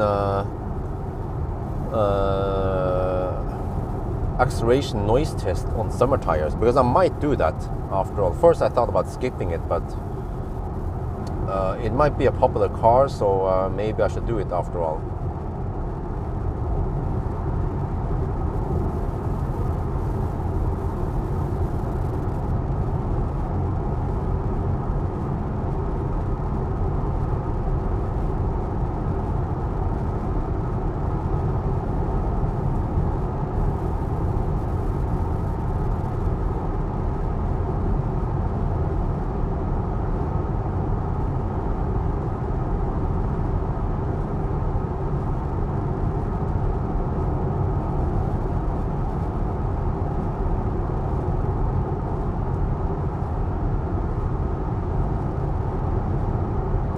Oh, I had 19-inch tires on the winter run.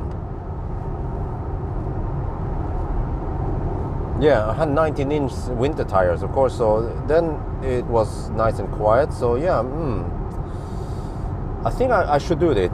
I should do it as long as the weather is okay. As long as it's not pouring down Monday night.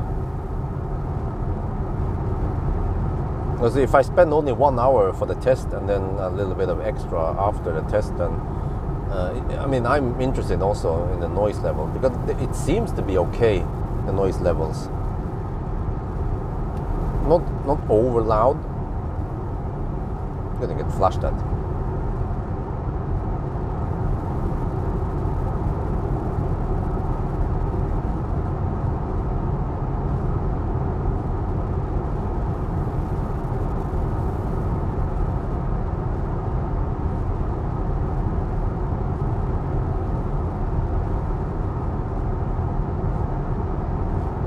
Yeah, it's gonna be nice weather Monday, Tuesday, and then more rain next week, Wednesday, and so on. Yeah, so yeah, it's like mix a couple of days of nice weather and then a couple of days of rain.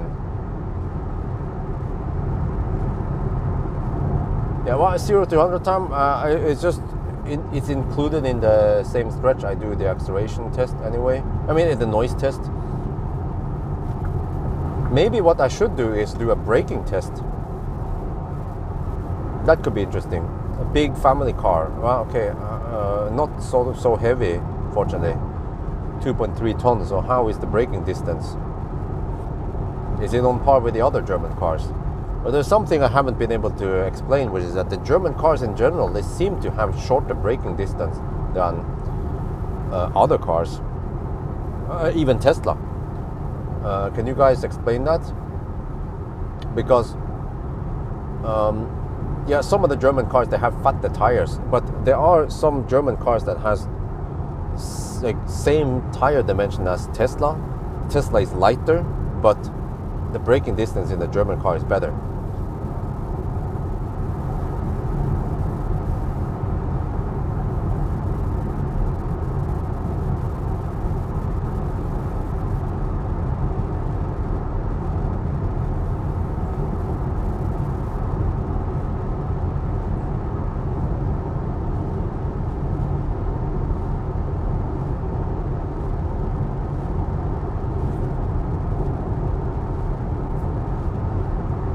Okay, I should record once we hit the concrete surface. I'm not sure if people actually watch that. I should go and look in the video analytics, see if people watch that part or not.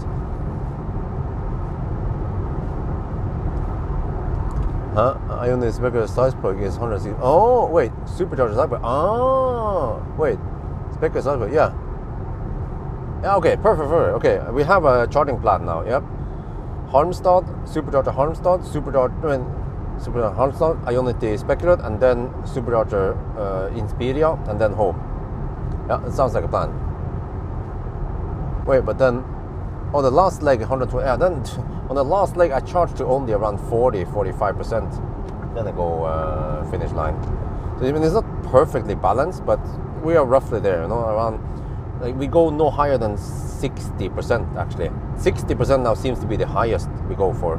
And then from now on it might be around 55 on the next, and then around 50, and then the last one maybe around 40-45% normally. Which is actually ideal for this car. Because it doesn't have that flat, super flat German flat going to 70% flat.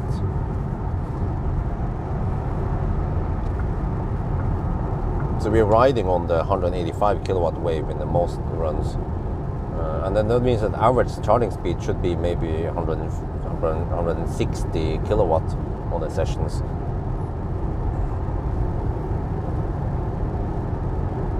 But yeah, I tend to end up at Sarpsborg nowadays.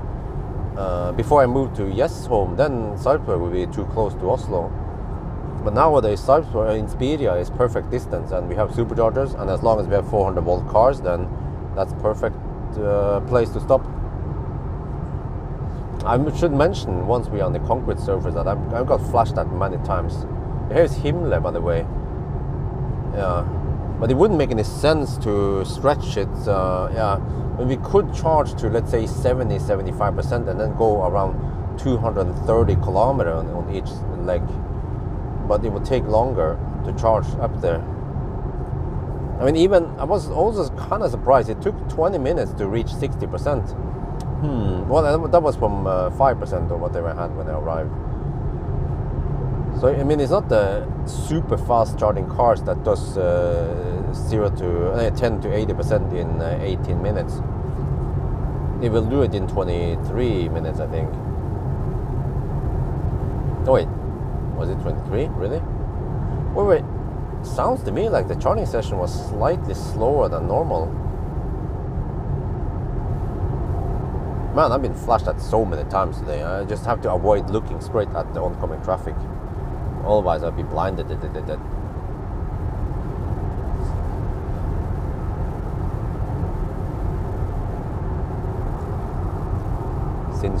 Since charging, let me see. Well, consumption since we left the charger is 240 watt-hour per kilometer. Okay, how about a little status update? 205 watt-hour per kilometer, 409 kilometers. Neater, did you check the distance error at Kungsbacka? We had a pretty long stretch, 350 kilometer stretch. That should be highly accurate then.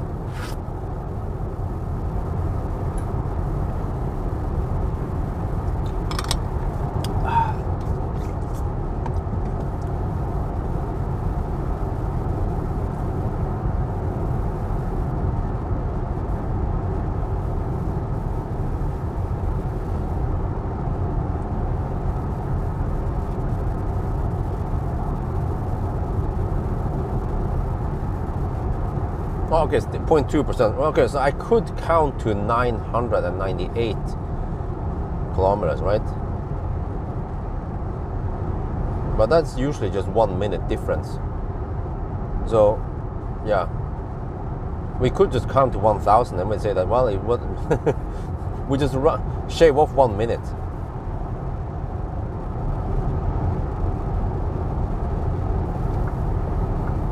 Oh, I can feel the wind now.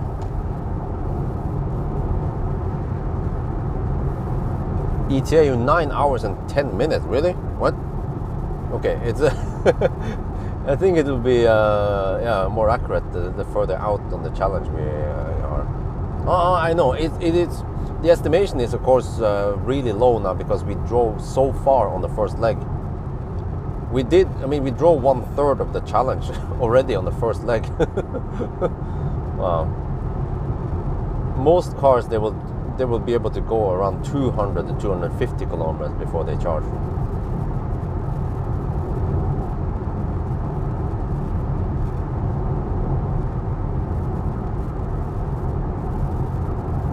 And I mean, I even felt it was a bit stressful. Charge for only 20 minutes and then go again. So in more normal scenarios, I might charge for half an hour, and that means reaching 85% or 90%. And then with 90%, I can probably go 250 kilometers before I have to charge again.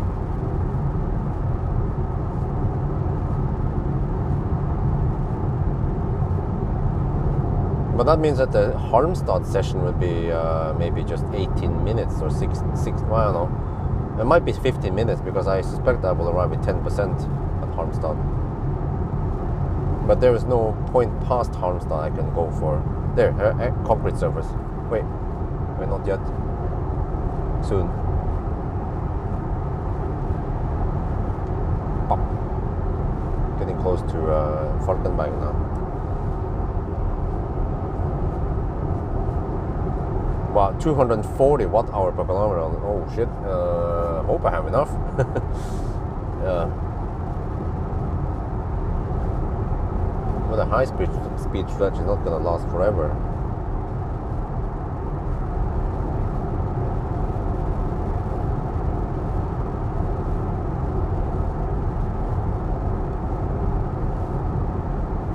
Here, oh, I see. Well, it ain't no EQS. It's the poor man's EQS. Okay, let me get the camera ready and the mic.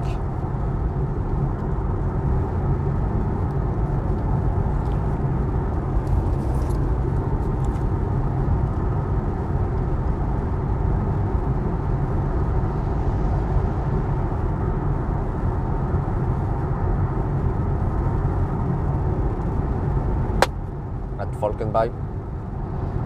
We are now at Falkenberg, and yeah, the noise levels.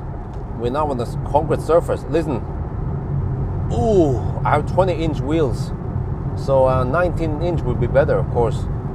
But I mean, it's not over loud. So yeah, so this is one of the worst noise you can find. It is even noisier than rough Norwegian asphalt. I think on this side here, this should be roughly on par with Norwegian asphalt, rough asphalt, you see? And then smooth as will be around here-ish, like this. So yeah, I mean, it's not the worst, but it ain't no EQS, yeah.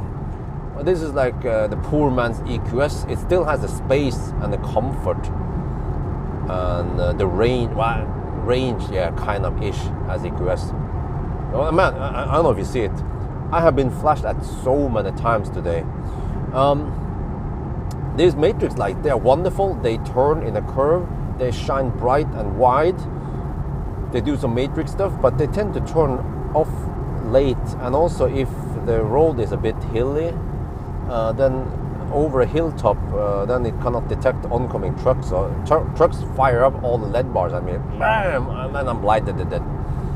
So yeah, if we had a flash counter now, I think I should be at around 30 to 50 flashes at me, yeah.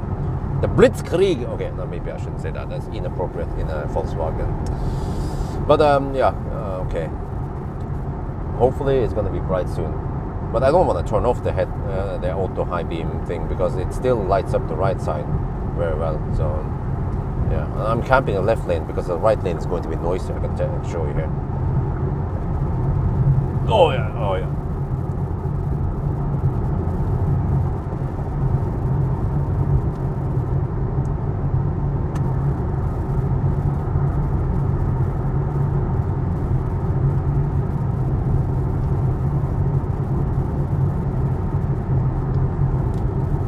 DCC, I'm not sure.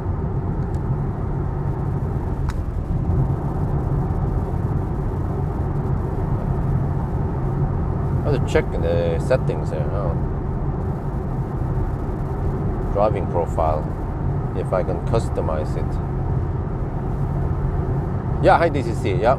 I set it to comfort now. I just use comfort.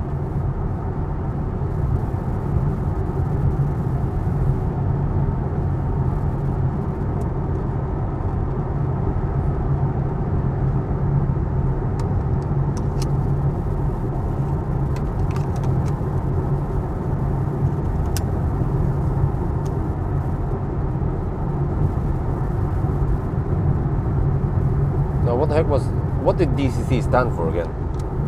Dynamic chassis control.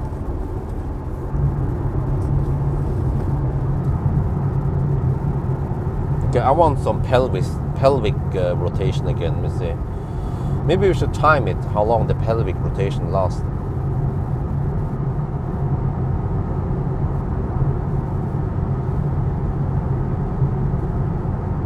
Okay, what is the battery temperature now? 31 degrees Celsius. Oh, the Blitzkrieg. Scheiße. Stop it.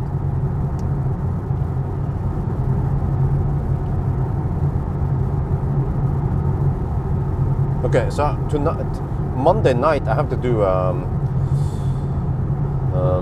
acceleration noise test, but I also have to go out with a Neo ES8 and test the battery capacity and so on. Not sure how I'm gonna time it.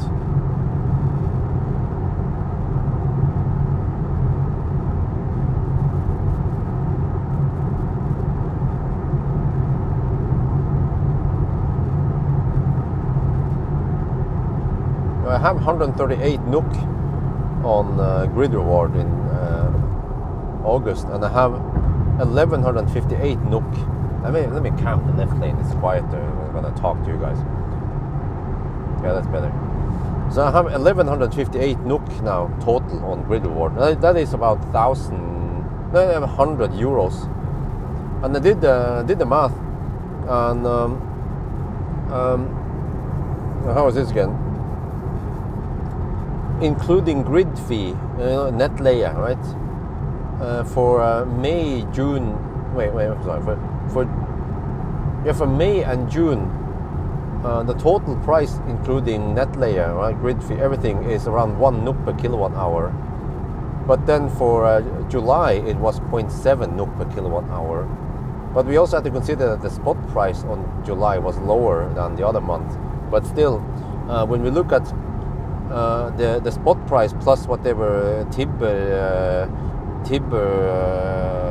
like what do you call it, påslag. Tibber, they take a small cut, like a tiny cut. They also, there's a subscription, Tibber subscription, 49 NOK per month. But if you have the spot price and you add all the add-ons, whatever, and the grid fee,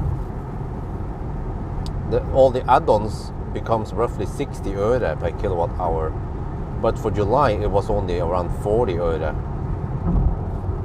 Which means that, yeah, the how do they put this? It still pays off, of course. But I see now that grid reward, when the grid reward thing, it does not include grid fee. Try DCC on high sport. Oh, okay, I don't want to feel every bump. But, oh man, you see, I get flashed at a lot. Holy crap, man. You see what I mean? Oh, shit, man. Come on, let there be light soon. Stop it.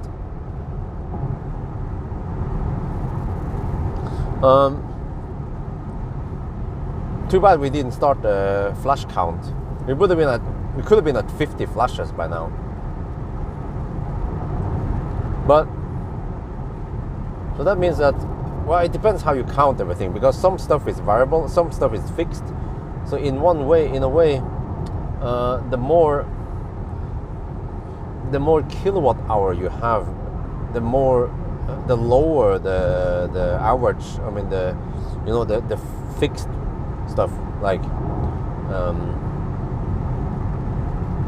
the 49 NOK and whatever, and the fixed fees, they will be then divided by a bigger number.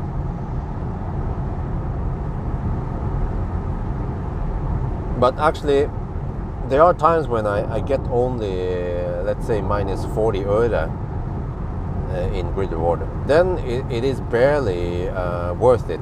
Or, I mean, after the grid fee, then it's almost like a break even. So then it depends, because if I need to charge anyway, then okay, then it's good. But if I charge just to gain grid fee, I mean, if I charge only to gain grid reward, then it's not worth it, or it just breaks even.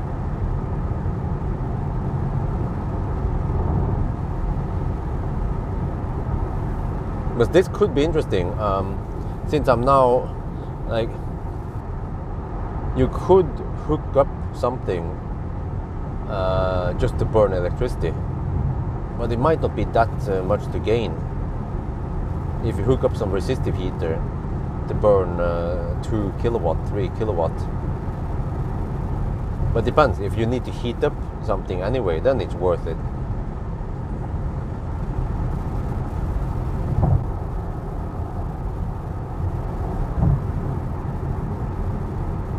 Still have to figure out something more permanent here than just to rely on getting cars to charge up.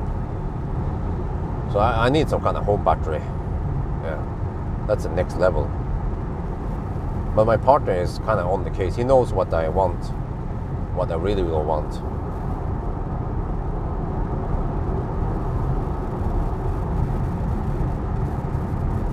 Oh, is the asphalt, I mean, is the concrete over? No, not yet, not here. Okay. Negative power prices, energy prices, you mean, right? This summer, get money for charging. Yeah, but Martin, the thing is that the negative price you see, that's only minus, normally only, let's say minus 10 öre per kilowatt hour, right? Or I don't know, which country are you living in, Martin? But okay, in euro, it's like you might get minus 1 euro cents in negative price, which is nothing, because grid reward is usually minus 10 euro cents, or sometimes, yeah. The record today was minus 114 öre per kilowatt hour. I never seen so high grid reward before. Oh, Denmark, well, okay, you know, do they use öre in Denmark also?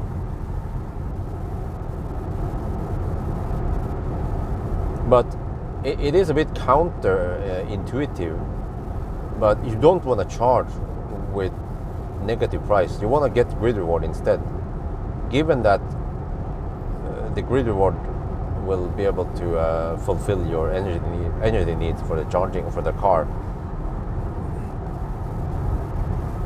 Because I've seen now that on rainy days, and I guess maybe in Denmark it would be on windy days, as long as you have some renewable generation, then you will be able to get several grid rewards per day, and each grid reward, depending on how fast you can charge, of course, will give you roughly 3 kilowatt hour. So you can just count, and in one day you can easily get 10, maybe up to 15 kilowatt hour. But that is based on 10.5 kilowatt charging. If you don't have 11 kilowatt AC, then it will be less than that. Because I've also been experimenting with EcoFlow, which can take only 2 kilowatt on Shuko, and the gain there is a lot less. And then every time I have grid reward, I only gain maybe half a kilowatt hour on that equipment. And I did it to experiment, because I want to see if I have lower power connected, will Timber automatically allow me to have longer grid reward. But no, the grid reward seems to be fixed. It is roughly 20 to 30 minutes long, and it is regardless of how high power you have. So actually, the best would be if you had as high power as possible, either spread over several cars or in one car. Let's say one car with 22 kilowatt, if you have 22 kilowatt at home, of course. And also I found out that once I get grid reward, it happens on all my devices that has smart charging or whatever, right? So all 3 charging boxes will get grid reward. I've never seen that only one box get it. In the past, when I got it only one, the other boxes, they were not ready, or they already had full battery. That's why they didn't trigger on all of them. And another thing is that once grid reward happen, if one of the boxes are not switched on smart charging, it's too late. You cannot then switch on smart charging to get grid reward. You have to be ready once grid reward happens. And that also means that once grid reward is active, if you stop charging during grid reward, you lose it for the rest of the grid reward. Because that happened with the ID7. It's kind of silly. I came to the garage while grid reward was active, And then once I approached the car with a key fob nearby, the car unlocked and stopped AC charging. I'm like, no, 9, don't do that. That is so silly, man. Like, you should, I mean, it should stop AC charging only if you actively click on the key fob to unlock there, not by just unlocking via the comfort, comfort access. What else did I learn? Grid reward. I learned a lot about how grid reward works that I think many people don't know. And also when I asked Tibbe directly, even they didn't give me the right answer, or they didn't give me the direct answer to things, but I had to find out my own way how it works. Oh yeah, I have this adapter though, that when once you energize the thing or that box, then it's on. And it's always on, right? It just pulls 0 or whatever. So that's a trick, that once that box is active, it triggers grid reward. Then I can actually plug in a type 2 during the grid reward and start charging on it.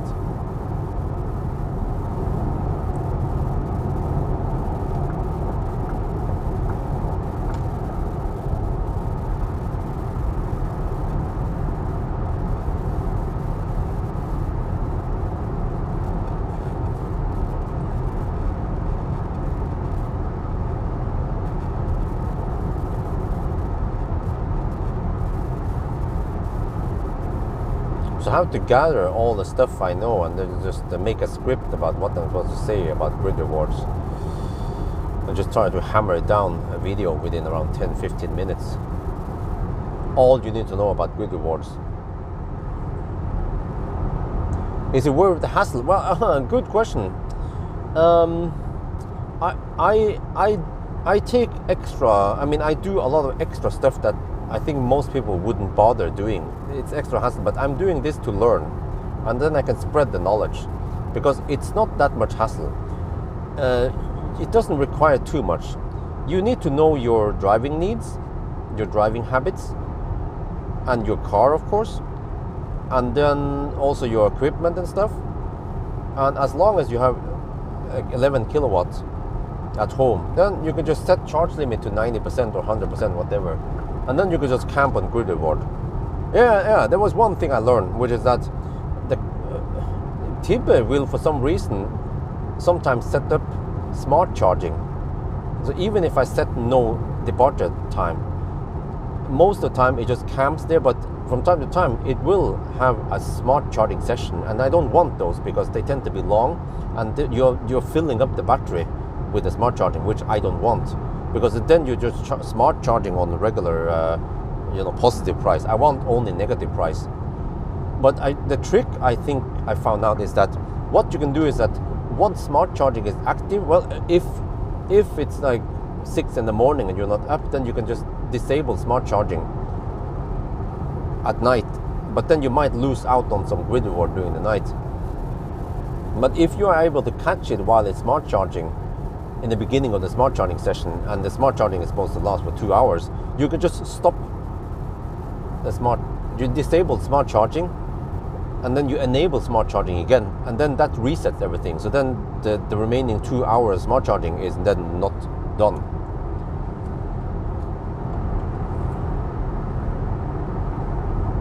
Yeah, it definitely beats solar cells. And actually, in general, there's not that much hassle, It sounds like a lot of hassle. No. There's just a few things you need to set up initially. I would just set no departure time. And as long as you don't have too crazy driving habits, then you don't need departure time. The grid reward, in most cases, will be enough. And as long as you have a car with good range, then you have that buffer, so that some days when you don't get too many grid rewards, then no big deal. You will just go a little bit lower on the battery. But then the next day with some rain and some stuff, then suddenly you might fill up to 90%, right? But there's not that much you need to do. The most important thing you need to do is ABC. Just keep the car plugged in. And usually at night you will get some grid reward.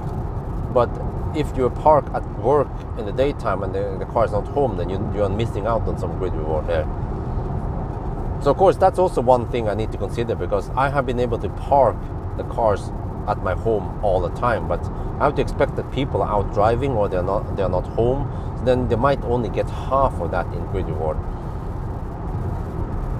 But yeah, but what is important is that if you want to farm only on grid reward, you need high power. You need 11 kilowatt or more.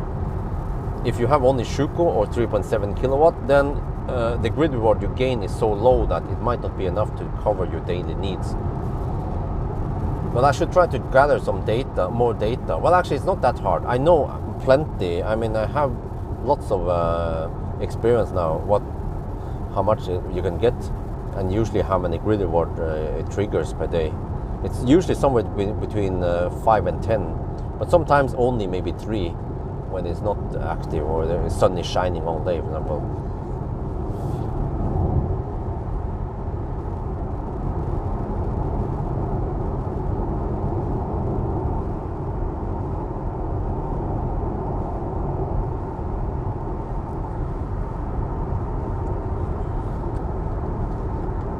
But I mean, I've been gaining a lot because I had several cars, and I'm operating usually at 20 to 30 kilowatts. So actually, based on my experience, I can even estimate how much you can gain. But yeah, of course, if you have 30 kilowatt at home, then you can gain something like 1,000 NOK maybe. But if you have 10 kilowatt, 11 kilowatt, then you might be able to gain 300 NOK per month without doing much. Just plug it in at night, or keep it plugged in as long as you can.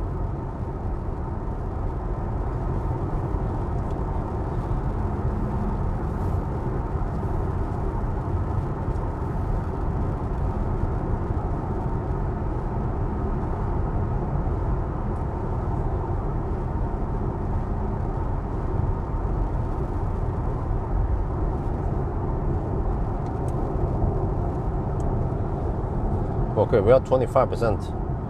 We're supposed to go to the turnaround point and then go back to here. What is the better plan? It says, better plan says 11% at arrival now. Okay, that means possibly arriving with 7 or 8% in display.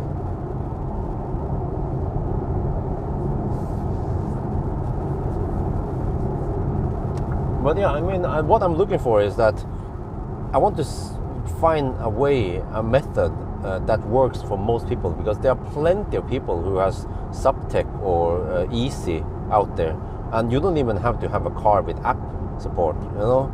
I have to show everything very comprehensive. Like, you could just set up whatever car. I think it doesn't matter which car it is. Maybe it should be a car that is close to your car in battery size. I set up Lucid, but I don't think it matters really. I set up Lucid because I was hoping that it will not smart charge that often, but I think it doesn't matter. Because Lucid has a big battery, yeah, that's why I used Lucid as the generic car or whatever.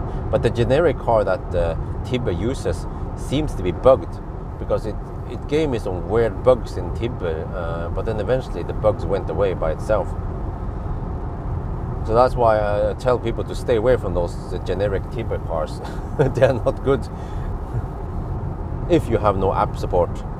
And actually, I'm not sure if you need to connect it with app. Maybe it doesn't matter. Tibbe doesn't need to know how many percent the car has, because as soon, yeah, that's also a thing. Once grid reward activates, it just tries to push out electricity.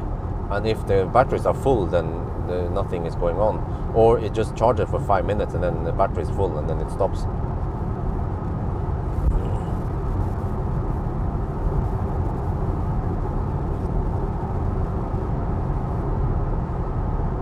But I mean, even when I ask Tibbe, like, how do you gain the most? Does battery size matter? What about onboard charger? They gave me a more generic answer. They said, well, battery, the bigger the battery, the better. but I didn't know if they said the faster charging matters. But I have learned that faster charging is the most important thing. You know, you could have not sure which car has the smallest batteries nowadays, but like Stellantis cars, you know, like a Stellantis car with 50 kilowatt hour battery and 11 kilowatt onboard charging is better than the old EQC or I-Pace with only 7.4 kilowatt onboard charger, because as long as you're able to chew away the electricity you charge on grid reward, then the faster charging the better.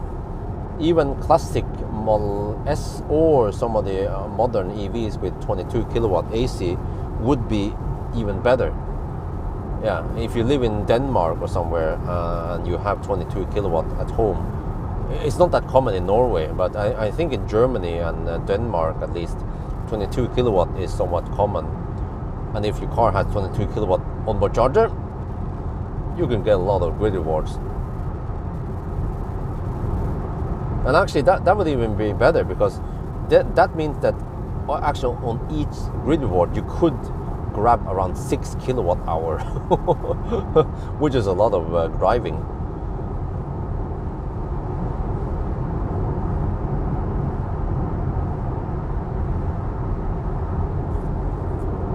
So actually, in a way, if you spec a car and you can choose between a bigger battery or a faster onboard charger, get the faster onboard charger if that doesn't hurt you in grid fee or other stuff, or you have to pay extra for installation. If you already have 22 kilowatt at home, then go for the beefiest onboard charger. Or of course, if you have several cars out at home, then try to keep one of the cars plugged in with enough battery in there.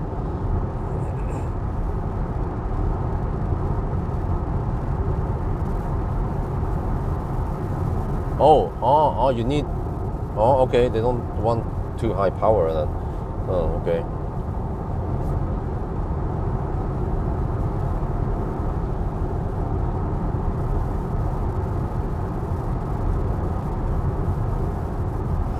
You see? Get flashed at again, dude. Did he turn it up? There, holy shit! It was super late.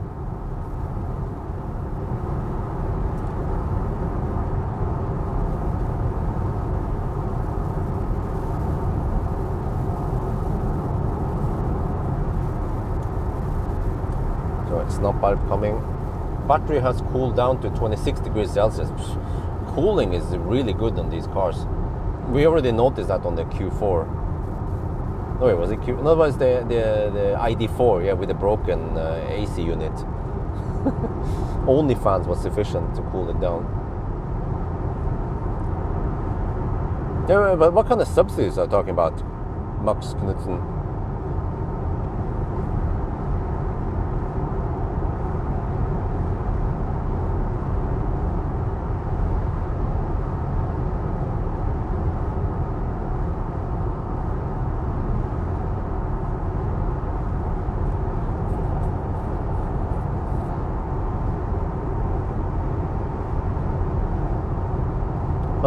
Does anybody know how many countries has grid reward now possible?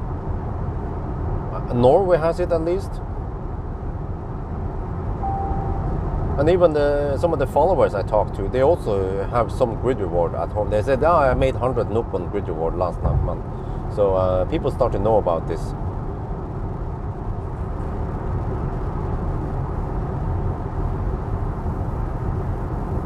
Well, okay. But also, some people were complaining that, okay, you don't get smart charging anymore. You get grid reward instead. But how did it work? And smart charging gave you 20% discount, but 20% discount on what? Is it only the spot price without any fees, right? Which is not that much. You will be saving maybe 10 øre per kilowatt hour.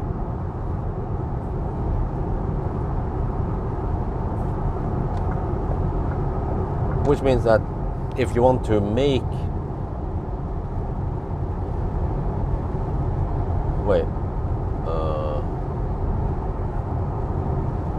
does that work?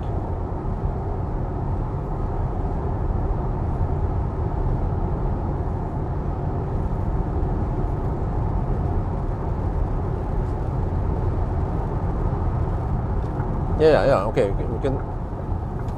We can look at it as this, like this. Smart charging might give you a 20% discount only, but the grid reward gives you more than 100% discount. It gives you, how is this again? It depends. It depends on the current spot price versus the negative price you get. But I'd say that the grid reward will give you roughly minus 150% discount. Yeah, you get the juice for free, but you also get paid.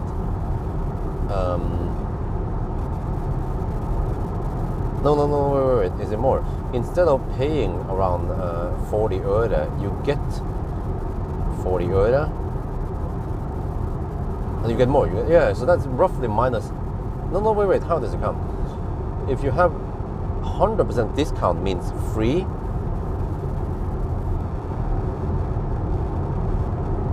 200% discount means you get. Yeah, it means 250% discount. So it's like the grid reward is 10 times better per kilowatt hour than the smart charging ever was. Yeah, that's usually how it is.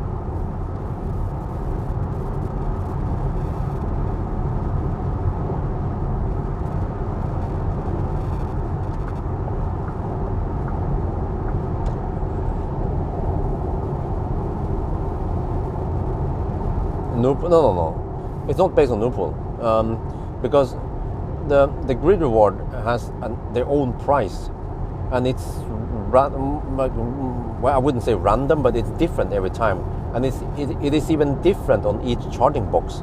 You know what I mean? Like one of my boxes might get minus 80 öre on one grid reward, the exact same grid reward, that's exact same time frame that happens.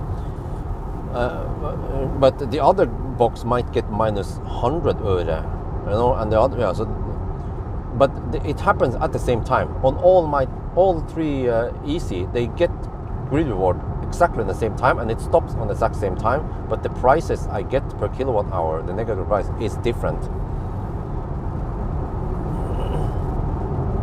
So it's. I mean, it's. I remember the first time I saw it in the beginning. It was weird because it was like, hey, dude, the price on electricity was almost 1 NOK per kilowatt hour, and then it started charging. I was like, huh? Don't do that. Well, no, but it turns out you don't pay 1 NOK per kilowatt hour. You gain 50 öre per kilowatt hour, you know?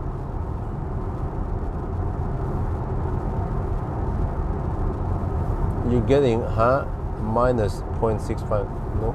Well, is that grid reward or is that just negative price? Because that is actually pretty good, but when you say all the time, it means these 2-3 hours of crazy low prices, right? That we tend to get sometimes. Or is that grid reward? 3.7 kilowatt on grid reward. I mean, still okay-ish. Oh, grid reward. Oh, I see. Okay, yeah. Yeah. I see that mine is ranging between 0.6 to well, sometimes 0.4 at the lowest, minus 0.4 to minus 1 NOK. But I don't think power matters really, because I've seen that 11 kilowatt versus the EcoFlow running at 2 kilowatt. It doesn't matter. It's not like the higher power gives you a better price than the lower power, or vice versa. So, yeah. So I've tested pretty much everything.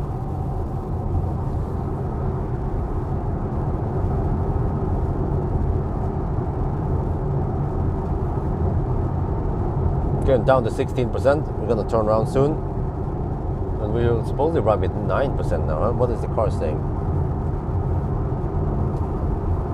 Car claims I will arrive with. I'm getting flashed at 8%. Okay, that's fine.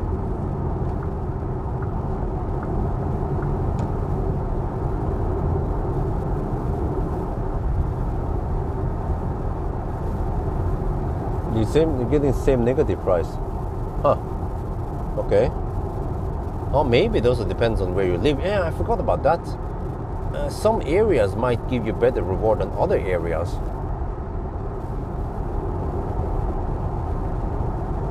Huh? Transmission capacity between. Okay, I don't know about that, how it works. But if you get that minus 65 öre, you still have to pay around 30, 40 öre per kilowatt hour in grid fee. But of course, if you're gonna charge anyway, then you actually effectively you get the minus 65 öre price versus maybe having to pay 40 öre. So you're actually saving one NOK per kilowatt hour you're charging. But if you hook up the somehow, if you manage to hook up the thing, or let's say like this, like your battery is full, and then you just drive around town to burn off the electricity so you can get more grid reward, then that might be a waste of time and energy if you only get 0.6 something.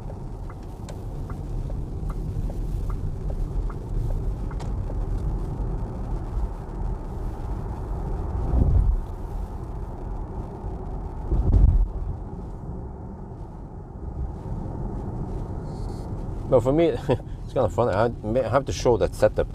I'm using the EcoFlow as buffer, actually 4 kilowatt hour buffer. Well, actually, I'm using only 3.5 roughly kilowatt hour of those batteries, because I set the charge limit to 10 to 90%.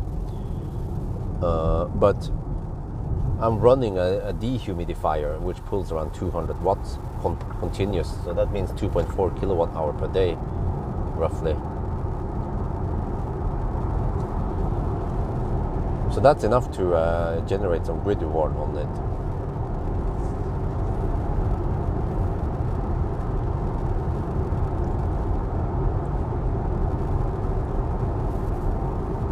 Well, it depends. If you burn, like, okay, worst case, you put on some resistive heater just to burn off 3.5 kilowatt or whatever, right? If you buy those, if you buy that Shuko adapter thingy from Metron, you can then connect it to Easy box or Subtech or whatever, and then you get the Shuko output, and I think it's limited to 16 amp, or I don't know, 13, 16 amp. So every time grid reward happen, what's going to happen is that you don't charge the car. Yeah, okay, good example. When you are at work, oh, that's a brilliant idea. When you are you want an ABC, you want to always be connected. When you're at work, your car is obviously not home, but then you plug in that adapter and you have a Shuko, and then you can, every time it happens, it will fire up, for example, a resistive heater in your garage, right? Ideally, if you have the EC box in the garage, and then if it's winter, you will get free heating in the garage. In summer, on the other hand, the garage might be too hot, but then you have to vent out the heat. So then you're burning electricity just to get grid reward. But yeah, it could be worth it to get that adapter from Metron. Well, I'm not sure if you can buy it other places. But I have to check the adapter, how many amps it allows you to pull from the Shuko. Normally it's somewhere between 10 and 13 amp maybe. It would be kind of a cowboy to pull 16 amp from the Shuko.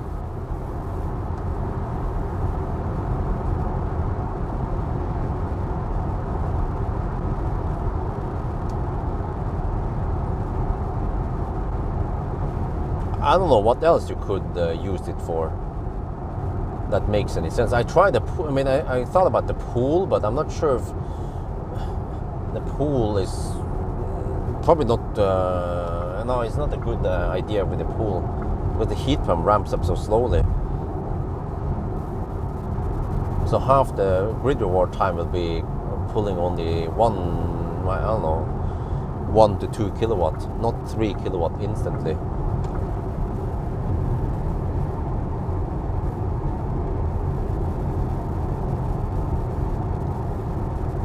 Oh, I see. 3.7 kilowatt wall box. Okay. Are these guys gonna hammer it, or do I need to hammer them? Let's see. How fast do they want to go? Up as expected. I want to go faster.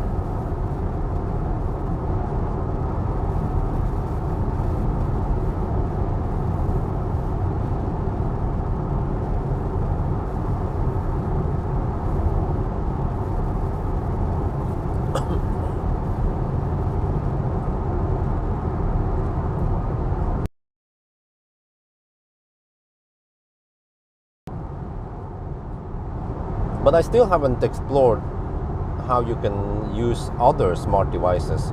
Like, I have to ask Tiba directly if you can add other smart devices to be grid reward capable. Or I mean, it shouldn't matter, right? I mean, shouldn't have to be only the easy boxes and whatever. Any smart device that Tiba can control should be able to be grid reward possible.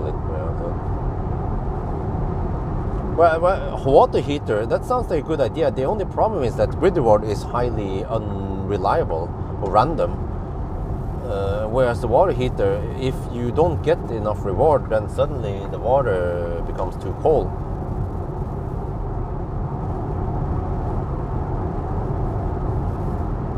A resistive heater kind of works very well, because if you have other heating sources, that resistive heater will just burn electricity for half an hour, 20 minutes to half an hour, just to give additional heat, so that whatever other heating system you have will burn less electricity.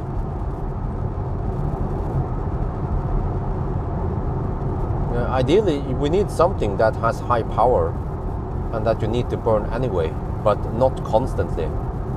So, like resistive heater, perfect. If you need the heat, of course.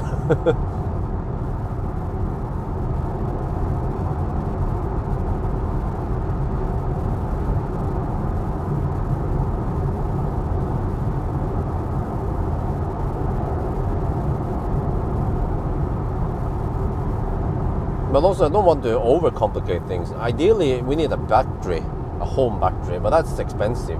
Unless you get some kind of DIY, but then not everyone can afford that or get one, unless you know Valdemar like me. So that's why I want to try to find a really simple solution, like, yeah, some kind of Shuko adapter, and yeah. But I don't. The problem is that the garage is insulated, and nowadays it is 22, 23 degrees Celsius in the garage. And even today, when I was charging this ID7. I noticed that, it was not charging at 11 kilowatt, and then Tiba didn't say anything. But then when I went into the Easy app, Easy told me that it limited the current to only 8 amps or something, or 6 amps, because it was too hot. I was like, only 23 degrees Celsius, and Easy detected that would be too hot, so it throttled the charging for me. So if I put a resistive heat in the garage, I'm gonna replicate the garage and replicate everything in there. Plus that Isabel is sleeping in the garage, and I don't want it to be too hot in the garage.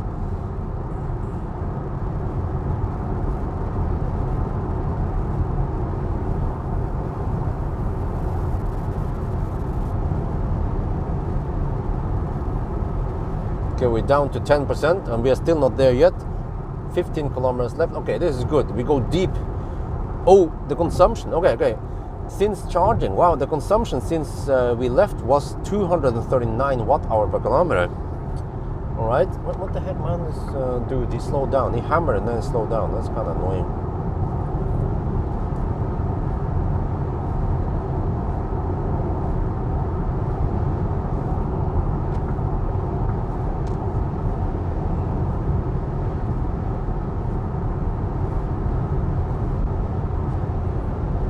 Wait, I think I was expecting 230, but it was actually 240, the high-speed stretch here. But it was not too crazy, right? This is why we have a margin. Okay, let's do a status update. 212 watt-hour per kilometer and 514 kilometers done. seems like we will arrive semi-deep, maybe 5%. That's good.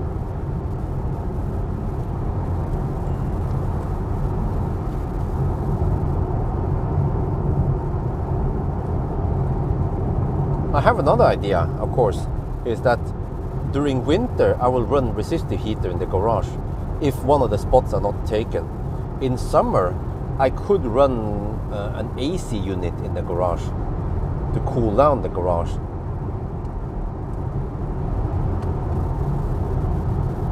But the problem is that I haven't installed an AC unit there, so then I have to put up like a temporary AC. Could do that and just kind of poke the outlet onto one of the air vents. I have 2 air vents in the garage. But then those temporary, those movable AC units are noisy. And I don't want to run it if Isabel is sleeping in the garage. I was like, okay, let's not overcomplicate things.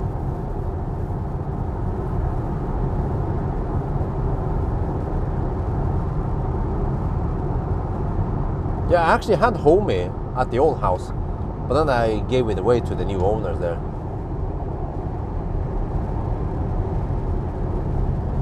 I think I even made a video about the smart house stuff, but very few people were interested in watching it.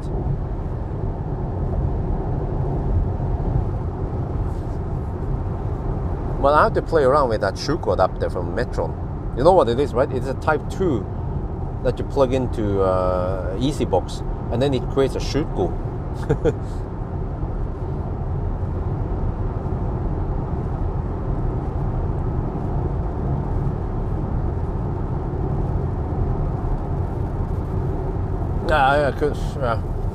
Electric heat elements for the pool, yeah. But like I said, I'm not going to overcomplicate things, because then you need to have a loop, an extra heating loop somewhere, which costs money to add. And also, I want something that works all year round, and then the pool eventually will be shut down for the winter. But car, you need it. You need a car. My viewers, they have cars and they have charging station, and they could easily obtain that Shuko adapter from Metron, but it cost a couple of hundred euros for it.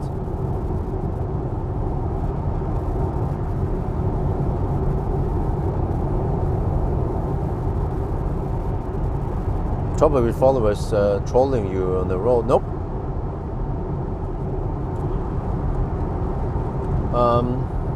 But yeah, there was another interesting approach, which is that if you have home charging, like my case here, you know, you have pretty fast home charging, but you simply cannot spend the battery on your car, right? You know what I mean? You end up at 90% or 100%, and you cannot receive more grid reward because your car battery is full. Like in my case, what do? I turn on Sentry mode, and I turn on I try to keep climate on, but then you are just kind of wearing down your fans and stuff. So you know, slight wear and tear if you keep climate on or camp mode on constantly. Unless you do that maybe just temporarily. But that's one way for you to burn off electricity in your EV. But at least Sentry mode has a value, and it burns a little bit of electricity, but it's just not much moving parts going on. It's just that it runs the electronics to capture video and stuff and keep the car alive. So that could be one way to burn off some electricity, so you have space for more grid reward.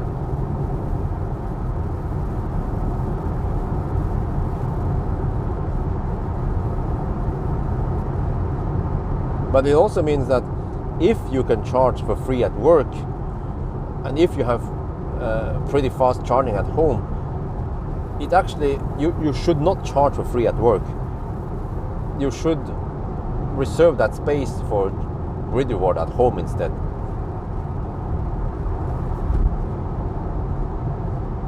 Okay, I'm at 5%, this is perfect.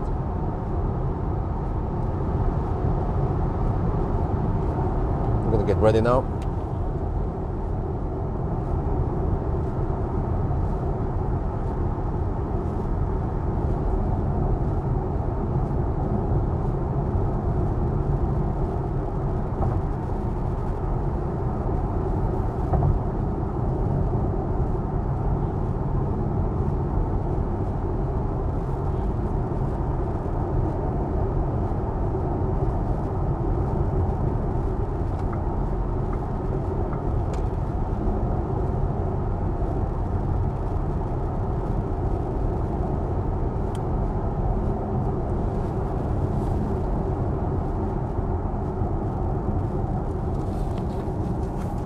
Okay, let me get ready. Alright, status update.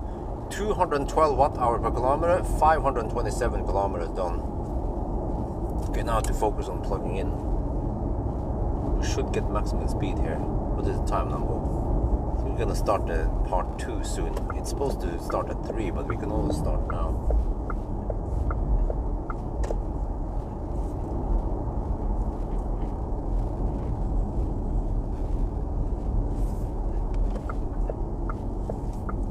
Charge port is on the right side, with the wrong side, should be the left side with the right side. We check. 237 was the consumption on this leg. Okay. I can take one of these, I guess.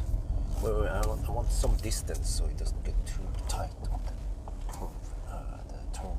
Let's see if I got this. And I can use the wrong stall. I can use 5C, for example. This there, okay.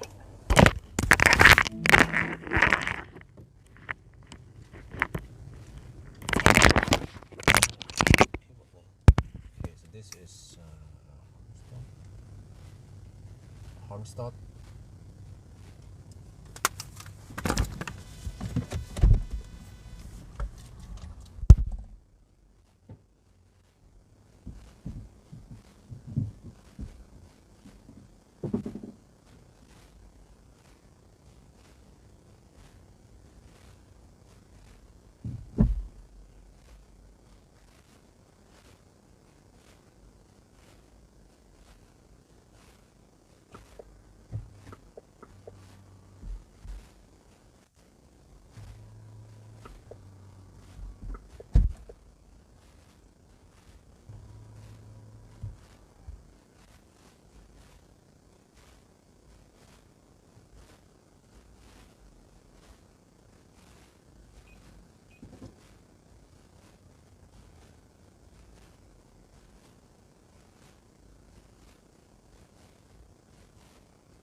Okay, next up, Spekerod. Let's see. Ionity.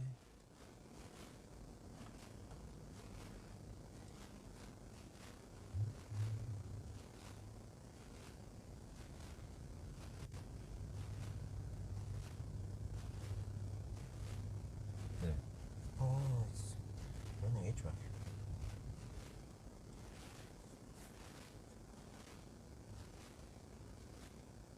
Cool.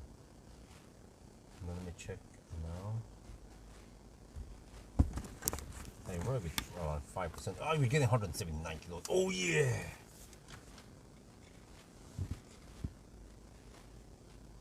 We are now at Harmstad. This is the second charging stop. And we have done over 500 kilometers already. We're getting 180 kilowatt on V3 supercharger. Yes, this is 400 volt system, so it can actually take these chargers. Very nice, man. Super consistent charging speed. We can see here that the planner reports the battery is 29 degrees. It was at 25 degrees. It cools down quite nicely. And then this number here is not correct. It's supposed to be this. So this is a bug in the planner because this whole canvas data here is quite new, but they're going to update it soon, so don't worry about that.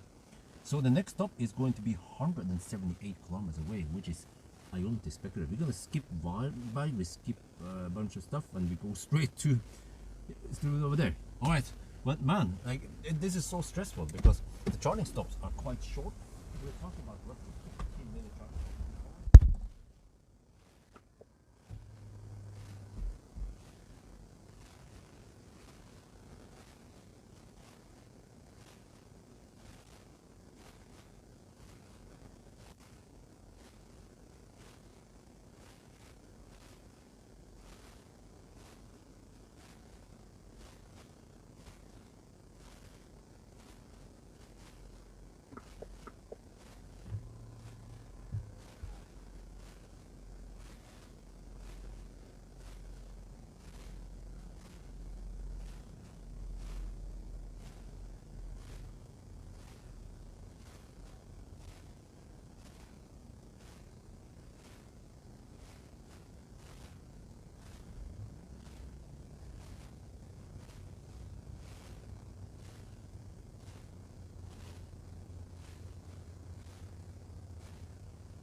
Okay, I have to go to the restroom, quick one, but let's see.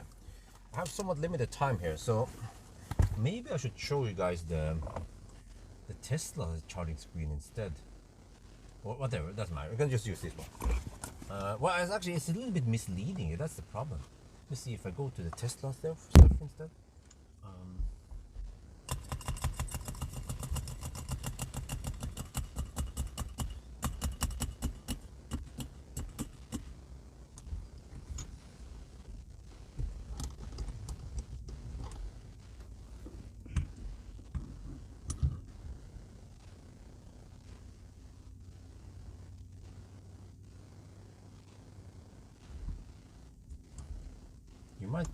This might be more useful for you than the other screen.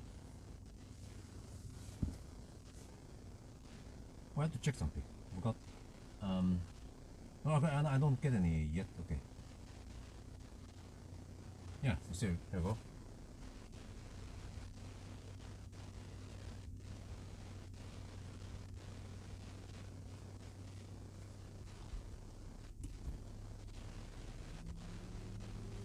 Okay, now the stuff is gonna, the stuff is gonna mess up once we leave the car and come back. But okay, let's avoid going in and out of the car too much.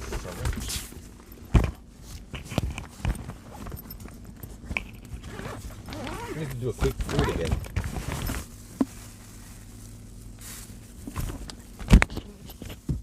Plus, I have to figure out the next stop. Man, this is so stressful. Let me see. Next stop is going to be Ionity Spectral.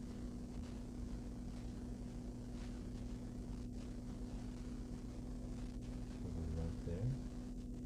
178 kilometers away. I have to expect. It was 237 now. This was quite intense. It's going to be way lower. 225, I guess. Now we have the high-speed stretch again. Yeah, 225 my guess. I need to spend 53%. So if I go 60, it should be safe then. Do I need 60% again, really? Okay, I have to check on the route planner and what it says, but not now. Once I'm at around 50%, I can check on the route planner. Now I need to eat.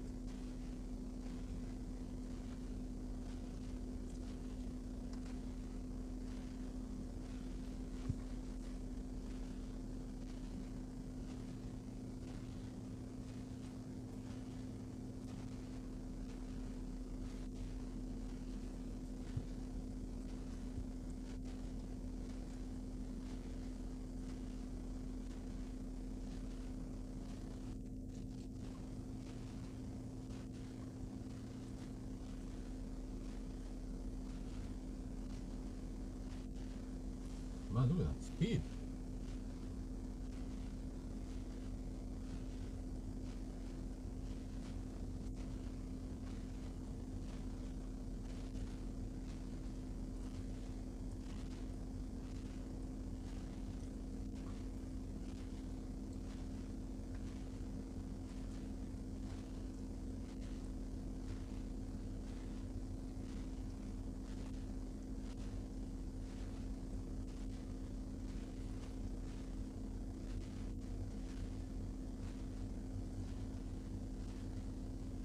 Wait, I want to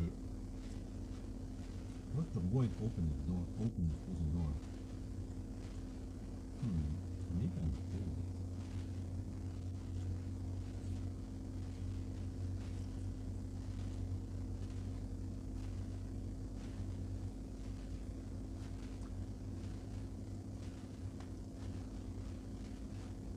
How long does it take to reach Spectrum? 1.5 hours? Wait, huh? Wait, are we drunk? No, what the heck? No. Oh, shit.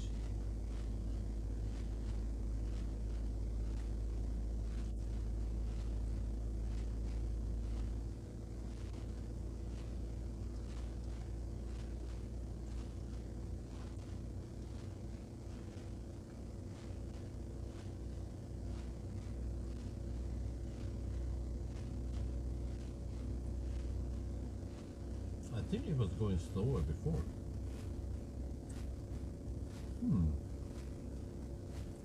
It seems like opening door messed up things.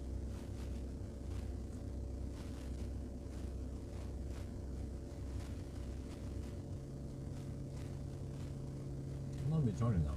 8.5 minutes. Damn! Look at the speed.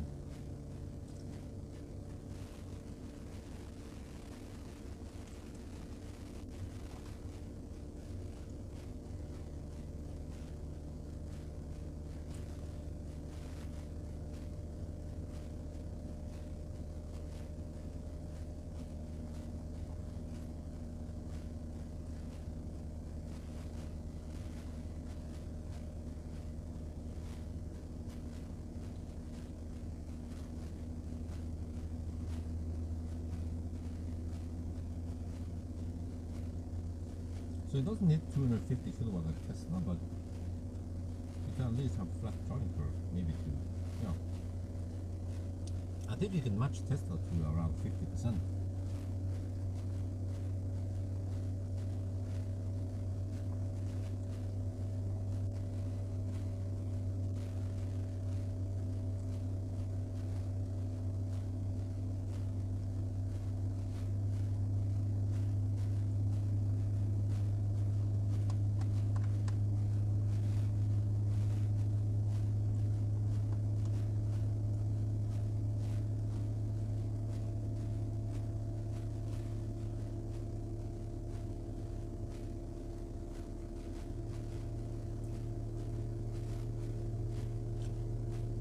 No, I wasn't doing the high-speed stretch, that's why the consumption went up. But I get the impression that we have better charging from now than at the Kungsbacka, because we opened the door a couple of times. I was cleaning the windscreen and shit.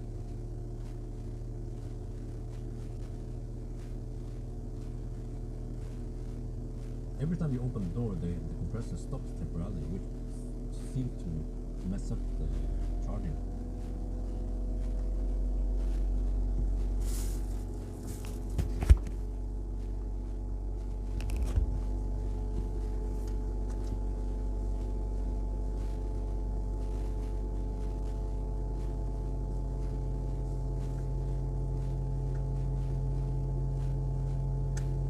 Yeah, what the heck? Oh.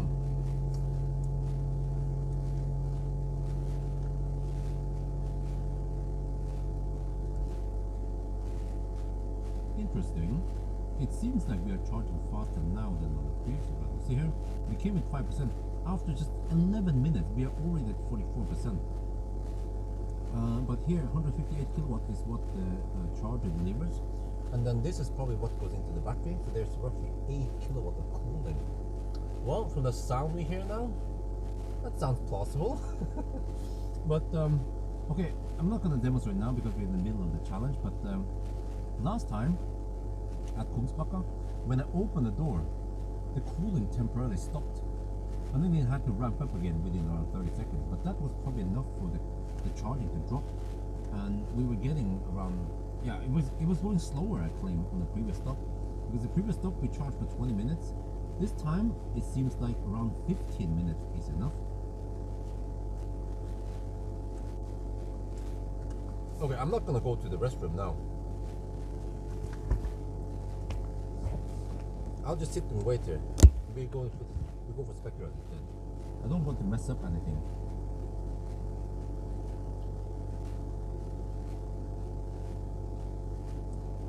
No, we have been hammering it through the night. 210 is actually considered quite good.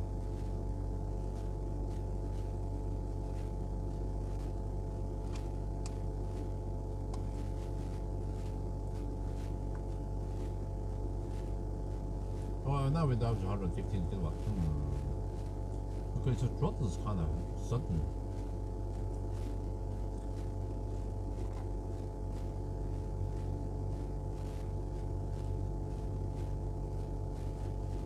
This is where the car needs to figure out if we can make it or not. Maybe I have to restart this shit now.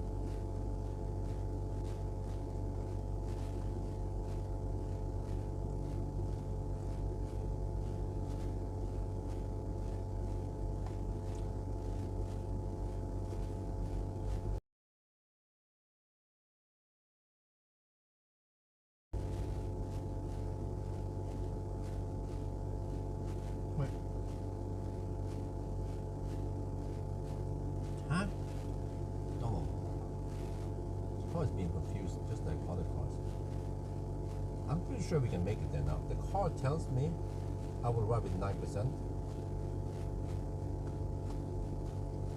I think we're good to go.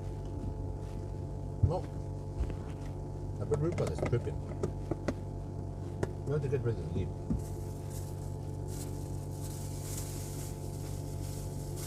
There's no way, man. On the last leg, we traveled 172 kilometers in the high speed. We're gonna go slower this time. I think we're 65% should be enough. I should get going now. But the route plan is not being useful right now. It's miscalculating, which typically happens through Göteborg.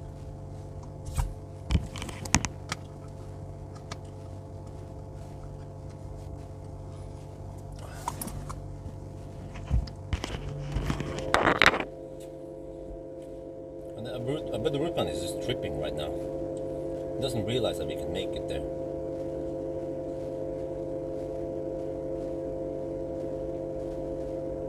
%3 now. But we are kind of getting slow-ish. Oh shit, only 89 kilowatt only.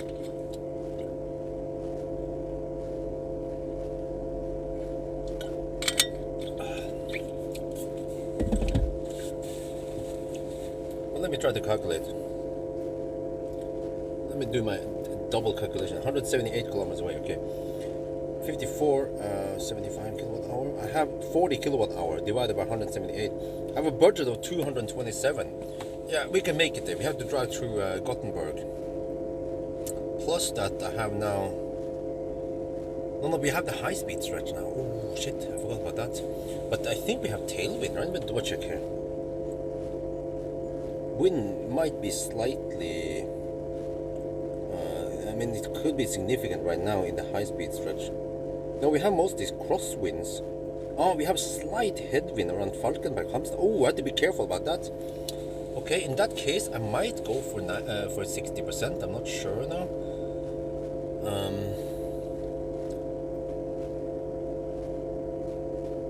But I feel like I'm... Yeah. No, wait. 86 kilowatt, 85 kilowatt. That is a bit slow. Uh-oh. What is the battery temperature? Oh shit, the 51.5 degrees now. Uh-oh.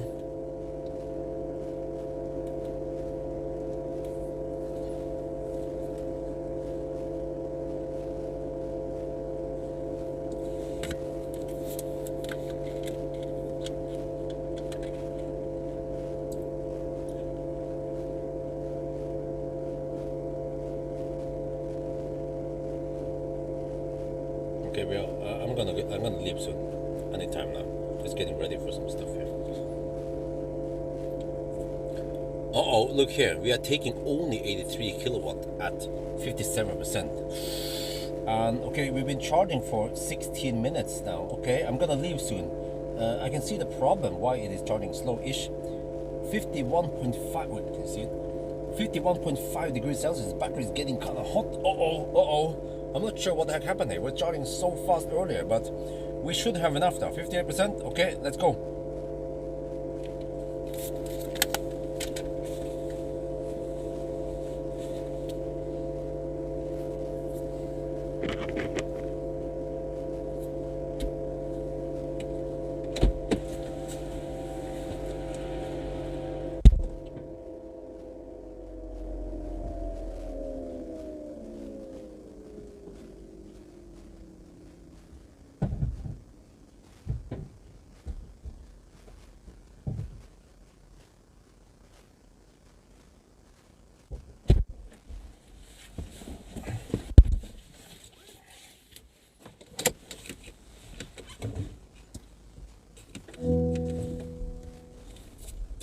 Okay, that was slightly faster than previous session.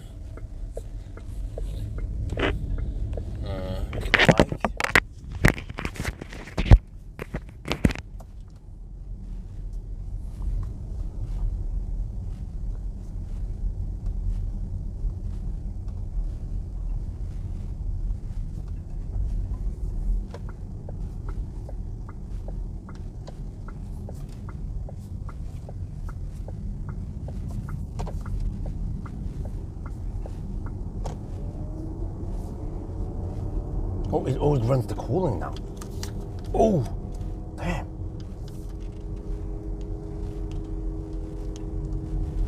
Whoa, do you hear that? The cooling is on high gear right now. Okay, 51 degrees Celsius in the battery. Let me see, do we have any power limit? Oh, it goes still quite schnell. Oh yeah.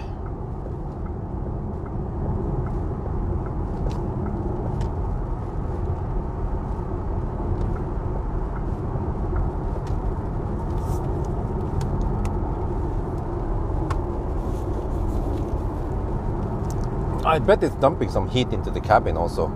Yeah, we should be scavenging on the heat again. Let me see, microphone. Yeah, microphone has been hooked up. Yep, here we go. Hammer time. I don't even have time to clean the windscreen.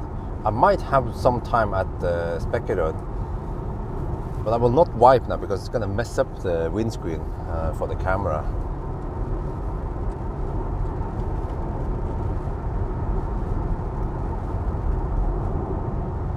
Oh, wow, this time, okay, it's already at 50 degrees Celsius.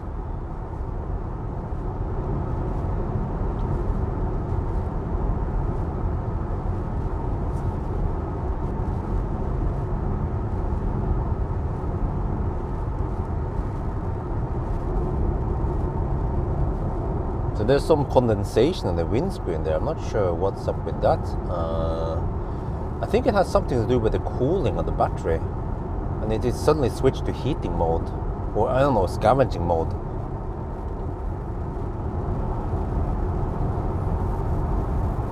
Well, okay, we're gonna. Neater, can you remind me to? Well, maybe you should do it now. We can switch over to part 2 because we have roughly, I don't know, well, we are halfway now. 5 hours left-ish, right? Should be less than that, maybe 4 hours. Yeah. In roughly 4 hours we'll finish the challenge. So yeah, let's move over to part 2 then.